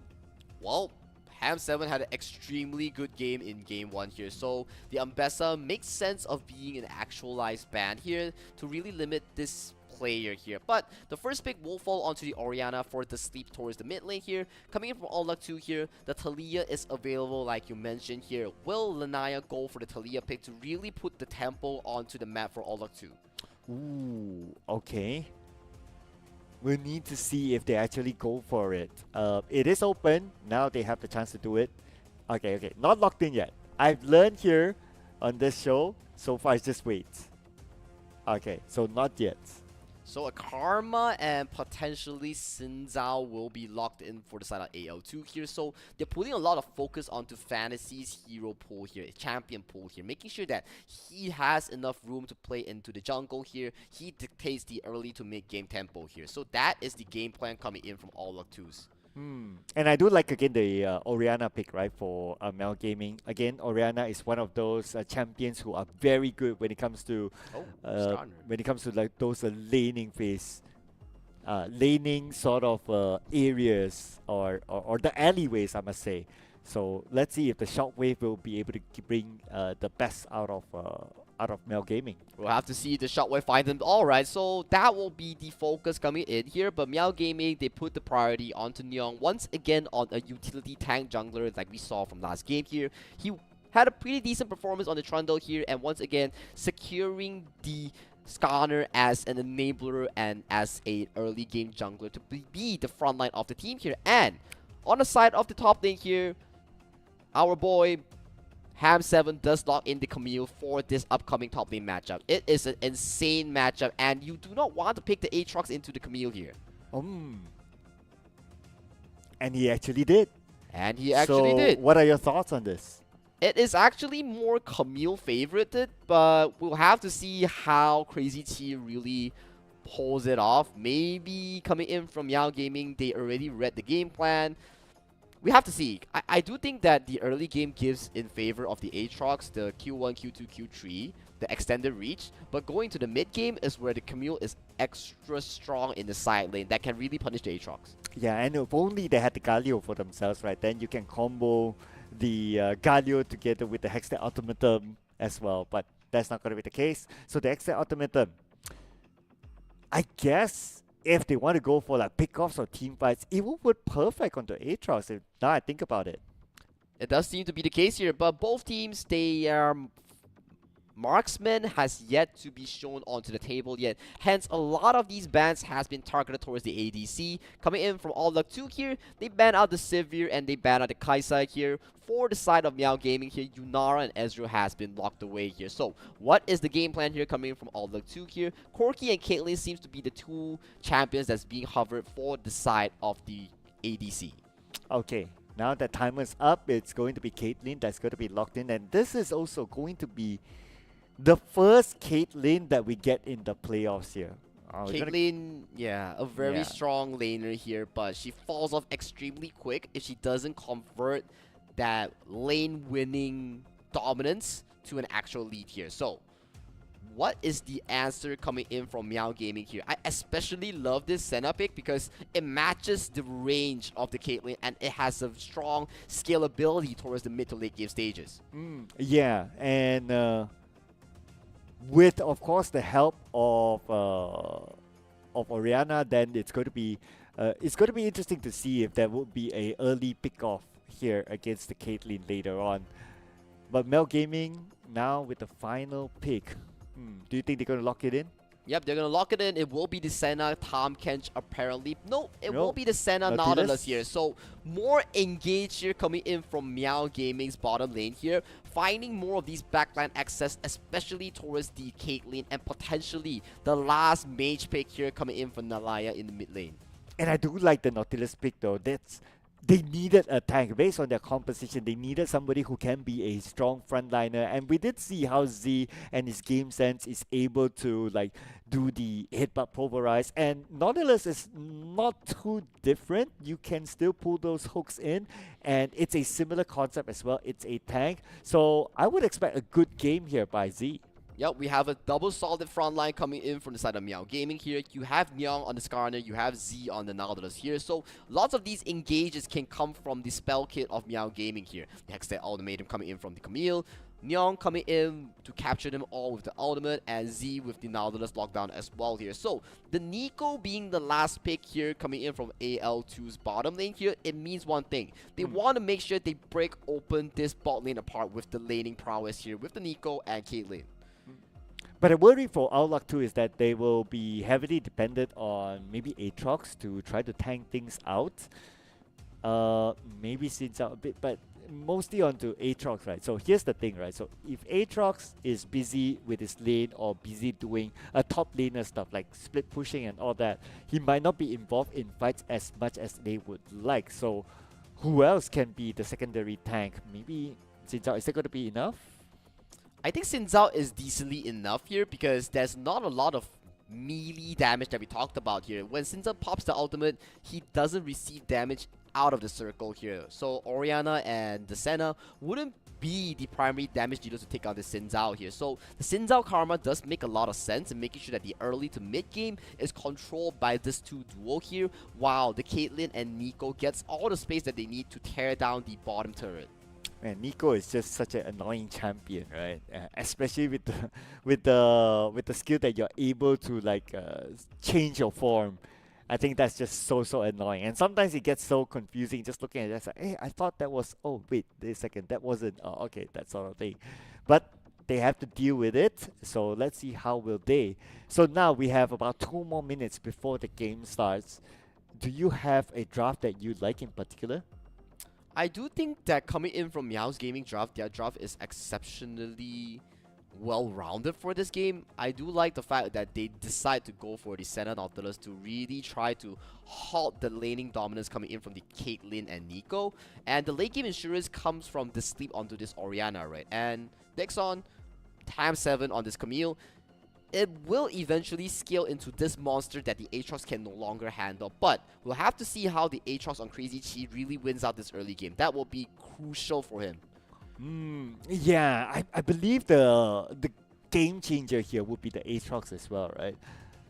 What I worry is that because we have seen a few moves from Crazy Chi that we kind of had questions of, hopefully he doesn't repeat those sort of mistakes again.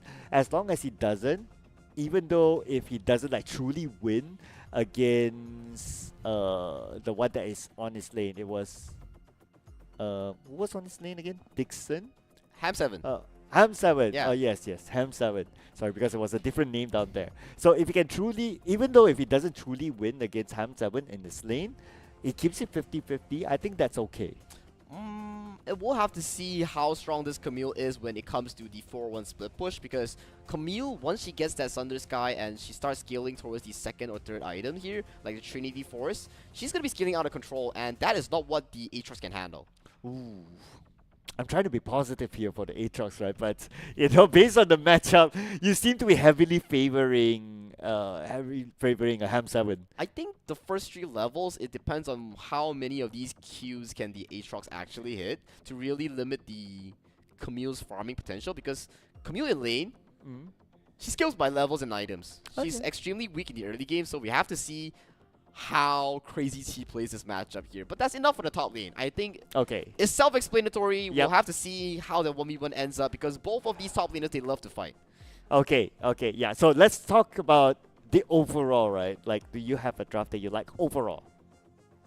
I think maybe on Meow Gaming, no bias, because I do think that is very well-rounded. Just that, once again, the only bad thing is that they will have to suffer a very tough laning phase in the bottom lane. Ooh, okay. And why is that? They're against a Caitlyn Nico, which has a lot of poke, a lot of reach to really punish them. So we have to see what kind of approach that Meow Gaming goes towards this bottom side of the map.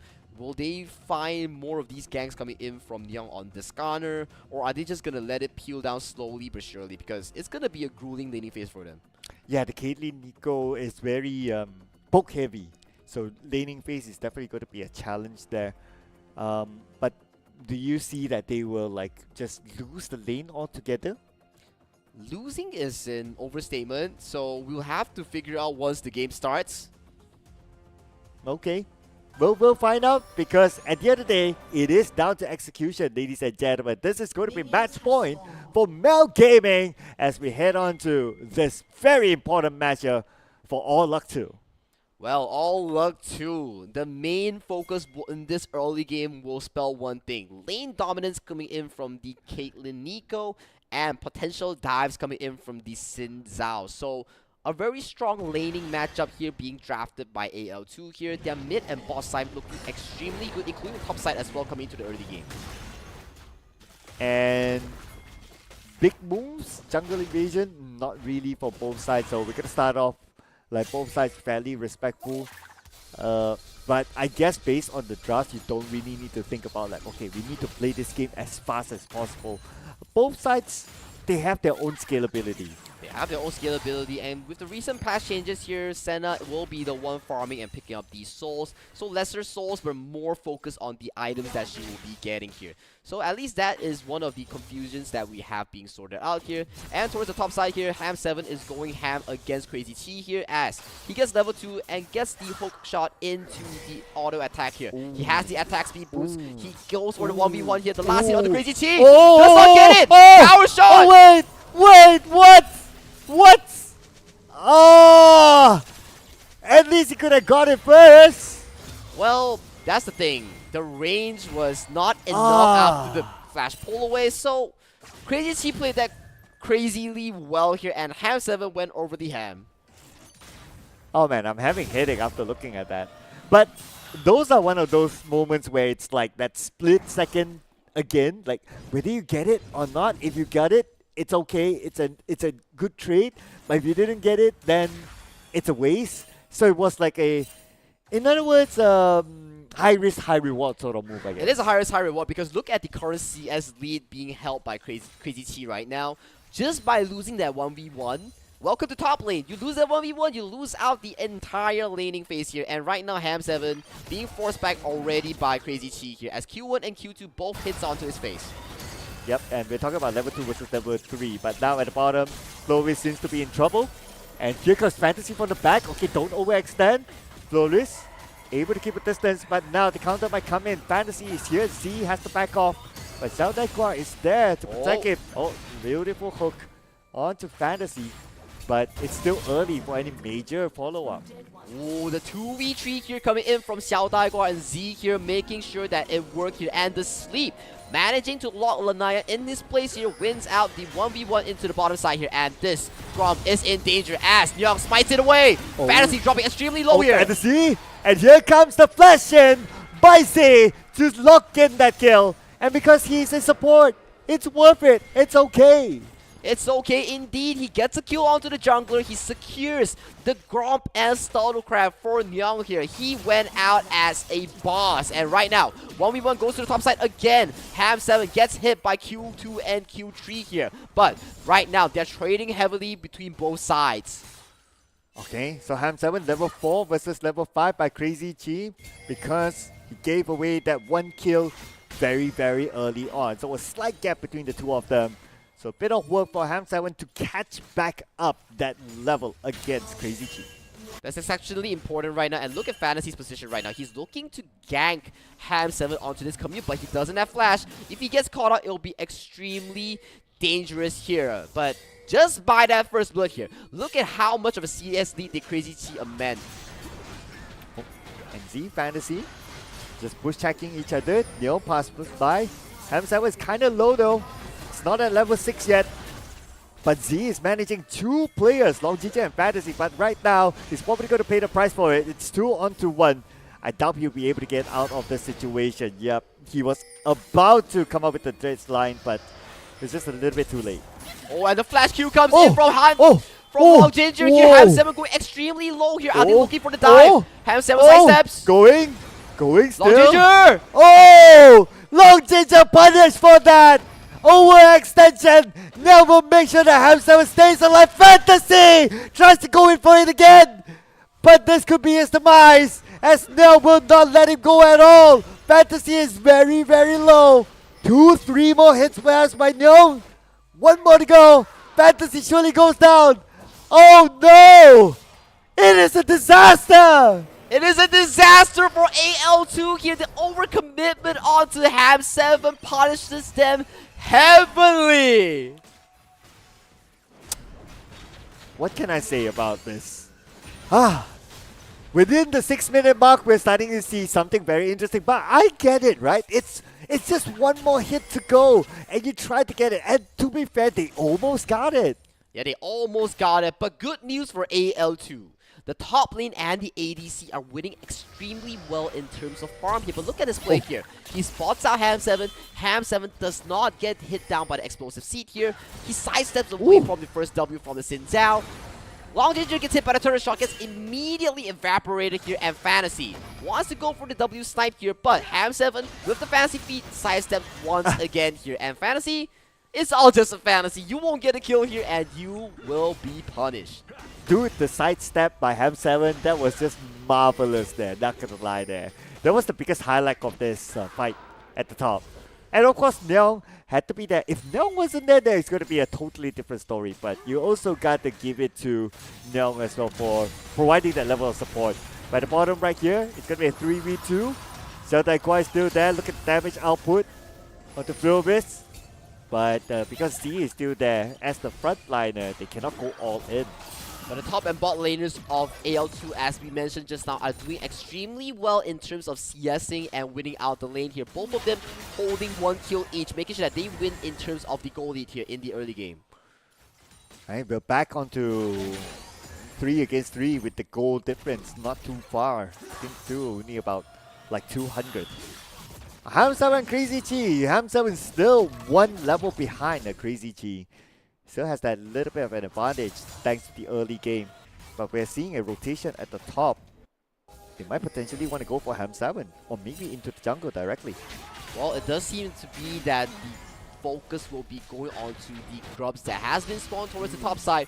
Fantasy has started the grubs right now. Crazy Chi is insanely strong as of this point with the lead that he has harnessed right now. But Engage goes in. Neong gets us through.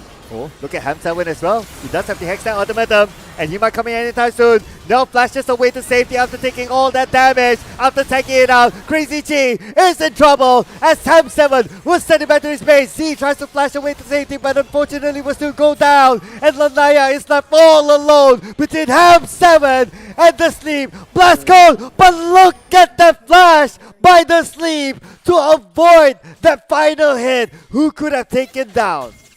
The Senna ultimate came up huge here. The global shielding was so important in making sure that Meow Gaming came out on top here. But the 1v1 here between Xiao Daihua and the Senna here. Oh, so close here, forcing out the barrier already here. But Nico is very close to this Senna. He has no barrier, only a flash available. Okay.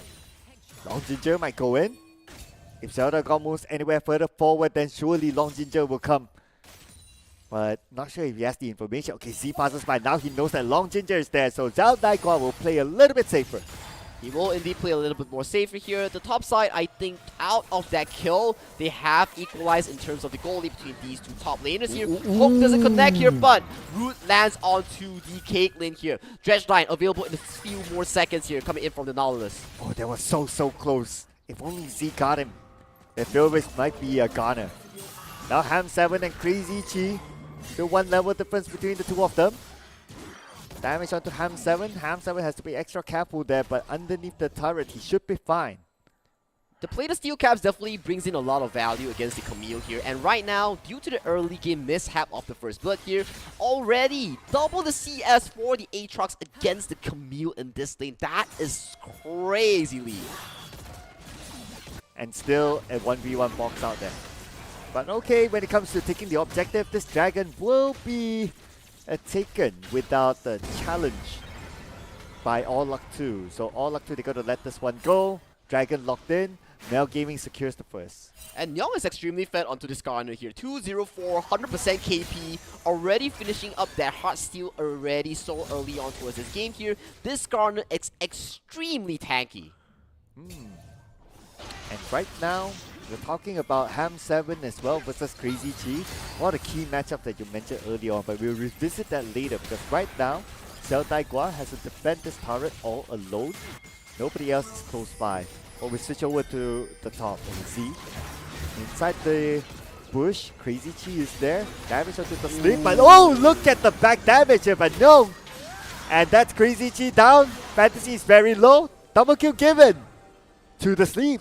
Beautiful double man shockwave here, and once again Xiao Daigua single-handedly absorbing two-man pressure while simultaneously providing the center ultimate shielding towards the cross map here. And look at him, he is 1v2ing and making sure that he's getting so much value. And he's holding by himself all alone. It's impressive, I must say. And now we can see that Z is on his way to support the bottom. So they should be able to balance it out again. But this was the earlier fight. This was the earlier fight right now. The sleep might be caught out here, but look at the shockwave. It immediately catches two. The ultimate coming in from center here. Skarner, the Impale, grabs two as well. And that was so easy, so clean here. And resume towards another fight towards the bottom side. This bottom tower has yet to go down, even though it's a 1v2 scenario. Beautiful backside there by Neil. You can check out that replay again later on. But right now, let's see the tip of the balance at the bottom. So far it's 50-50, but Lanaya, Fantasy, they're on the way to the bottom. And we see a ping there. I guess it's to alert their teammates that, you know what, someone's coming to the river. Gotta be extra careful. But Z checks the bush. Okay, nothing much there. It's only a clone. It's only a clone spawning up some vision here. But I gotta say, the Steep is having an amazing game onto this Orianna here. 3-0-2 on such a late game champion. Already amassing such a big lead coming into this early game. So we're back onto Ham 7 and Crazy Chi. Now, they're on par. They have the same amount of level. So it's really down to personal skill. Here comes the Hexer Automatum onto Crazy Chi. And Nyong is waiting at the side though. Crazy Chi could be in trouble here. And here comes Nyong. 3 onto Crazy Chi, and Crazy Chi will definitely go down. Crazy Chi with the crazy attempts here gets locked down by the Hextech Ultimatum here. Yet another kill being fed over this Orianna here. The Dark Seal has already reached 10 stacks on Orianna. That is not normal here, Sir Cloud. Oh, okay. And he spent most of the time solo up there. And it's just a matter of time before he joins the team. Or maybe he doesn't need to. He just needs to just push the top wave. That's it. That does seem to be the case here, but turret place does fall over to AL2 here as the Caitlyn and Nico secures all the plates and takes down the first turret of the game that AL2 desperately needs though. But Nyong forces out the flash from the Naya though. Another engage coming in from the Skarner that was banned out in game number 1. That's an interesting force out though. So now they're going to try to see if they have any other advantages that they can take. Okay, Flurry is showing himself towards Z. But the other teammates are not in a position, so it's more of like information gathering. But a ping here towards the top. But as long as Hamza is still going to be there, then I guess the top is going to be okay. And this matchup will slowly scale in favor of Ham 7 here. We saw the gold lead being amassed by Crazy Chi onto this Aatrox here. But once this Camille starts scaling, once he hits that 2 to 3 item power spike, scales that level for the Q to the max, he will start being an absolute monster here. Something seems to be happening at the bottom here. Okay, Lanaya doesn't have flash. Zeldakwa is there. He probably popped the flash earlier on. He's trying to lure them as further as possible. And here comes Long Ginger together with Fantasy onto the backline. Zeldakwa might be in trouble, but before that, Zeldakwa still gets Long Ginger, but now he might go to punt. Let's not forget about the Sleep. The Sleep is still there. Could this be a U-turn? Oh, Fantasy still gets 1. Maybe getting 2. The Sleep, 1v1. Who's going to get it at the end of the day? And it is going to be the Sleep that puts him to sleep. The Sleep is putting him to sleep. His fancy feet, dodging out all the potential engages and finishing up a 2v3 attempt towards the bottom side here, winning out. And look at his 1v1 here, Ham 7 already putting so much control here as Z Looking for a potential dive here, but he does channel recall as they do not want to overcommit onto this. Okay, okay, okay. He's still there though. So he could potentially go in. Okay, recall or not? At the top. Let's see. See, going in. Oh! So close. This is the thing about the dredge line coming in from Nautilus here. You will never know what it's gonna hit. A, would it hit the turret? B, would it hit Nautilus? Would it hit the Aatrox? C, would it hit the wall? I didn't know. Well, it looks like this one hit the ground. Not running though. He wished that it would have been the case. Yeah, I wish that would have been the case exactly here. But the Herald does get over to the hands of Meow Gaming here. They are sitting with a comfortable goal lead of 3,000 gold already as of this point. Ooh. 3,000 gold, and if we talk about the experience difference, okay, it's only like one level, I guess, so that's not too bad if we talk about experience, but of course the gold and the items will make a difference. But let's see what will happen here now that both sides back in lane control mode. But now that the Aatrox doesn't have a lane, right, the turret is currently down, where do you think Crazy Chi would go? He has to take toward the top side. Someone has to stop this Camille. It wouldn't be anyone but him. So he has to man up in this 1v1 scenario. But one thing's for sure, the sleep onto this Orianna is super ahead of the game right now. Already working towards that second item, already being the Leandri's Torment here. Once she finishes that, man, I gotta tell you, 10 stacks on the Dark Sea, we might even see the Magi Soul Stealer. Wow. Okay. And where are we right now?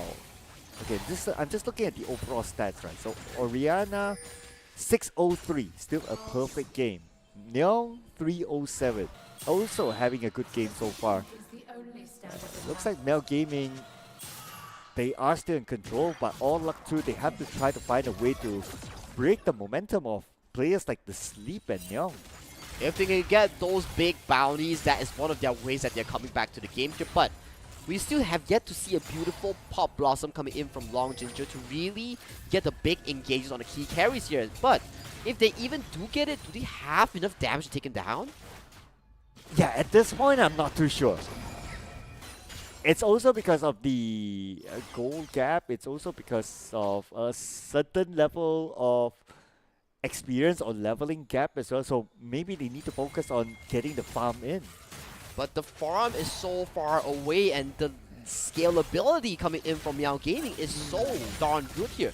This Senna will eventually get enough soul to make sure that she can combat the Kaylee in terms of the attack range here. And Orianna already finishing up their Leandri's Torment here at 18 minutes on the clock. She's extremely fit, and no one on the side of AL2 has enough defensive stats to tank this Orianna.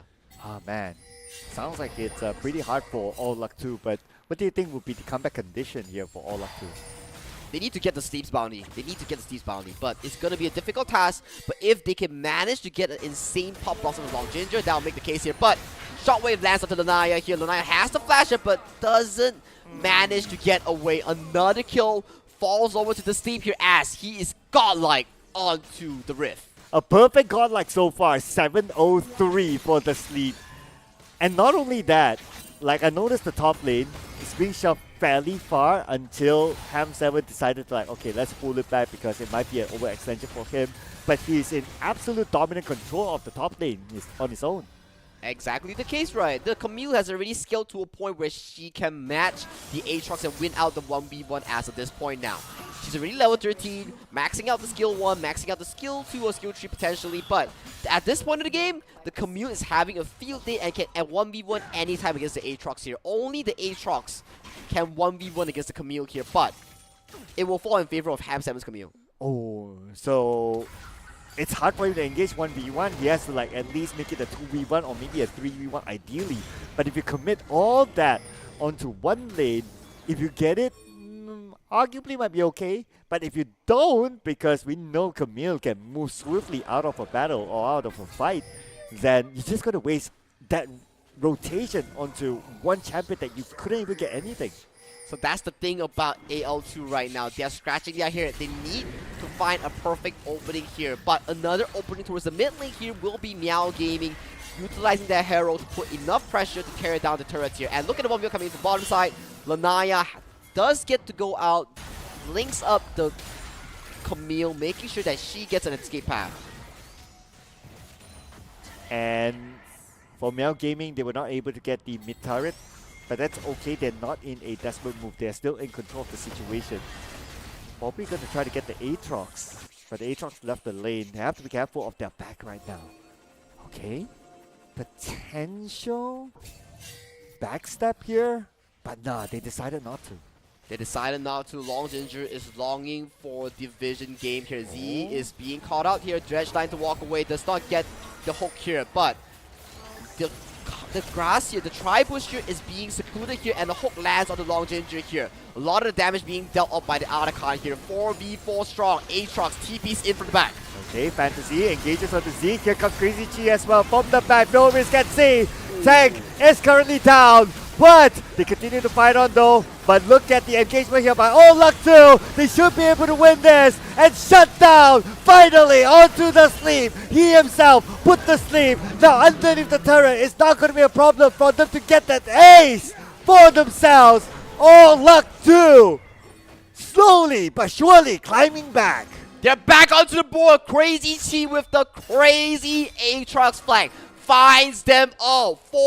4-5 members down. And look at this replay real quick here. So, the damage is dealt by the Xin Zhao here. Perfectly timed. The Pop Blossom heads onto the sleep. But look at this Aatrox. Q1, Q2. Even if it's a 3-man shockwave, it wasn't enough. There was no damage to secure this Q onto the Aatrox here. He was cutting down all members from the side of Meow Gaming. And it was a decent amount of shield as well towards All Luck 2. That's why they were able to sustain that fight. And Meow Gaming, unfortunately, had to lose that one. But this is looking to be a good comeback here by All Luck 2. But the fight's not over yet though. Now Crazy Chi versus the Sleep. It's a 1v1. Crazy Chi should be able to handle this one. Or maybe not. Well, there's an extremely fed okay. Orianna that he has to handle here. The kill does fall over to the Sleep onto this Orianna here. This is what we talked about here. He's working his way towards the death cap already. The Rabadon's death cap here. Once he secures that, no one on the side of AL2 can tank against this Orianna. Oh, and that sounds like very bad news for All Luck 2. But let's see what will be the next move here. Now that All Luck 2, at least they won that earlier engagement, so this gives them a little bit of hope to close the gap. In fact, now they are above by 200 gold against Meow Gaming, and this is the first time that they're ahead. Yep. And one thing to note out as well, Lanaya didn't go the full magic damage build, not the full AP build. He went for the semi build where he went for the Redemption and Moonstone Renewer here. So he's looking for that max shield value to counteract the Sleep's damage. Yeah, that's why we saw the shield earlier on. So that's one. But that was also a good team execution, right? My worry also is that if it comes down to a 1v1, then it might still favor Meow Gaming, like how we saw the top engagement. But when it comes to team engagement, maybe All Luck 2 has found their coordination. I think that was exactly the case here. They've got that 5-0 clean fight against Meow Gaming just now. And Camille, even though she's extremely good in the side lane here, but if you bring her to a 5v5, it's a bit awkward if she's not overly fed here. She's slowly working her way towards the second item here. So once she hits that second to third item mark, she grows better into the team fights here. But for now, she's better off in the side lane. Yeah, but I wouldn't say that the Camille is unbeatable at this point, right? Might be difficult, but let's see. By sending 2 players down, All Luck 2 still not able to get Ham 7 because the Camille is one of those very mobile sort of champions that if you see somebody coming towards you, you can just fly away. You can just hook shot and hook shot into safety. As long as you don't commit the E onto the fight here, you can always find a path to escape here. But with a lot of pressure towards the top lane here, the Sleep on this Orianna will be untouched by the other members here, getting more damage onto the top end turret for the tier 2. And right now, Hamza is just holding down at the bottom lane by himself. 1v1 against Crazy Chi. But for the rest of them, okay, they're trying to find an opportunity. Whether it's at top, whether it's at the mid side. I believe the mid turret is very low right now. So one more minion wave push. Now Gaming should be able to take down the mid turret. But a valiant attempt here coming in from the side of AL2. They actually brought back the game to an equal footing as of this point here, which is a very insane achievement already here, because if they couldn't find that insane win on the 5v5 here, this game could have gone even further away from their reach here. Right now, we're looking at a stalemate of the same goal lead by both teams here, Sir Cloud.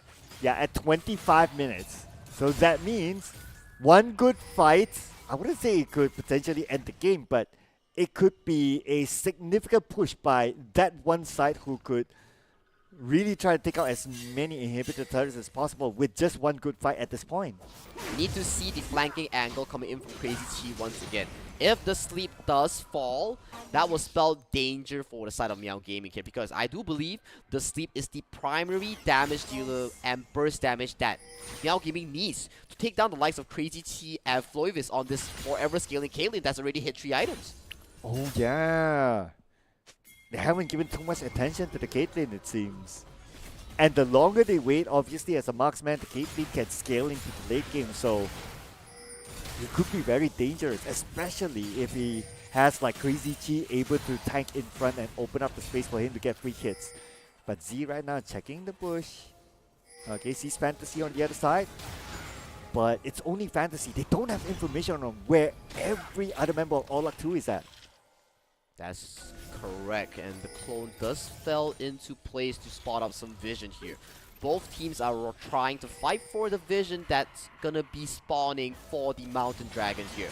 They both need desperate attempts here. 10 seconds on the clock until we get the soul point potentially for AL2 that they desperately want to be looking to secure, as the teleport coming in from Lanaya comes in to join the fight. Okay, and here comes the engagement onto Fantasy, but Fantasy is kind of tanky, so you don't want to go all in with that engagement onto Fantasy only when you can't catch the others behind. But they'll try to continue to catch.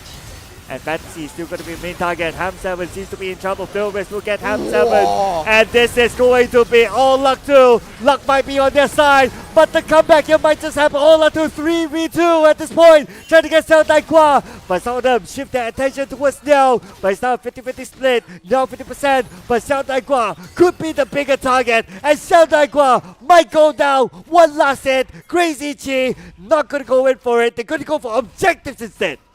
That was a beautiful two-man shockwave, but the Caitlyn was left untouched and she was packing with damage check. Headshot after headshot, eliminating all the members coming in from the sleep here. Look at the replay here.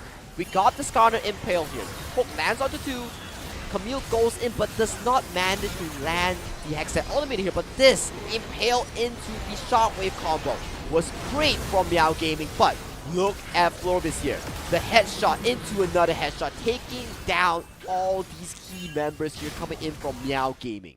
I like how they protected Florbis, right? Like 2 of them in front. It's okay even if they go down because Florbis is there to deal the damage. And that's something that we talk about, right? As the game goes, Florbis continue to scale, and towards the later stages when Florbis is like fully fed, just hits like that can be very, very painful to Meow Gaming. It can be very painful indeed, and we have to see whether the shockwave can find Fiovis on this Caitlyn here. It's a battle between whose burst damage lands onto who first as of this point. Okay, are they going to go in for Crazy Chi? Crazy Chi doesn't know, but because Fantasy passed by, I think he had a glimpse of these players. And that is a teleport being expended by the sleep as well here, but Xiao Daigua gets caught into the mid lane. Oh, Xiao Daigua has to back up, but his teammates are there together with him. They will go in on the Fantasy. Here comes the Hextech on the meta, and Fantasy will go down to the sleep. But behind is going to be Crazy Chi showing up. Double kill still, give it to the sleep. Crazy Chi trying to chase down the sleep, but the sleep managed to get away to safety. Thanks to the shield as well. That's going to be Ham7 very, very low. Last thing about, look at Crazy Chi. He is so desperate to get the kill, but he could not. The sleep, Ham7, both of them survive, and we're not done yet. Here's going to be Lanaya. Where's he going to go? Next, it's going to be Flores, and Flores cannot be involved in this fight. Dude, how long did it take for them to get kill onto the sleep and Ham7? He's still alive. The sleep is still alive and well as they are marching for the Baron Nashor here. It is a very difficult attempt here as the Caitlyn and the Nico are pathing towards you right now. 7,000 on the Baron Nashor. Can they make it in time? They should be though. I'm looking at their position. Okay, they should be able to. They should be able to. 300, 100, and that's it. Mel Gaming secures the Baron Nashor. Long Ginger appears, but there's nothing much he can do. Oh, Baron Nashor goes over to Meow Gaming after their successful fight here. I gotta say, the Sleep manages to sidestep most of these key spells here, making sure that Fiovis was not able to execute them. Let's check out the replay real quick as we see a teleport coming into the mid side. Xiao Daigua gets engaged on by Fantasy here. The ultimate wears off. Two-man impale once again, and the Sleep annihilates them. But onto the back end here, Long Ginger gets immediately evaporated here. Crazy T wants to go onto the Sleep here. Q1 hits. Q2 does not hit. Gets peeled on the full team coming in from the side of Meow Gaming here, and he's dancing along here, making sure that the shield is making work here. But look at Lanaya. That commute shield is also crazy coming in from the Karma here, but overextending himself towards the wall here. Ham7, he wanted to overextend and go for Fiovis here, but Fiovis, good reaction time to close it off. Oh, but we'll talk about if it was me later on, because right now we might see an engagement Crazy Cheese low. But you know what? After looking at the recap, if it was me playing Crazy Chi, I would have just rage quit because it was so frustrating to get those kills. But speaking about getting kills, it might not be as frustrating this time because they're caught in the alley. Z is still taking it up, but finally Q will go down. The side of All Luck 2. Luck might just be on their side with the double kill given to us Fearless. And Crazy Chi finally gets the Sleep. It takes him a second fight for him to get the kill. That is 4 members going down on the side of Meow Gaming here, and that might potentially be the game-winning push that AL2 is looking for, because Fiovis was left untouched the entire fight. It was just kills after kills after kills for AL2 here. Look at this replay here.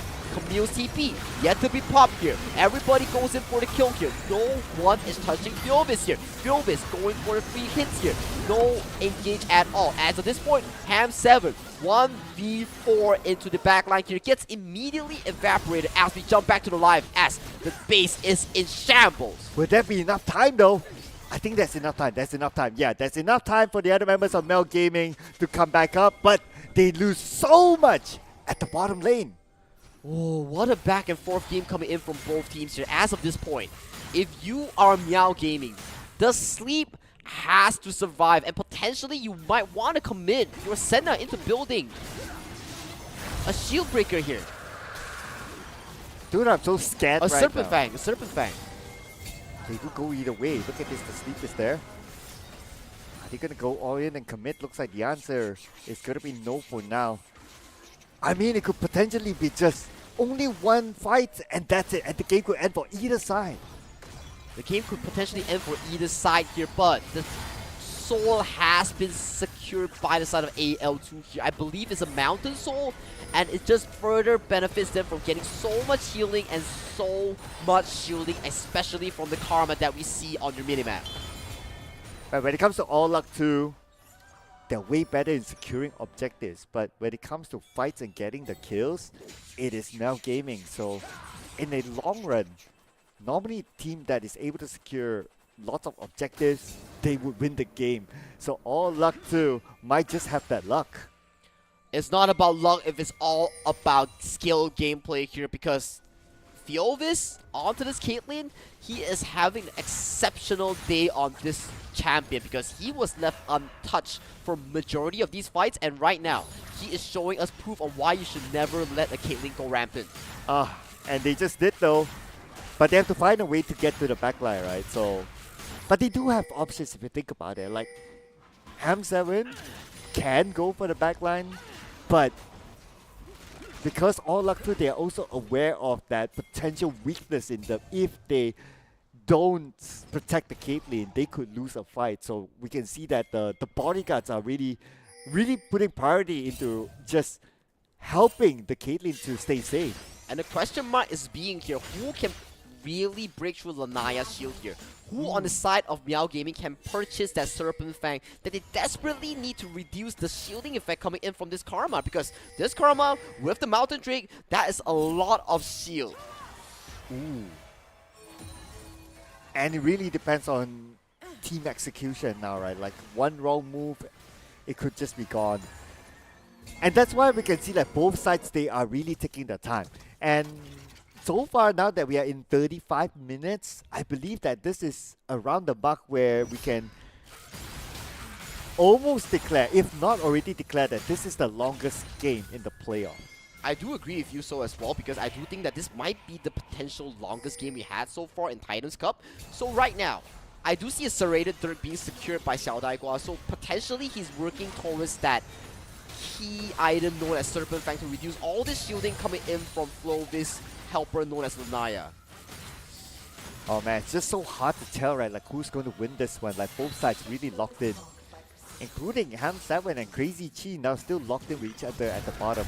But pressure is definitely on to Ham7 because if he loses this fight, the bottom is gone. And Crazy Chi now dealing a lot of damage onto Ham7. But here comes Xiao Daigua as well as no. It's going to be a 3v1. Oh no, it's big trouble for Crazy Chi. 1 minute cooldown before he comes back. And that is 5 seconds sharp when Baron is about to spawn here. 4v5 here. If you are Meow Gaming, this might be a potential chance for you to force a big engage for this Baron Nashor. And now with the numbers here, they could potentially just do it. Okay, and inside the push, Meow Gaming surrounding them. They see Lanaya, they see Flovis, they see Fantasy. But nobody's really making a big engagement because they know that the objective is to try to secure Baron Nashor. Look at Ham7. Ham7 is lurking at the back here. He has the Hextech ultimatum if he wants to lock Flovis into the spot. He goes for the hook shot here. He's looking for the backline engager. Okay, but then again, they will manage Ham7 first. Oh no, Ham7 is now in trouble. Flovis will get him, but the rest of them engage right now. This is the time for Meow Gaming to go all in. Shut down onto Flovis. That's the target that they really want. Fantasy, Lanaya, and Long Ginger is going to be the 3 champions that needs to win this fight, but they fight back still. Getting Z, but here comes Crazy Chi. Just at the right timing. That's the champion that they need to third things around. And that will be the game-winning fight that they desperately need to close off this game number 2 and pull it to a series point between these two teams. Lanaya's Karma. The E is so huge here. This is why you need the Serpent's Fang, because right now, there is no man available coming in from Meow's gaming base to defend the inevitable. Yeah, no way, no way. They can buy as much time, but then again, no way they'll be able to defend this one. And All Luck 2 takes game number 2, bringing us to game number 3, match point, to determine who will be our second grand finalist. Man, Lanaya's Karma providing the shield value is so clutch there. We were thinking the Caitlyn going down in that fight was going to be the game changer.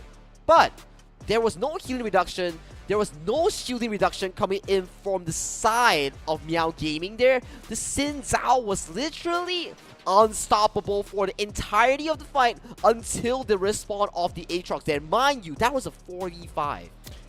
Yes, because the Aatrox came in just at the right timing as well. So I was also looking at the timing of the Aatrox like, okay, there's like 5 more seconds, but if it's an ace, then it's only him. It's not enough.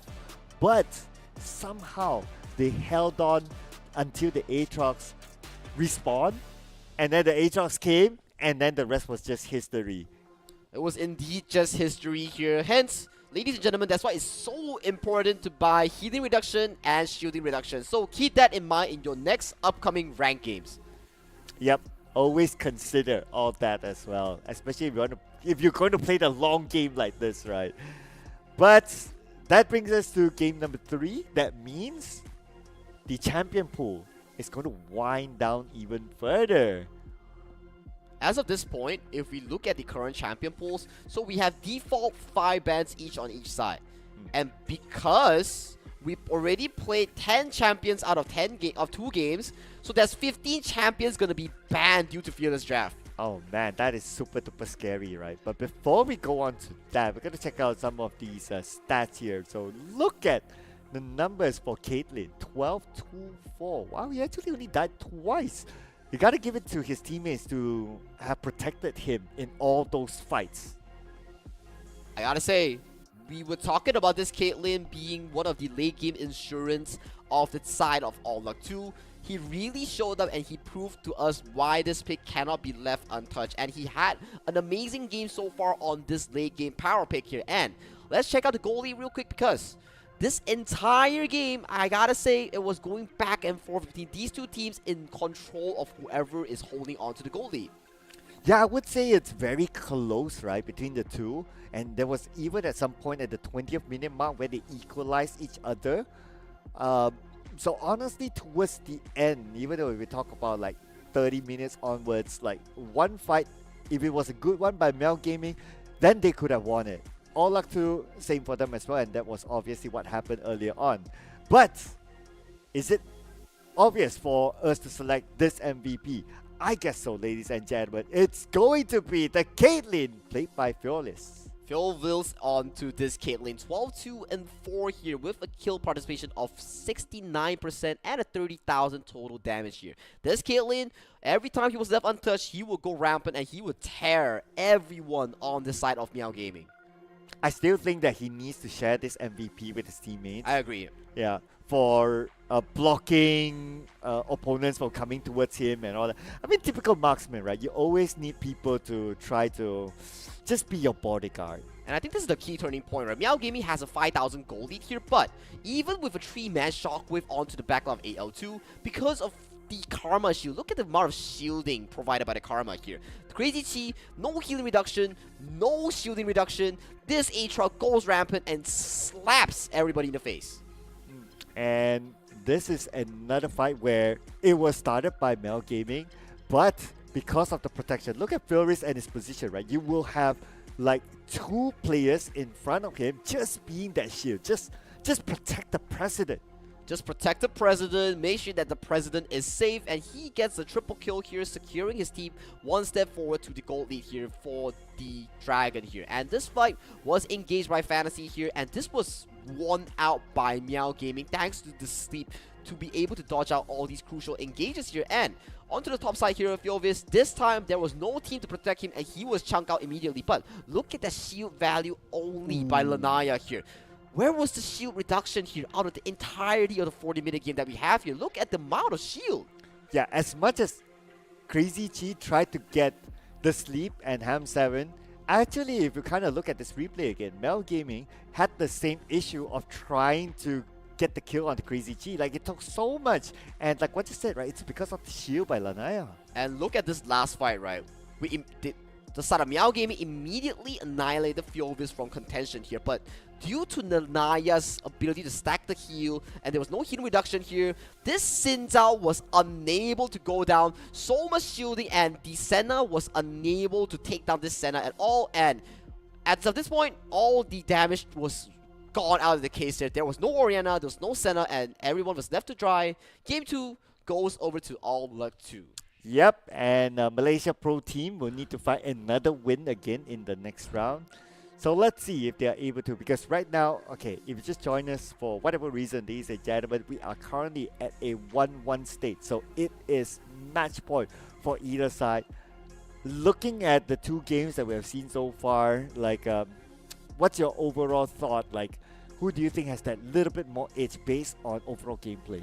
I think both teams are very 50-50. It really comes down to execution and whoever is more on form as of this point. Because even if we give, like, for example, Meow Gaming was ahead by 5,000. But because All Luck 2 knew how to play around the team composition, the Caitlyn, the Karma shielding, it really brought them back to life during the Archon. So we have to see, can Meow Gaming realistically formulate a better teamfight composition, or can All Luck 2 continue their dominance in these teamfights? Yeah, I mean, it's really execution, right? Like, when it comes to like draft, yeah, I mean, it's okay, but at the end of the day, it is really down to execution. Like what you said, right? How do you deal with the shields? So if you don't really deal with the shields, if you don't deal with the anti-heals, then you know, it's hard, it's difficult. So hopefully that's something that they're able to reflect on now that they have a little bit of a small break for themselves before we go to the decider match. What a long game here, Sir Cloud. Oh yeah, that was. Oh, that was a long game. That was a long game. That was like 36 minutes ish. I think so. I think we've seen a Baron attempt coming in from both teams here, and a second Baron to really close off the game here. But to really close off the series, we have to see the final pick and bans of today here. So look at your left and right side. Both of all these picks have been locked away from both these two teams because they have already expended all these champions coming into the Fearless Draft format for Titans Cup. You know, what's the best part about us having the pictures on board is we get to see the players. I really like Fantasy's hair, just saying. You can do it, I can't. Yeah, you have that fantasy look now. Yeah, I have the fantasy look now. It's like, you know, my brother playing there. I'm kidding, I'm kidding. I don't know him, but I wish him the best of luck. So, coming into the pick and ban here, both teams, they resume the dominance of game 1, whereby they are looking to ban out the picks such as the Galio, still 100% banned out in terms of this draft. Yunara as well, one of the traditional marksmen being banned away from the hands of the All Luck 2 roster because of how strong the Caitlyn was just now. But Gwen finally sees the daylight of the pick and ban and is locked in by Dixon, aka the top laner of Meow Gaming. Yep, and the Gwen is one of the power picks and very strong on the lane, able to poke as well, and is going up against the set that was last played in the qualifiers, and obviously it got them the win, so they're going to try to win this one with a set. So a Gwen versus a set, what do you think? A Gwen versus a set. So in terms of side lane, eventually it will be won out by Gwen. But in terms of a 5v5, however, when Gwen spawns the circle to become immune of damage outside the circle, as a set, you can launch her out of the circle. So that is some form of counterplay in terms of team fights here. Yeah, I do agree, right? Because if you talk about 1v1 at the laning phase, Gwen is very pokey. So, and then you have the set, obviously it's a melee hero, so you will potentially get poked a lot. But we're going to see the Victor be deployed. Lots of burst damage potential here by Meow Gaming. So imagine this, Cataclysm, and then Victor just throws everything. That's a lot of damage output in a team fight. Well, we have to see if the Sleep is able to recreate his success that he had in game number 2 on the Orianna to make sure that his Victor get the similar amount of resources to scale himself into that late game monster that you're talking about, because Victor heavily relies on all these stacks that he gets to upgrade his spells right now. But also to note that last week when he was the MVP, as in the Sleep was the MVP, he played a Victor. So this is his MVP champion that we're talking about. Let's see how it will be executed later, because we're going to see on the other side. All Luck 2 locking in the Corki. What's your thought about the Corki pick?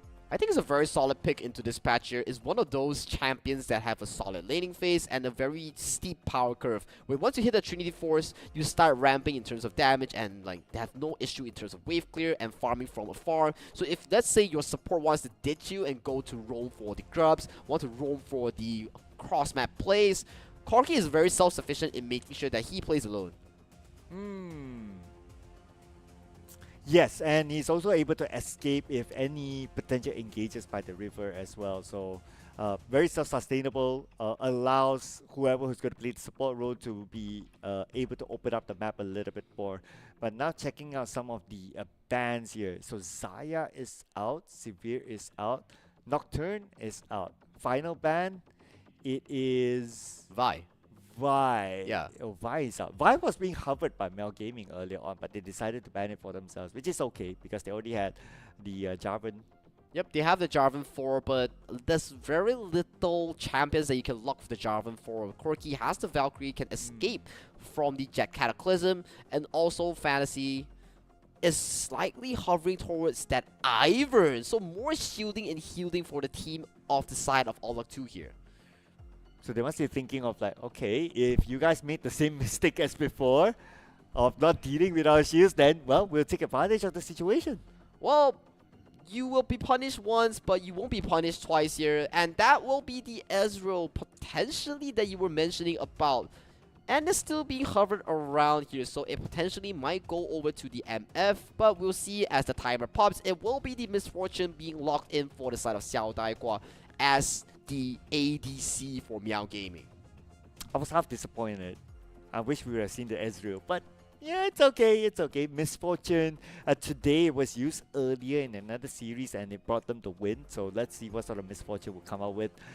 You have the Misfortune, you have the Cataclysm. As long as you have a good lockdown in front, then the bullet time would be good to deal a lot of damage. And I can see the potential of whatever that we saw in that earlier series where the Misfortune was played to happen again for Mel Gaming. Well, he has to repeat that success if he wants to see himself being one of the semi-finalists in the Titans Cup. If he does not, he will bid goodbye to the final slot to the grand finals here. And for the last pick here, coming in for the side of All Luck 2, it will be a Rel, a aggressive playmaking support being locked in here. Yes, you have like, okay, imagine this. You have like Seth, who is very engaging, and then you have Rel, who also needs to really go in. So this is looking like a team fight composition here that I'm looking at. So if we're talking about team fight composition, then maybe All Luck 2, they're looking at trying to just press from the early game as much as possible. I do think so as well. It will not. heavily rely on Lanaya and Durrell to look for all these early engages because they are the two potential key playmaking players here, right? On their picks here, you have the Rel Ultimate, the Magnetic Storm. You have Lanaya onto the Aurora, the Ultimate to lock everybody in. So for the side of Meow Gaming here, it's really about scaling here. Their scaling is insanely strong, so it will rely on the J4 on Myung and Z on Leona to really allow them to scale towards that late game here. They will be the front man in handling the early game aggression here. Yeah, because I'm thinking of like, okay, Victor might need a little bit more farm.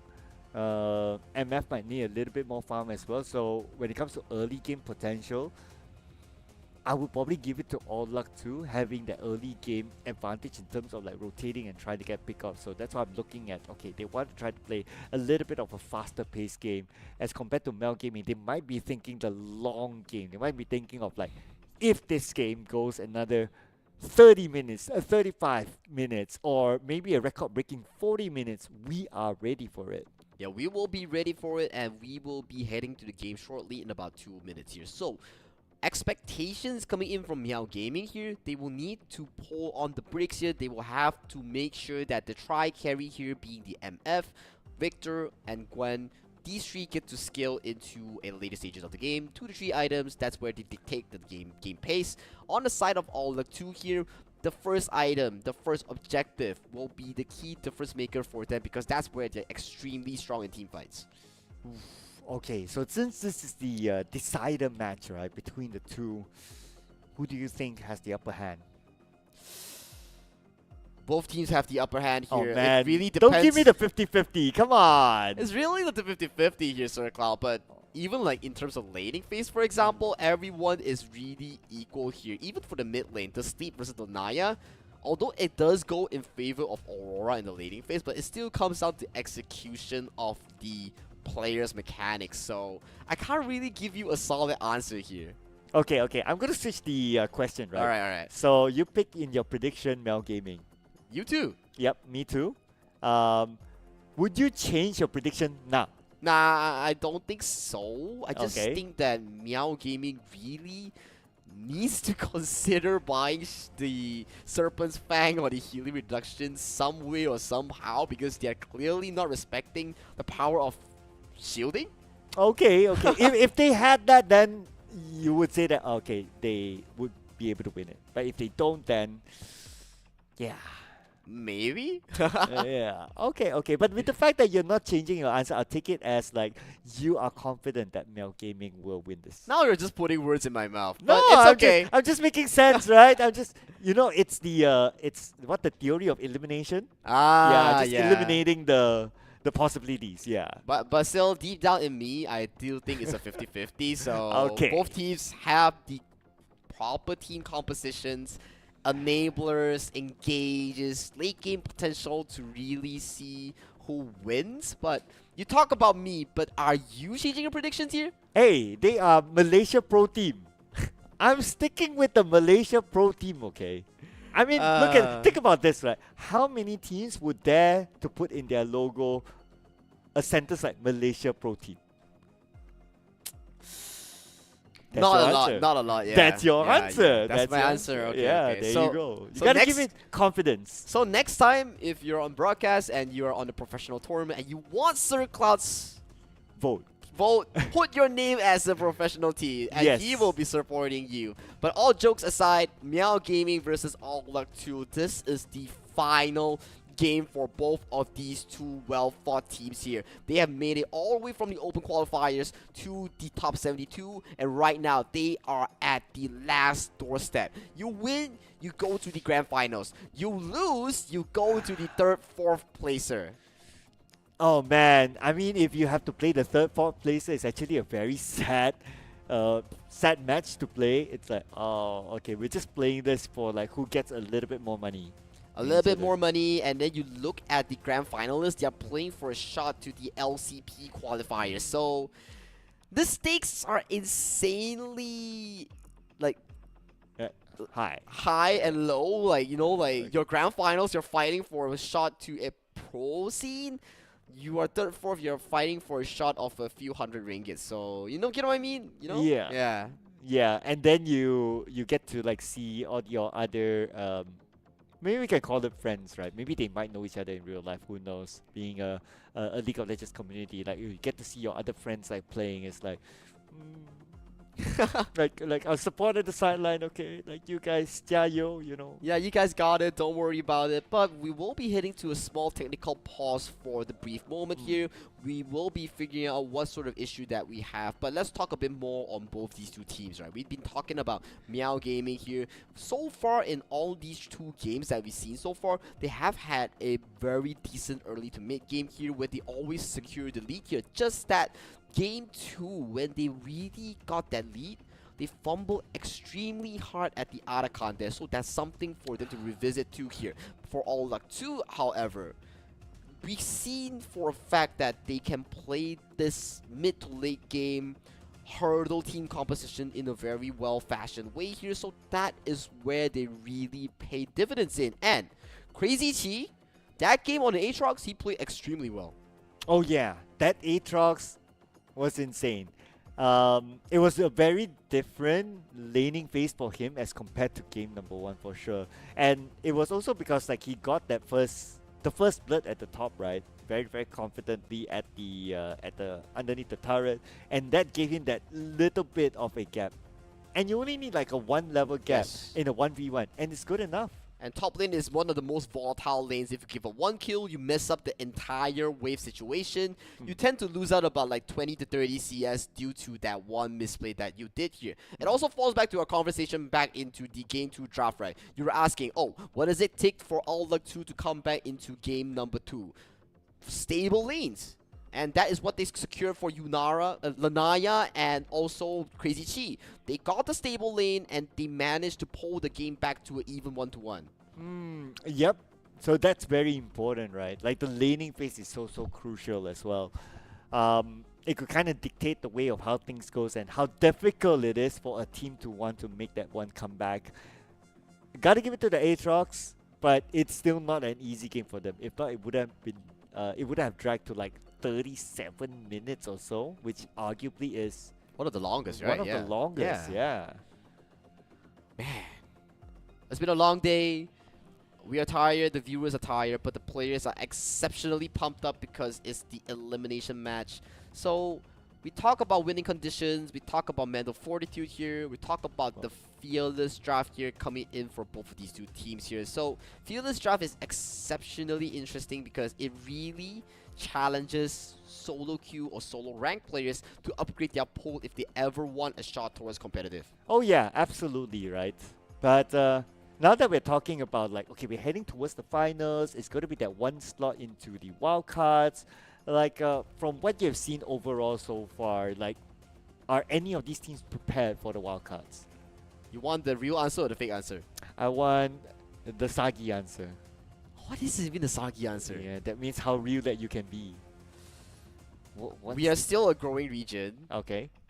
We will get absolutely demolished if this is the way we play. But of course, we are a okay. growing region. With all so due respect, right? With all due respect here, we Yeah. are not to like, okay, maybe the LCP wildcards we won't get absolutely demolished, but if we were to go to LCP itself, oh, I'll be scared. yeah, too. I'll be scared too, you know, because our gameplay, if we do compare it to the tier 1 or tier 2 leagues out there, we are still definitely lacking in terms of like discipline, in terms of like certain game setup or like proper laning phase. So all these fundamentals are exceptionally important that I think so far in this entire tournament, only Sparky and Fairy Charm managed to show us a glimpse of what we're expecting from a true pro-looking team in Malaysia and Singapore as of this point. Well, I'm all for Mel Gaming. You know, that's why the logo is on this side. You know, I'm all for the Malaysia Pro team. Wait, so I'm here, so I'm with Olak 2? Yeah, you have a lot of luck. Alright, so I'll go with Olak 2 then, since I can't be backing down without supporting either teams, right? I mean, you already have your hands full with Meow Gaming here. Olak 2 needs a bit of me too, you know? Yeah, I mean, that's they need some love as well. They need some love as well, yeah. They yeah. played exceptionally well coming into game 2. They were really playing towards their win condition here. And Lanaya, I gotta say, the Karma build was very smart towards the end. Yep, Lanaya definitely one of the most solid players around, if you ask me. Like, if you talk about like an individual player, I think Lanaya is pretty strong. It was just that today the Lanaya was not given the opportunity to show his Thalia, because he has played throughout this entire tournament series, including the qualifiers, 4 times Thalia, and obviously all of them wins. So maybe that's why Mel Gaming was did not give the opportunity for the Thalia to be taken by Lanaya. Maybe it's also because like you showed so much of the Thalia gameplay already. So we will talk about this a bit more when we head on over to a small break where we figure out our technical pause issue. So without further ado, grab your drinks, grab your food, grab your snacks. We'll see you in a bit after this break.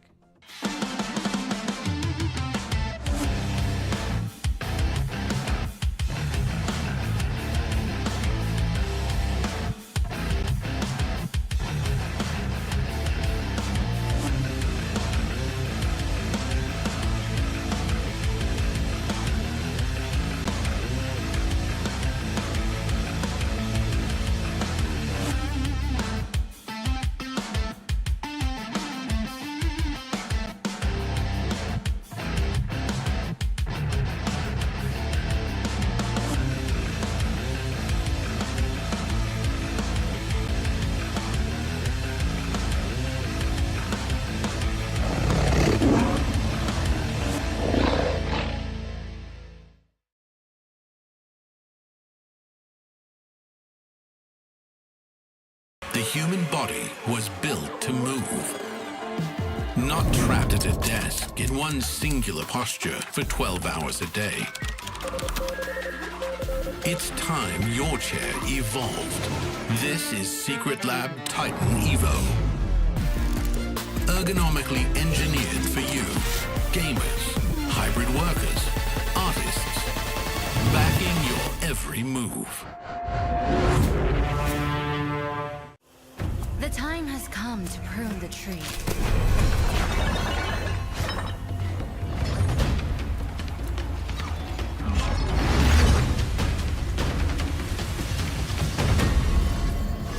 Much has changed, and I do not understand why. Not truly.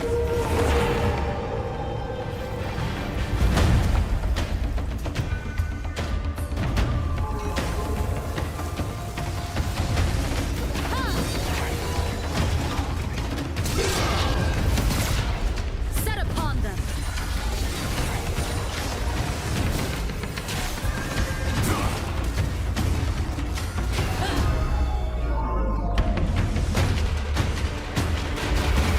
The eye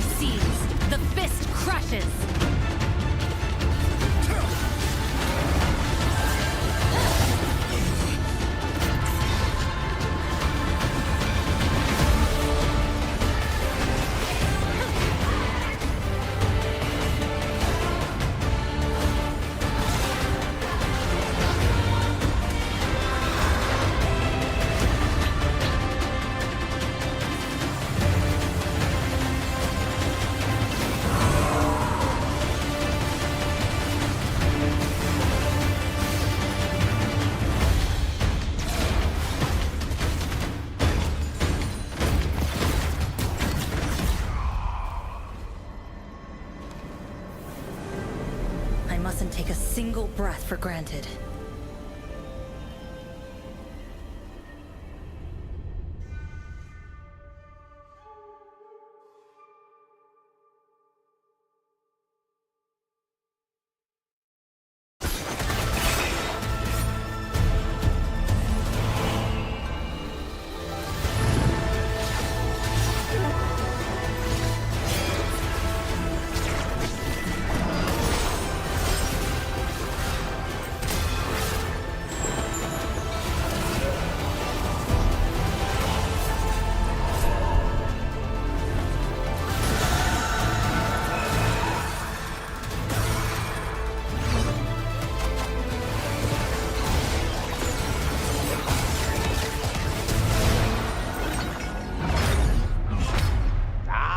It's okay. Let's go. Goodbye, bro. Let's go.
Yunara's been doing her job for a long time, but centuries of standing guard in the Spirit Realm have only sharpened her resolve and her aim. In-game, Yunara is an ADC for ADCs, with a focus on core marksman skills like spacing and orb blocking. She's all about ramping up power and unleashing it at exactly the right time. So pour yourself some tea and brush up on your ancient Ionian. It's time for the Yunara Champion Spotlight. The time has come to prune the tree. Up first, Yunara's passive, Vow to the First Lands. Her critical strikes deal extra magic damage. And, now that's it. That's the entire passive. Yunara's Q is Cultivation of Spirit. She gains stacks of Unleash by attacking enemies. At max stacks, Yunara can activate Q to, you guessed it, Unleash for a few seconds. She gains attack speed, bonus damage on hit, and deals splash damage in a small area with each attack. Unleash stacks decay quickly out of combat, so Yunara wants to stay in the fray to stay at her strongest. Next, W is Arc of Judgment. Yunara sends a swirling prayer beat out, which damages and slows enemies as it travels. It slows down any time it hits a target, then lingers and expands at its terminus, continuing to damage enemies who don't get out of the way. For E, Yunara activates Kanmei's Steps, which grants her a quick burst of move speed to chase down enemies, reposition, or dodge skill shots. Now let's focus on her ultimate, Transcend One's Self. With R, Yunara taps into her full power, entering a transcendent state for several seconds that enhances all of her basic abilities for the duration. Her Q, Cultivation of Spirit, instantly activates and empowers her attacks for as long as she's transcended, which is a long duration upgrade. Her W, Arc of Judgment, becomes Arc of Ruin. Instead of a swirling prayer bead, she fires a beam of spirit magic that slows and deals high damage in a line. Finally, her E, Kanmei Steps, becomes Untouchable Shadow. She gains a short dash instead of movement speed, and the ult cast resets the cooldown. she can dive out of danger or right into the fight. When Yunara transcends oneself, her enemies don't have a prayer. Age of Retribution! Like many other AD carries, Yunara wants to play safe until she finds the right moment to get aggressive. She's truly powerful with a fully stacked Q. If Cultivation of Spirit is ready to activate, it might be a good time to fight. An even better time to fight? When her ult is up. Her mobility is pretty limited most of the time, so opponents want to lock her down before she goes all Super Kinku mode. Positioning is key here. All that potential power means nothing if she doesn't live long enough to use it. Yunara is meant for you ADC purists. Her ramping power might feel familiar if you like playing Ashe or even Zeri. Basically anyone who likes decimating enemies with a relentless barrage of autos. Find out what more than 200 years of Spirit Realm experience looks like with Yunara, the Unbroken Faith. Perseverance, patience, providence.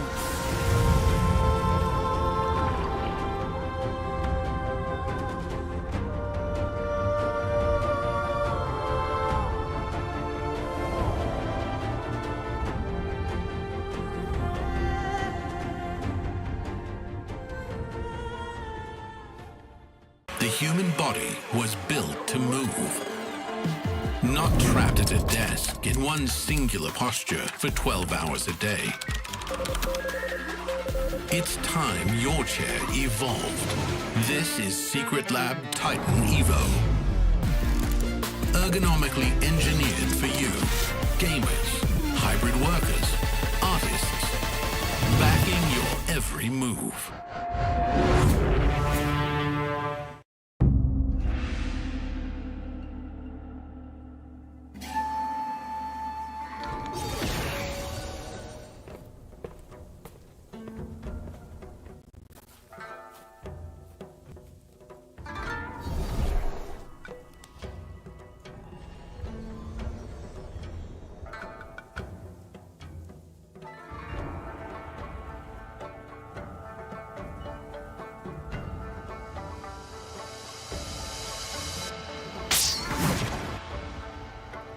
ここに集まったのはそれぞれが力を試し神殿の巫女の力を最もふさわしく扱えるものを決めるためだ。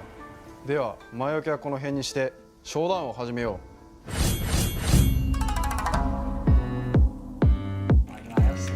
不会死吧？反打，给我操！ユナーラのパッシブがクリティカルダメージを出した時にこう追加ダメージで魔法ダメージを与えるっていうパッシブなんですけど、序盤はやっぱりクリティカルアイテムを詰めないので中盤とか2コア3コアあたりの後半中盤後半あたりに影響力が出てくるかなというふうに思います。ユナーラのメインスキルが9でスタックを8個貯めないと発動できないっていうスキルなので、ちょっと連戦とかはすごく難しい印象を受けました。Theo em thấy ấn tượng đầu tiên của em về con tướng Yunaga này thì lối chơi cơ động và 我觉得他的 Q 在对线上应该会占蛮大的优势吧，因为他可以透过扩散来抢兵线。那在下路其实抢线权是下路最重要的工作。W やばいよ。いかれてるダメージしてる。なんかゼリーの強化版みたいな感じ。Em nghĩ là chiêu W của Yunara thì nếu mà ở trạng thái thường thì sẽ phù hợp với ở vị trí ở lane, còn vị trí ở W ở siêu việt ở trạng thái siêu việt thì sẽ phù hợp ở giao tranh。比较长，好像在放龟外气功的感觉。ユナーラの E が思ったよりも早く動けるし、クールダウンも短いので結構連戦でも積極的に使っていいんじゃないかなっていうふうに感じました。哎，他们那个不是你还在睡觉啊？对啊，哦，这里是来了。好，那第一个走好吧？啊！哎呦，W，哎，可以直接杀他。ウルトのダッシュの挙動もすごく速いので相手からしたらすごいやりづらいだろうなっていうふうには感じます。我觉得他的大招有点像，就是他把他的3招都强化了。個人的に感じたのは、ゼリのウルト中かなっていうふうに感じました。W や E のクールダウンも解消されて Q が15秒間持続で発動するので，他就是开了大来配合他的 QWE 的。Thì cảm nhận của em khi mà đối đặt khi mà chơi Yunara là kiểu cảm giác con tướng này đánh tay khá là nhiều nên là đầu game hơi bị khó để đi lane. Còn về giữa game và cuối game thì tướng khá là mạnh. Theo em nghĩ thì nếu muốn chơi vị tướng này thì mọi người cần giữ vị trí trong giao tranh, phối hợp với đồng đội.我觉得对上他角色的话，就是趁他在 Q 还没有叠起来之前跟他换血。 상대 뭐 이즈카르마나 이런 견제기가 좀 좋은 챔피언 있으면은 힘들 것 같다는 느낌을 받았어요. Theo em nghĩ là tướng để phát huy tối đa sức mạnh của Yonara là những vị tướng có khả năng bảo kê trong giao tranh, ví dụ như là Rakan hoặc là Lulu. 他感觉是需要发育起来的英雄，但在赛场上就是下路不太适合太发育，他需要有一点能够战斗的能力。 もちろんやっぱりプロゲーマーなので、練習しないといけない部分もたくさんあるんで、もちろんそれは練習しようと思ってます。ただやっぱりユナーラ自体がすごくなんていう新鮮なチャンピオンなので、すごく練習するのも楽しみなチャンピオンでもあります。 Em thì em nếu mà con tướng này mà ra mắt thì em sẽ chơi nó, em sẽ luyện tập nó rất là nhiều, em sẽ không cấm nó bởi vì em thấy con tướng này nó phù hợp với em.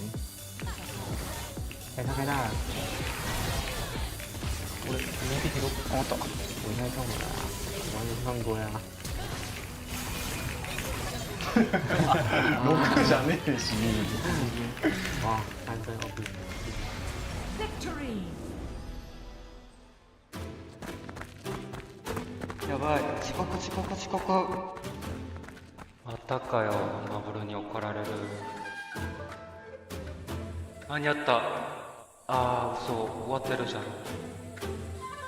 またやっちゃったよ。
Here we are with the decider game between Mel Gaming and All Luck 2. For us to find out who will be our second grand finalist. Welcome back, ladies and gentlemen.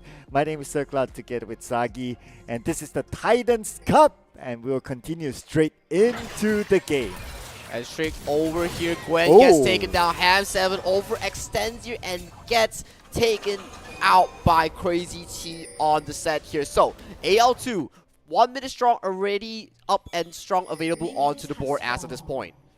Wow, okay, that was really, really fast. Below 1 minute, we already see the first split given towards All Luck 2.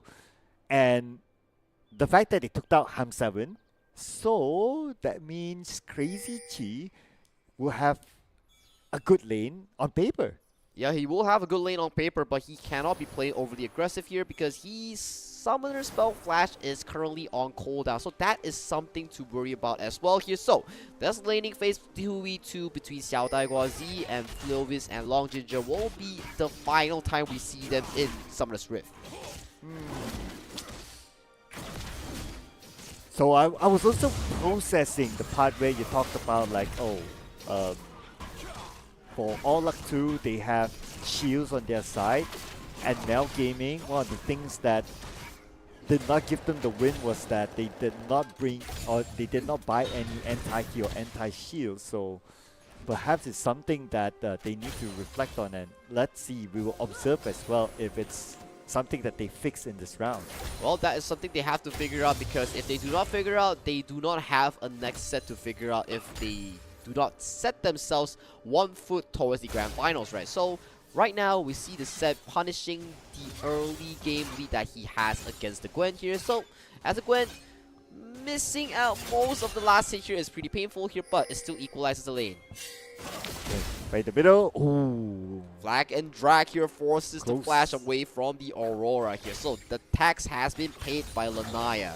Tax flash is gone for another 5 minutes onto Lanaya's Aurora. Yeah, and that's okay, forcing the flash out. So now Lanaya has to play a little bit more on the safety side. But that's also okay because we're still at the laning phase and you're in the middle. You see anyone coming, you have that little bit of space to back off. So I think that's absolutely fine as well. But that also means that because you have to play a little bit safer, you want to push the Victor, it's not going to be that easy. You have to play nearer to your turret. Yup, I have to agree with you. And look at the current pacing right now coming from the Iron here. It seems like we're having a 1v1 in the jungle by both sides here. But hang on, top bottom side though, Leona goes extremely low. One more hit will do it, but he flashes away to safety. Okay, okay. So Leona's very low now. But Misfortune is there to just beat that front line, just to try to clear off as many minions as possible. But the minion wave is coming. So Leona has to be extra careful. But because you're underneath the turret, and here comes the counter by Koki. Beautiful flash! Away by Koki, but Misfortune flashes forward to secure that kill. But Rel, he trades it back, but he only gets the support. So Misfortune has a little bit more advantage, unless if Rel can actually get this kill. Double kill for Rel. So it's 2 for all luck 2. 2 for all luck 2 in the bottom lane, and Crazy Chi and Fantasy managed to take down Nyong as well towards the top lane. 2v1 exchanges. So 3 kills on board for the side of AO2, and they are looking healthy 1.5k gold lead already. Ooh, and this time, as compared to the first 2 rounds that we have seen, this is so far the most convincing laning phase that we can see out of All Luck 2 against Well Gaming. So far, so good for them. But we have seen it before. Doesn't mean that you have a good laning phase, you will end up winning this way. It just gives you an early game advantage. But speaking of advantage, they're trying to find one here. But Rel is there to stop them from coming forward. And now Jarvan 4 will be forced back. Lanaya gets down. Just like that. They will have a 1-for-1 trade. But are they able to get Leona? No, not really. It's just too far. But it's good news coming in from Meow Gaming, right? You get the kill that is funneled over to the sleep here that he desperately needs to upgrade his first laser for these wave clears, right? So, good news if you're the sleep and Meow Gaming here, as this Victor is slowly but surely pathing towards that first E upgrade. And we're back to the mid laning phase. Aurora being pushed back. The Koki and Rel here. Leona is 50% of health, but they're going to go all in on the Misfortune. They're surely going to get this one. Leona, underneath the turret, will not be able to do much. Lots of damage on the Koki, but they still secured that kill without losing a health or losing a life. But Jarvan comes in on the side, try to get Koki, but he's just too far away. And from the riverside, he gets Naya is there. Oh, this is bad news here for Jarvan. And J4 still alright. Nyong still survive, even though 3 of them are there. Oh, this bot lane 2v2 coming in from Fluvius and Long Ginger here is exceptionally good, and they're punishing hard. And right now, mid lane, the Aurora does not have flash, but does outrun the Chaos Storm here. But it does mean as well, he will have to give up this mid wave, as this big of a wave is going to crash into the turret here. But it seems like he's staying here. The Iron is here to cover up for the mid lane, making sure that this mid lane does not miss out any of these farms. That was a close one there. Lanaya almost got taken out. Had to expand the flash to get away from the Arcane Storm. But it was worth it for sure. They still retain their lead against Mel Gaming. So far a 2k lead. And on top, well, because Seth had that early advantage, or more like Ham7, he gave away the first blood towards All Luck 2, and we can see the laning phase at the top starting to be very difficult for the Gwen. It is indeed difficult here, but due to the timers right now, we are looking at a lane swap being commenced by both teams here, as they want to be able to be the first ones to touch hands on this grubs here. So for the side of Meow Gaming, the lane swap has already been committed, so Gwen will be heading to the bottom side to fight the 1v2. And at the top, looks like they're gonna make this swap, but is it gonna bring back the dividends that they're looking for? So Gwen 1v2 will still be pushed back though. I don't see how Gwen is going to be able to sustain this lane alone. Maybe at most it's just to be able to use the snip tip to clear out the minion waves, and that's about it. Well, it's good enough here. Gwen already making sure that he gets all these farms here on the side of Cam 7 here. So the early rotation here does favor Meow Gaming to touch hands on the grubs here. And they can also limit this laning potential here from Crazy Chi into the Ham 7 matchup here. So they're at least neutralizing one part of the map that's being overly strong coming in from AL2. Yeah, Fantasy is just going to solo this one. I mean, that's the advantage of Fantasy, right? Like, he's able to just throw pushes there, so that gives him a little bit more visual protection. But look at the top. A slight jungle invasion there to steal away the buff by Meow Gaming. Well, this is the trading a resource, right, Sir Cloud? You get the dragon, I will be digging into your jungle camps right now. So, the buff does go over to the J4. Still yet to see the level 6 being available for the J4 as of this point here. So, no contention towards this grub right now coming in from AL2. And it is a 2k difference between the two sides. Both sides not really making big engagements. After that first few kills during the early or the laning phase, now they're starting to take a chill pill. Unless if Ivan wants to come in, or if he can even come in at the right timing. Doesn't have smite though, so this one might potentially go over to Myung. So 3 grubs being recovered over the side of Meow Gaming here. Goldie does still go over to the side of AL2 here, so that's at least some form of fallback they can rely onto here. Oh, look at how low Gwen is. Yeah, you can clear off the minion waves with the slip tip, but if you are put to that low of a situation and you're being forced to go back, this wave could push in the turret. Not that they can take down the turret just yet, but I mean, it's just a waste of a wave. But then again, the communications is there. He managed to swap bases with Zhao Daigua, and Zhao Daigua will take the bottom wave, which is, I guess, is okay. And they swap back up. They swap back up, but the set is having a field day here. Gets 2 of these plates here and is crushing down on this turret. Left, right, all these fits landing onto the blue side turret here. Right now, the Gwen here seems to be quite behind of this set that's played by Crazy Chi. Okay, another second swap here. And both sides just playing like a chess game, right? Like who is able to get that upper hand against each other by making all these movements. The moment one team finds a good upper hand, then they might just go all the way. And Aurora, Victor still in the middle. They're not really budging from this side. So both sides, they're still trying to farm up before starting a, or maybe even find a opportunity in the next big engagement. And I gotta give props to the Sleep as well, right? He's having a very good farming tempo here. 10 CS per minute. That is the golden standard of a mid lane as of this point, coming to this early game. Okay, and this rotation here from the Riverside. Okay, still back to a 2v2. Actually, Fantasy is there, but I don't see them having a good advantage yet. And he's coming from the back anyway. He's not coming from the river, so it's not a big serious engagement. But keep your eye on the top. Looks like Set's being pushed back way deep. So we're going to put focus onto the bottom right now. Leona receiving the damage, but Leona is tanky enough anyway, so that's fine.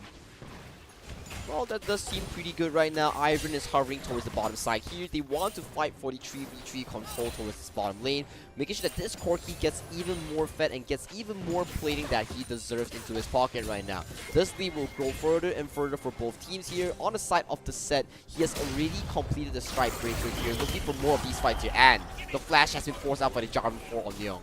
Ooh, okay. Force out the flash. Real? He's probably thinking of like whether he wants to go in or not, but if it's only one Jarvan 4, then maybe he's thinking to himself that it's not worth it just yet. So letting that one go, but Aurora being pushed back out. Now coming back at the bottom. Here's Ivan at the back line. Ivan on the back line lands the Q, and there's a lot of damage onto Leona right now. This Leona just hit level 6, just barely unlocked the ultimate solar flare here. So more engaged potential might come over for the side of Meow Gaming, as this Leona will soon to come online onto the map here. Yeah, it's just a matter of time right now. When Leona gets online, gets tanky enough, then we might see more engagements by Meow Gaming. While that, Misfortune just needs to farm out on this lane, and with the other two players from the opposition side, retreating back, looks like he will have this lane for himself for now, but he's also taking the advantage to reset, recuperate, and come back and continue to farm. And that's a very fed Leona as well, already finishing up the... Oh, sorry, not the Leona, the Rel coming in from Long Ginger. Already finishing up the Locket of the Iron Solari here, so that's even more combat stats coming in from AL2 if Meow Gaming does decide to fight them 5v5 head-on. And the 5v5 head-on has not happened yet. Both sides, they are focusing on the farm. Even Leona, he's opening up that space just to give a little bit more vision to the sleep. Now with the ping there, but they see a Rel. It's not the champion that you want to go all in onto, because you don't want to expend your resources onto a tanky champion at this point when you don't have information on where the other champions are at. But looks like they will still go in here and they will find a better target from behind. It's going to be Aurora. Aurora could be in trouble. Goes down. Shut down by Myung. And now the rest of them will want to follow up here to at least get a trade on back. But Rel is the one in trouble right now. Myung will fall. Leona stays alive though. Ivan will go down next with the bullet time, dealing the damage. But the turret gives damage back onto Misfortune, but not enough to take it down. But here comes Gorky from the side. Almost got Misfortune, but this could be a big U-turn here by Mel Gaming. One last hit, and it came from Xiao Daigua. Xiao Daigua comes up huge with the ball time, and all the love taps onto the members coming in from AL2 here. We talked about the Leona potential, and it came into fruition here. The main man, the Sleep, keeping up in so much farm, making sure he was relevant in these team fights. And let's check out the replay real quick on what actually happened here. So CC lock comes onto Aurora, onto Lunaya here, but the shielding comes by the Ivory here. Flash shield delays the inevitable, but this Chaos Storm, this force field being laid down here locks the Rel for further escaping. So what was the idea here, right? I'm just trying to figure this one out, because like the Aurora actually came in first, but Aurora is not the best champion to actually start a fight. And then, okay, you have the Corki coming in here, which he kind of saw the opportunity to try to pick up Misfortune because Misfortune was kind of low. And he probably didn't expect Leona to be there. And Corki almost got Leona at the back. It was so close. But it was just really all down to the micro movements that they were able to survive the Corki. And the Corki paid the price for it. Corki paid the price for it for playing overly aggressive there. Xiao Daigua still had the barrier even if the Corki managed to Valk in. So it was a bit of an over-aggression here coming in from Forvis there. So good punish coming in from Meow Gaming to secure the game back into their hands right now. I gotta say, the Sleep and Xiao Daigua are on the map. Yeah, but keep your eye on the Xiao Daigua again this time. Coming in from the mid lane, deals damage onto Fearless and pushes them back. And after Mel Gaming winning that fight, so now we can see All Luck 2 is giving that level of respect to Mel Gaming. Is that okay? Yes, we see them, but let's not overextend or let's not overcommit. Yep, no overcommit here coming in from both teams here. We're looking for the setup, which is this upcoming Herald here. Will Meow Gaming look to contest here? They seem to be very far away from this objective here. Nyong wants to find a position, but Leona is nowhere to be seen, and this has to be given away from Rui. Yeah, it's just too far. They're not in the right position. So it's given away freely towards All Luck 2. Rift Herald, that is. While Gwen at the bottom will have a free lane, and without the presence of Zed, but Zed is on the way back though. So, but before that, he's able to touch the bottom turret without a problem. And Ham7, he really needs a lot of time to scale into a proper side lane dominator, into the late game Gwen that we want to see here. So for now, Crazy Chi does take the entire control of the side lane with this set that is crazily fed. Oh yeah, they've been going at it at each other, and Crazy Chi, he had the early game advantage. Yeah, Crazy Chi scored that first win just now on the Gwen, and off screen, he actually had another solo kill onto Ham7 as well when we were looking at the mid fight here. So this set is pretty darn strong as of this point. And what I noticed is that he actually bought his boots later. So he focused onto other basic damage items first, and that's why he's able to kind of like win the lane, just because he didn't buy the boots, and that gave him that slight advantage when it comes to itemization. But on the other side, oh wait a second, Oh, Seth actually got the bottom turret already with the help of Long Ginger. Yep, that's the power of this set here. The bottom tower was relatively low as well thanks to Floivis and Long Ginger's laning phase here. So right now, Meow Gaming is actually in a very comfortable position here because the Victor is scaling extremely well and Xiao Daigua's Misfortune is actually doing an insane job as well, keeping up in the resource. Now Gwen is definitely not having a good time there at the bottom. By the top, might we see something? Anyway, we're going to focus on the Xiao Daigua. Now in the middle. What I noticed is that Xiao Daigua did also another lane swap from the top to the middle, and it has been happening for quite a while.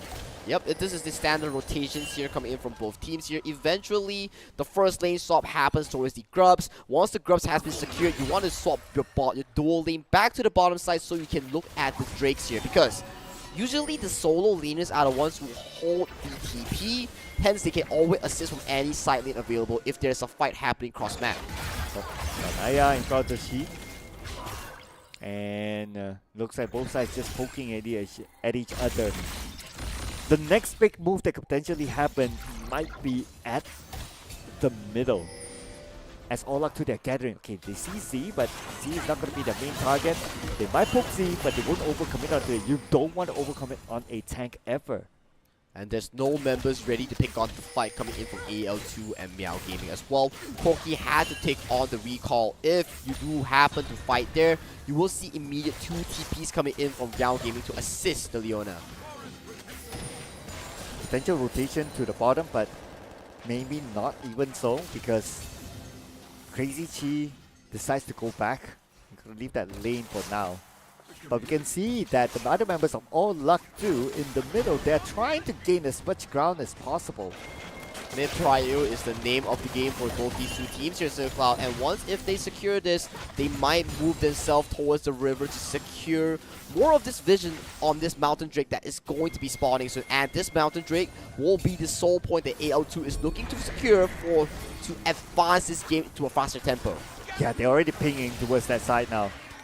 But Young forced the flash out of Fantasy. Here comes the Dragon.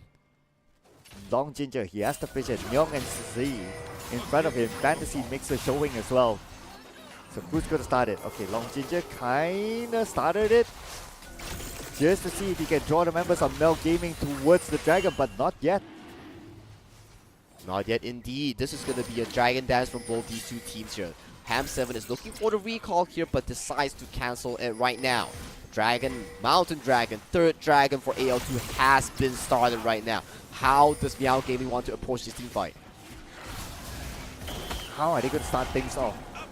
Or are they going to let this Dragon go?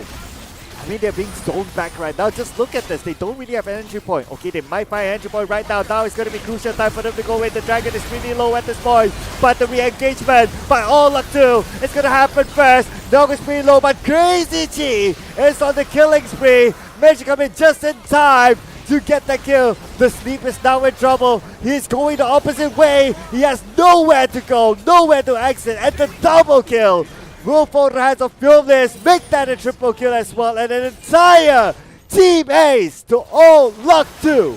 All Luck 2 is on top right now. They secure the soul point, they secure the mid tower, and they secure the ace as they path themselves towards to the Otacon. Once they secure the Otacon, they will be so strong into the mid game right now. But let's break down on what happened real quick. Look at Crazy T here. Young wants to come in for the steal here.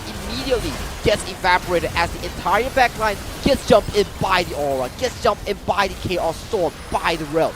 And as of this point, everybody is just running everywhere and escaping. But that's not your base. That's not where you want to be. 5 kills to 0 for AL2.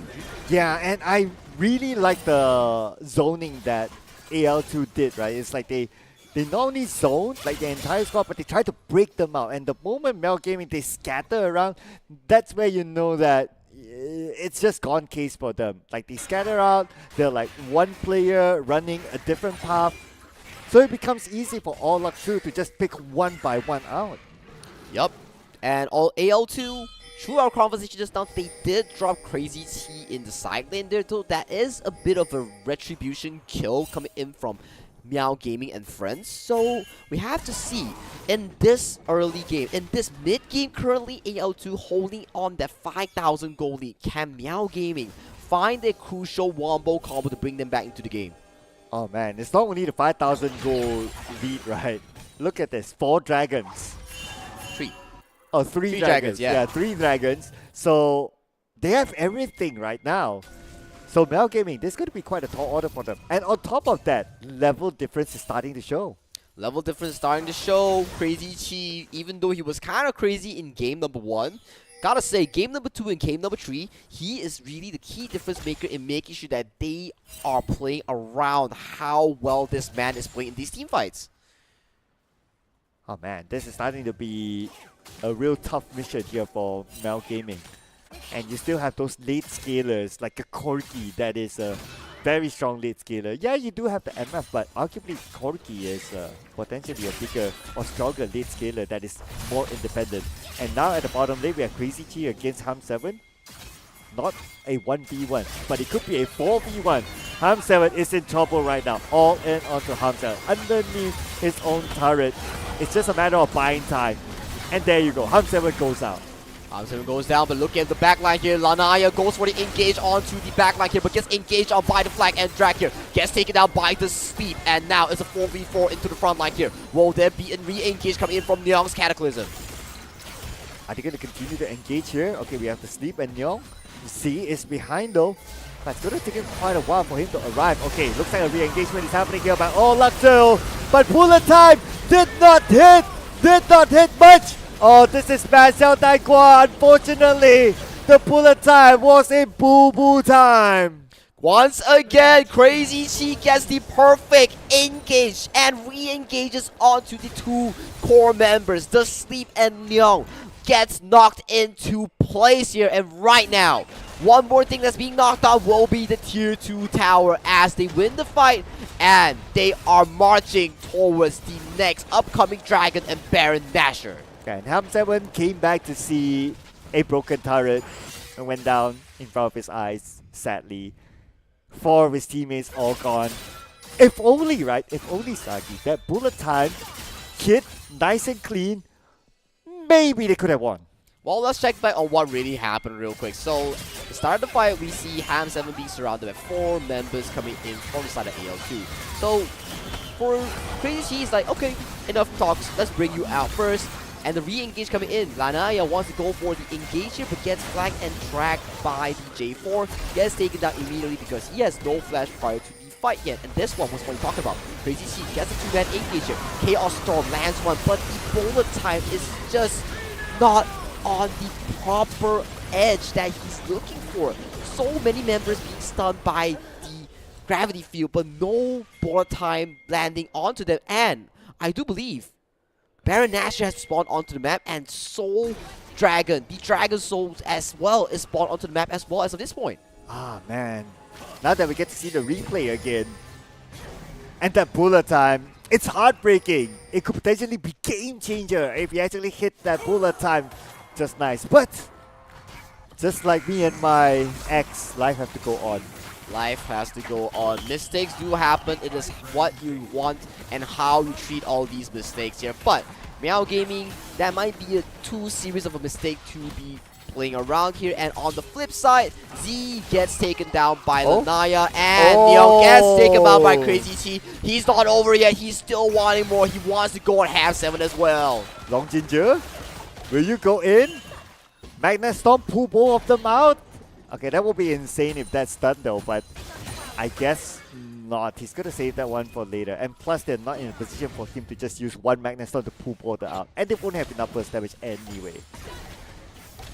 Yeah, I do have to agree with you, but right now, due to the fact that Nyong has fallen, the pressure of this Baron Nashor will be relieved from any potential steal. So, AL2, they're playing the slow game, they're playing chill, they do not want to have any mistakes here, so they look for a recall before committing onto this final big objective on the map to really secure them the pushing lead. 6k goal difference now. Now this is the time where we need to start to talk about like what could be the potential comeback here from Meow Gaming, because the goal difference is there, The level difference is there. The map difference is there too. What do you think Mel Gaming needs to do to make this comeback? They will need to scale and they will need to wait for the Sleep and Ham7 to come online here. But Ham7, it is not looking too good for our buddy here because he's 3 levels down against Crazy T as of this point. So they need more time. But how much time will All Luck 2 actually give to them? We are approaching like 28 minutes now. We're close to getting into the 30-minute mark. That's where All Luck 2 will just go all in, and I'm sure they are feeling like they want to end the game because, well, they will surely still have a match tomorrow, whether it's the third place or the grand finals, either one. Exactly the case here, and look at the last position here. He might be caught out here, but Crazy T goes in for the pull here. Okay, and they try to commit. Look at the backline as well. Fearless makes a showing onto Nyo. Down to 50% of health, he's alright. No casualties, people, no casualties. Everyone's okay. Everyone's okay, but you know what's not okay? The Baron Nashor is not okay coming in from AL2 as they put their eyes onto this prize possession that will put them one step closer to that grand finals of the Titans Cup. And that is the Baron Nashor locked in by AL2. Ooh, I worried that this could be the end, but it also really depends on how Mel Gaming would defend this one. Let's not forget, there's a goal difference, there's a level difference, and now there's a Baron Nashor difference. And that is a lot of stats and buffs that Meow Gaming has to play through if they want to have a shot still to make it to the grand finals, because right now it is not looking healthy for them at all. It's definitely looking scary right now. But they have to somehow win a fight, trying to find the right pickers. But if you have like tanky frontliners like Crazy Chi and Long Ginger, I mean, it's hard to breach through to get those damage dealers behind. We'll have to really see the Sleep here. I feel like this player, if he can land a proper gravitational field into a Chaos Storm plus the bullet time, it may do a lot of wonders coming in from Meow Gaming here, because fighting in the towers coming in for AL2, that will be a very, very difficult task. Crazy Chi, all alone here, try to bait them out. But they know that Crazy Chi is sort of like a bait because you don't see all the other members of AL2. So they're not going to bite the bait for now. Instead, you're going to see a big movement here from the middle. Rovis and Long Ginger. Nobody's really going to defend mid. Mid is open, guys.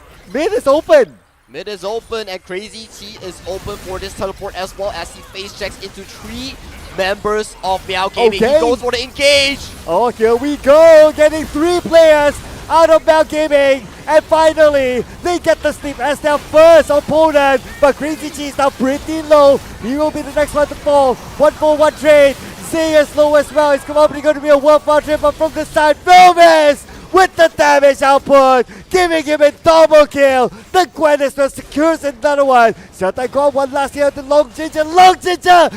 The shield saved him! The shield did save him, but right now the base is in shambles. Mid inhibitor has been taken down from the side of AL2. Xiao Daiguo has scaled into fruition right now, holding 3 strong items as he takes down 2 of the remaining members. But top inhibitor is going to go down as well as this Baron push comes in strong for AL2. And it all kind of started from, well, they kind of left the mid open, and there was who? Furious and Long Ginger duo pushing in, and they cleared off the entire mid. Because they did that so quickly, obviously with the Corki, they switched their attention to the top. From this replay, we can see it.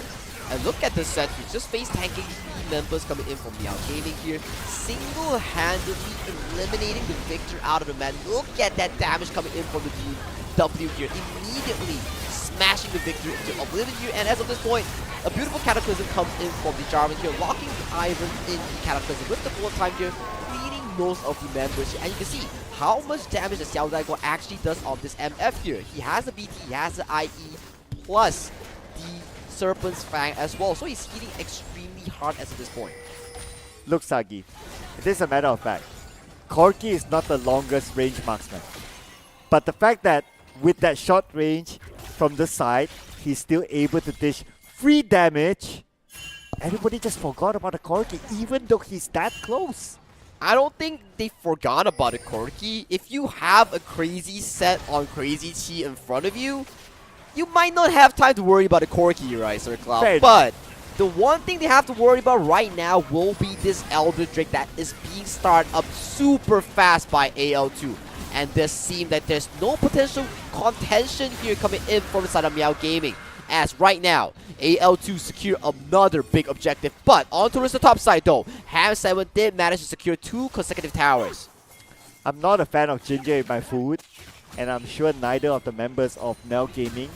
But when you put ginger in front of your face, you know, you just better keep that distance because same here, we don't like gingers. Long ginger, being that one soul tank, is good enough to just zone them off. Free turret, just like that, unchallenged. Unchallenged because of the Elder Drake buff here. If they do take a fight right now, they will have 0 chance of actually contesting them in these team fights. So, if you're Meow Gaming, you are running out of options right now. The only final tier 3 inhibitor on towards the top side now is being gazed upon by AL2. Yeah, that's probably going to be it, right? Okay. This has to be a massive defense here by Meow Gaming. Potentially their final defense. Let's see what they can come up with right now. Because Long Ginger is waiting at the side. Waiting to use the Magnet Storm to pull them all out into an awkward position.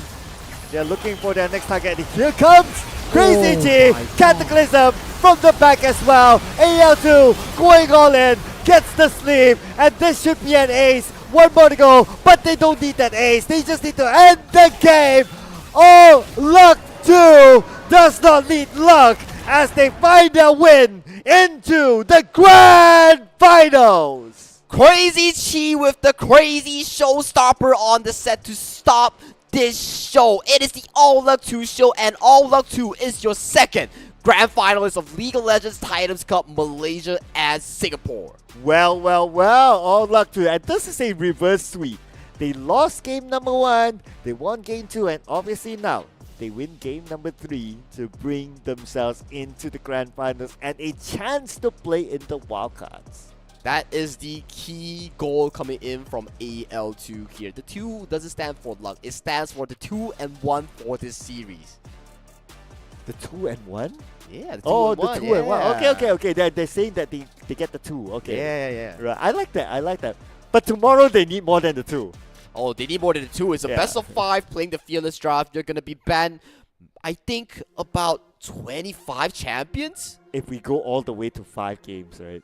Yeah. That's crazy. And then you have to add on the normal bans. So it's like 30 champions banned on each side. 60 total bans if you consider all the champions that you're going to be playing. If you're a solo queue player like me, I don't have such a deep pool like all these players. What do you mean you're a solo queue player? Okay, it's been a while. It's been a while. Yeah. It's been a while. Okay, I totally get that. But here is the stats from the previous round. So the most kills, 10 to 11 set. Wow, I can say that this is the best game that he has had at the top lane.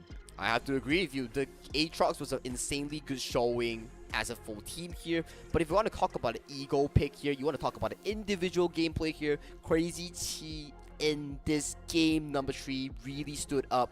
Solo kills after solo kills, setup after setups with the showstopper. He was literally everywhere and he was destroying Dixon on this Gwen. Yep.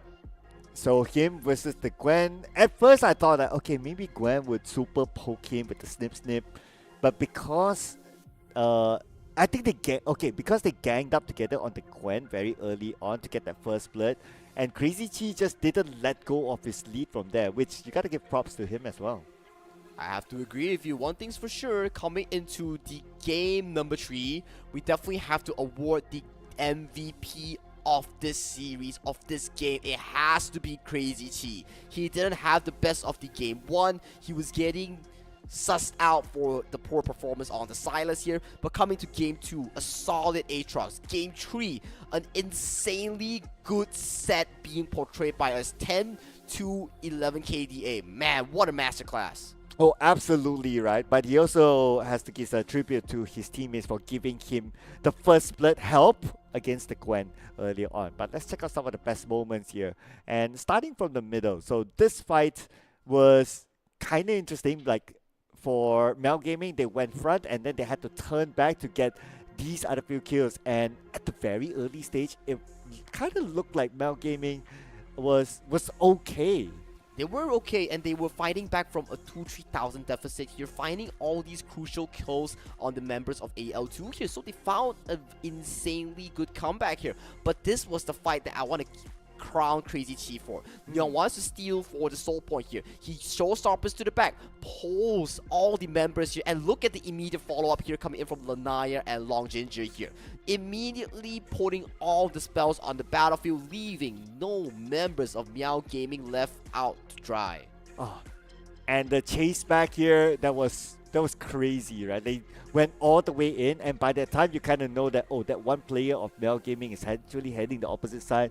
There's no way you're going to survive that one, so might as well get the ace from there. And this is one of the last fights from this game. And look at how crazy she just immediately single-handedly demolished the Steep with that W. Immediate burst here. And this is one of those good fights that Xiao Daigua had on Misfortune that was pretty good here. Chaos Storm lands on the field, but Cataclysm locks onto the Ivern as well. You can see how much damage he actually deals here. Potentially, if he does flash in, goes for the 1v1 against the Corki, he might win as well, but it's a few things that you have to consider when you go for that final 1v1. Yep, and pretty much by that time it was game time, right? So all Luck 2 needed to do is just to make this final push. And we are towards the end. You got 3, you got 4, only Ham7 left. There's nothing much you can do, and the game ends towards the end. And we can see throughout the entire game, right? The momentum actually started from the middle. Once they got the set truly online, we can see they just scale all the way. They just scaled all the way, and the set was providing so much pressure for All Luck 2 to really affect the map state. So with that, All Luck 2 and Fairy Charm will be our grand finalists for this League of Legends Titans Cup Malaysia Singapore.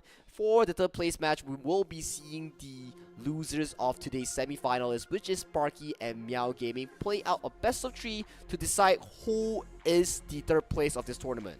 Yeah, and just to illustrate to all of you guys out there, this will be tomorrow's schedule. The third place match will be played at 3 p.m. plus 8 GMT between Mel Gaming and Sparky. And the grand finals, which is a best of 5 series, will be played roughly around 7:30 p.m. Between Fairy Charm and All Luck 2. But in between these two matches, we have a special segment for all of you tomorrow, which is our show match with our KOLs. Ooh, getting to play with the KOLs will be an interesting way to start off our grand finals as well. So we have a special show match incoming for all these wonderful KOL and talents out there. So don't miss it. Tune in and see the chaos, the jokes, and the glory. Do you know what I would have wanted as a wishlist show match? To see KLH play again. Man, that is really a tough requirement. The same lineup, play a show match. That is difficult. I want to see that. That is very difficult. But it's been a long day, Sir Cloud. I gotta say, we thank everybody for making this happen. League of Legends Titans Cup Malaysia in Singapore. The semi-finals has concluded. We will be marching towards the grand finals tomorrow to see who will be crowned as the eventual champions of Malaysia Singapore in the Titans Cup here, Sir Cloud. Yep, and thank you so much for watching. Make sure you tune in tomorrow. My name is Sir Cloud. Together with Sagi, we'll be back at the desk again tomorrow. Bye-bye.